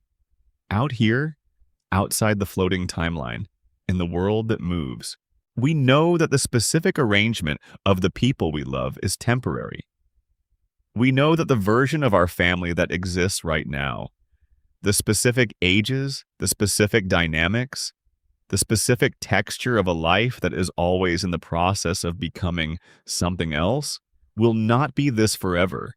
And we cannot freeze it. We do not have a floating timeline. We do not have a judge's decree that can order the passage of time to stop, but Springfield does. And when we visit Springfield, when we come back to the yellow house, when we sit with this family in the specific moment that the show holds permanently, we are, for the duration of the episode, inside a world where the loss has been suspended, where Bart is still 10 and Lisa is still 8, and Homer is still on the couch and Marge is still in the kitchen, and the arrangement is intact and the family is together and nothing has yet been taken. The show is giving us, for the duration of an episode, a stay of execution, a place to rest from the knowledge of everything that is moving. The grief is not the show's subject. The grief is the context for what the show does. And what the show does is this. It insists, season after season, episode after episode, with the patient stubbornness of something that has decided not to let go. It insists that the family is together. It will always insist on this. As long as the show runs, as long as the floating timeline floats, as long as the loop holds, as long as Homer is on the couch and Marge is in the kitchen, and Bart is 10 and Lisa is 8 and Maggie is watching, the family is together. We can rest in that. Tonight, we can rest in that. The grief can wait until morning. Tonight, the family is together, and that is enough. Sleep. Bonus section. Lisa's saxophone and the things we never explain. There is a moment that recurs across the show's history in various forms and configurations that is never quite explained and is never meant to be explained. And that is, in its inexplicability, one of the most beautiful things the show does. Lisa plays her saxophone.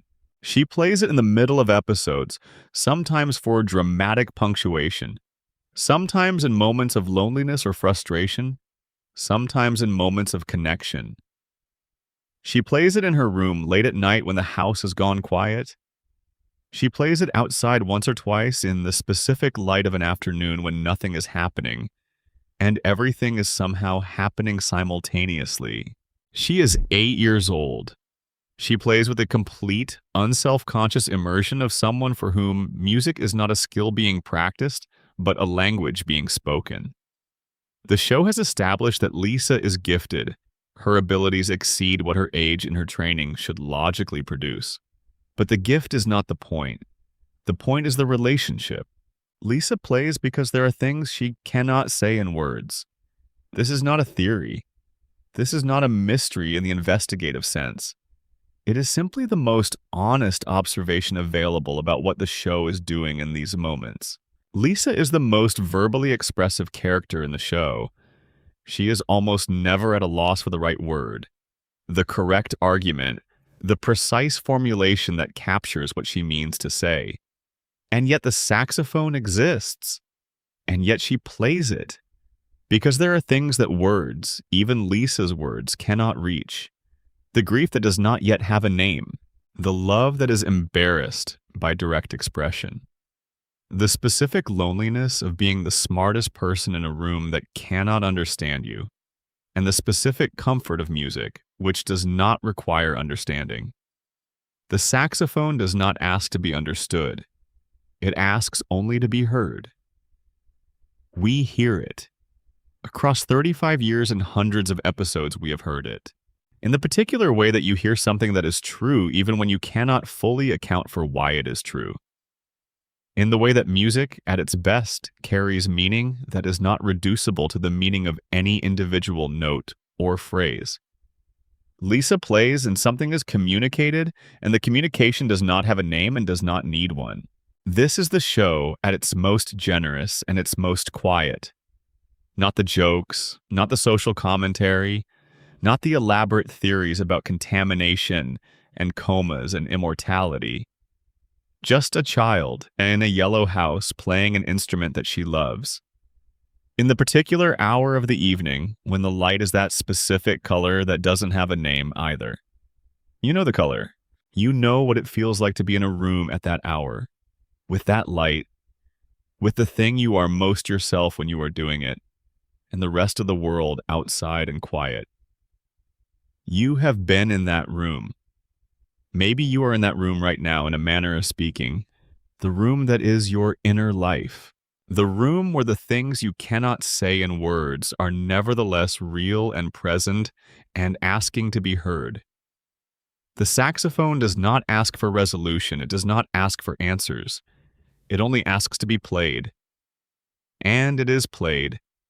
It has been played for 35 years, and it will keep being played. Let the sound of it carry you the rest of the way into sleep. The specific round warmth of a saxophone at the edge of hearing. The girl who is always 8, playing something she cannot say in words, in the house that will always be there, in the town that will never age. It is enough. It is more than enough. Sleep. Bonus section. The couch gag as cosmology. Before every episode of The Simpsons, the family runs home and piles onto their couch. You know this. You have seen it more times than you can count. The opening sequence. Springfield seen from above. The family moving through their separate tracks. Homer at the plant. Bart at school. Lisa at school. Marge and Maggie at the supermarket. All converging on the house. All arriving at the couch at the same moment. All landing in their specific positions in the specific arrangement that the show has been establishing since 1989. And then the couch gag. Something goes wrong with the couch, something impossible, something surreal, something that defies the physics of the room and the house and the town, and sometimes the universe. The couch becomes a rocket. The couch becomes a painting. The family arrives and is absorbed into a different medium entirely. They are stop motion. They are Renaissance painting. They are tiny figures on a model set. They are pixels in a video game. In the most elaborate of the gags, the couch is the endpoint of a journey through the history of art, or the structure of the cosmos, or the interior life of a universe that includes the Simpsons family but extends far beyond them. Every episode begins with the same sequence and ends the same way. The family on the couch. No matter what happened on the journey. No matter what the couch gag did to them. No matter how many dimensions they passed through or how many impossible transformations they underwent on the way home. They end up on the couch together. The couch gag has been interpreted many ways. As a running joke about the show's own formula, as a canvas for guest animators and experimental sequences, as a metric of the show's continued willingness to surprise, to be strange, to resist the calcification that comes to any long-running thing that becomes comfortable with its own identity. But there is a simpler way to understand it that connects to everything we have been discussing tonight. The couch gag is the show's recurring proof of concept. Every episode, it demonstrates the same thing. No matter how far things go, no matter how strange or impossible the journey, the family comes back to the couch. The couch is the fixed point. The couch is home. The couch is the arrangement. These 5 people in these specific positions, in this specific room, that the universe, however it is configured in this episode, is organized to produce. The coma theory would say, the couch is what Homer is dreaming toward. Every dream sequence, every surreal adventure, every impossible detour ends on the couch. Because the couch is the center. The couch is where the family gathers. The couch is the image Homer's dreaming mind is always constructing toward, the endpoint of every journey the dream takes him on. The contamination theory would say, the couch is proof that even a population whose biology has been disrupted by decades of radiation can maintain a center. The specific disruption of the contamination produces strange and impossible and sometimes beautiful mutations, but it does not destroy the center. The family on the couch is the center, surviving everything intact. The floating timeline theory would say, the couch is the reason the timeline floats. As long as they can get back to the couch, as long as the arrangement is possible, as long as the 5 of them can pile onto that piece of furniture at the end of the sequence, the timeline can float. The arrangement is preserved.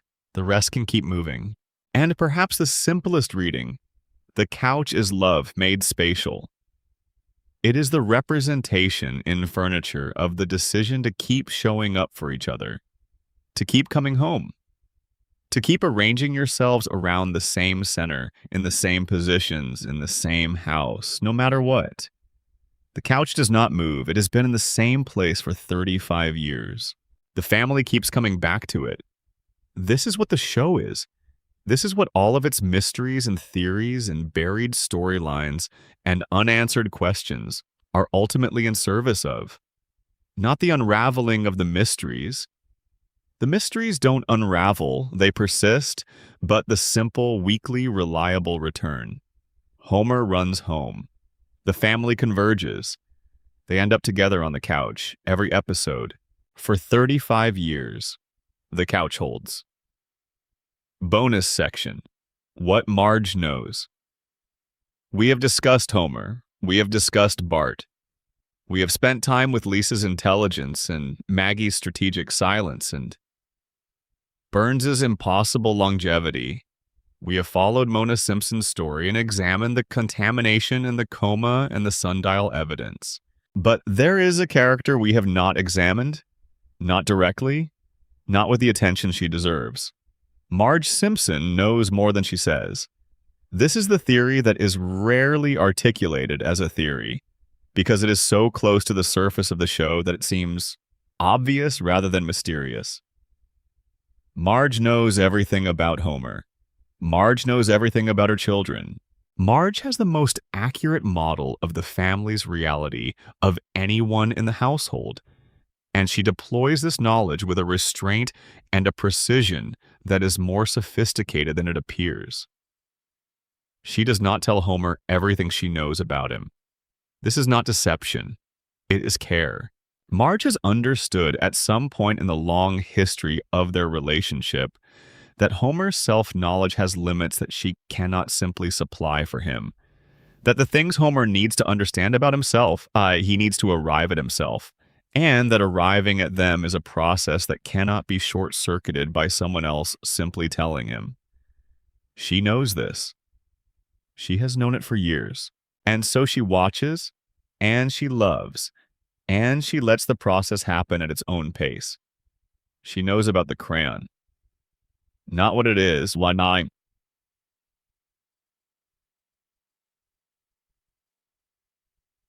She does not know there is a foreign object in Homer's brain, presumably, but she knows that Homer is not fully himself. She knows there is a version of Homer that is more present, more capable, more able to meet her at the level she is operating at, and that she is not always getting that version. She has made her peace with this. She has decided in the specific and daily way that she makes all her decisions that the Homer she has is enough, that the imperfect, cognitively limited, endlessly trying Homer is worth the investment. She has never stopped being invested. 35 years. The same house, the same marriage. The same man who falls asleep in the church pew and eats things he shouldn't, and occasionally causes disasters that require extensive recovery. The same man who, in his best moments, looks at her with an expression of pure and complete gratitude that makes everything he has ever done wrong temporarily irrelevant. Marge has chosen this. She chooses it every day. The mystery of Marge is not about secrets or hidden intelligence or strategic silence, though she has elements of all three. The mystery of Marge is how she does it, how she maintains the love across everything the show has put in the way of the love, how she forgives in the complete way she forgives, not performing forgiveness, but actually releasing things, actually letting them go, actually starting the next morning without the accumulated weight of every previous morning. The show has given us glimpses of what it costs. There are episodes where Marge comes close to leaving, where the marriage is genuinely strained, where the gap between what she wanted and what she has becomes visible and hard to look at. These episodes never end in departure. They end in recommitment. In Marge choosing again, in the specific deliberate way that she makes choices, to be here. She always chooses to be here. This is the show's most quietly radical act of storytelling, presenting the sustained, daily, chosen commitment to a marriage and a family as the heroic thing. Not the adventures, not the dramatic breaks from routine, not the moments of transcendence or transformation. The staying, the showing up, the being here again tomorrow. Marge is the show's hero. She has always been its hero. Not because she is perfect, she is not perfect, and the show does not pretend she is, but because the thing she does, the thing she has been doing for 35 years, is both ordinary and extraordinary. It is the most ordinary thing: loving your family, showing up, continuing. And it is the thing that, in the actual living of an actual life, is the hardest. Marge does it. She keeps doing it. And in the yellow house in Evergreen Terrace at the end of this long night in Springfield, she does one last thing. She turns out the kitchen light. She checks the front door. She moves through the house in the way she has moved through it for 35 years, touching things softly, making sure everything is in its place, making sure her family is accounted for. She passes the living room. Homer is on the couch. She looks at him for a moment, then she goes upstairs. The house settles. The night holds.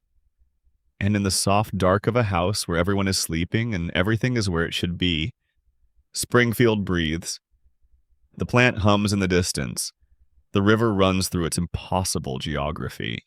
Somewhere, a saxophone plays a note that no one can quite name, and that does not need a name.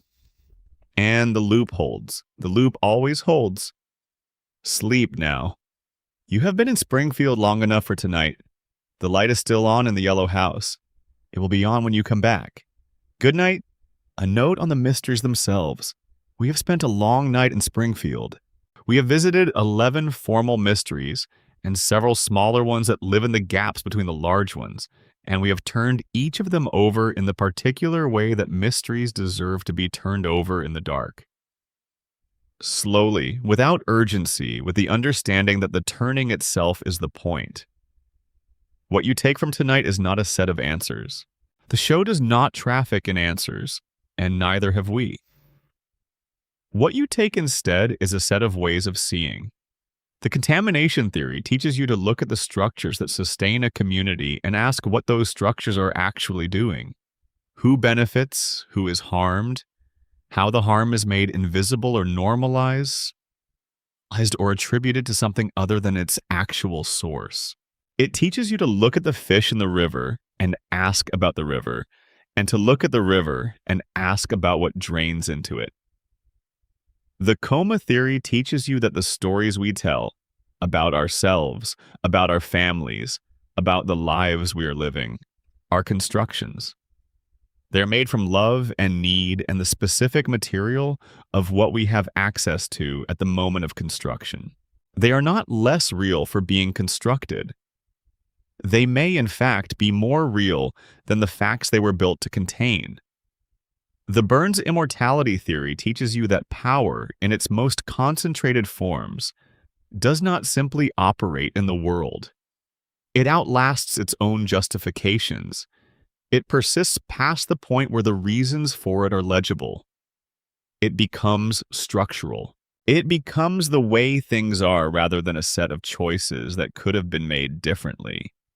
The Maggie theory teaches you that the people you think you know best may be keeping their most important qualities out of your sight. Not to deceive you, to protect something, to preserve the space in which the important work can be done without the interference of expectations.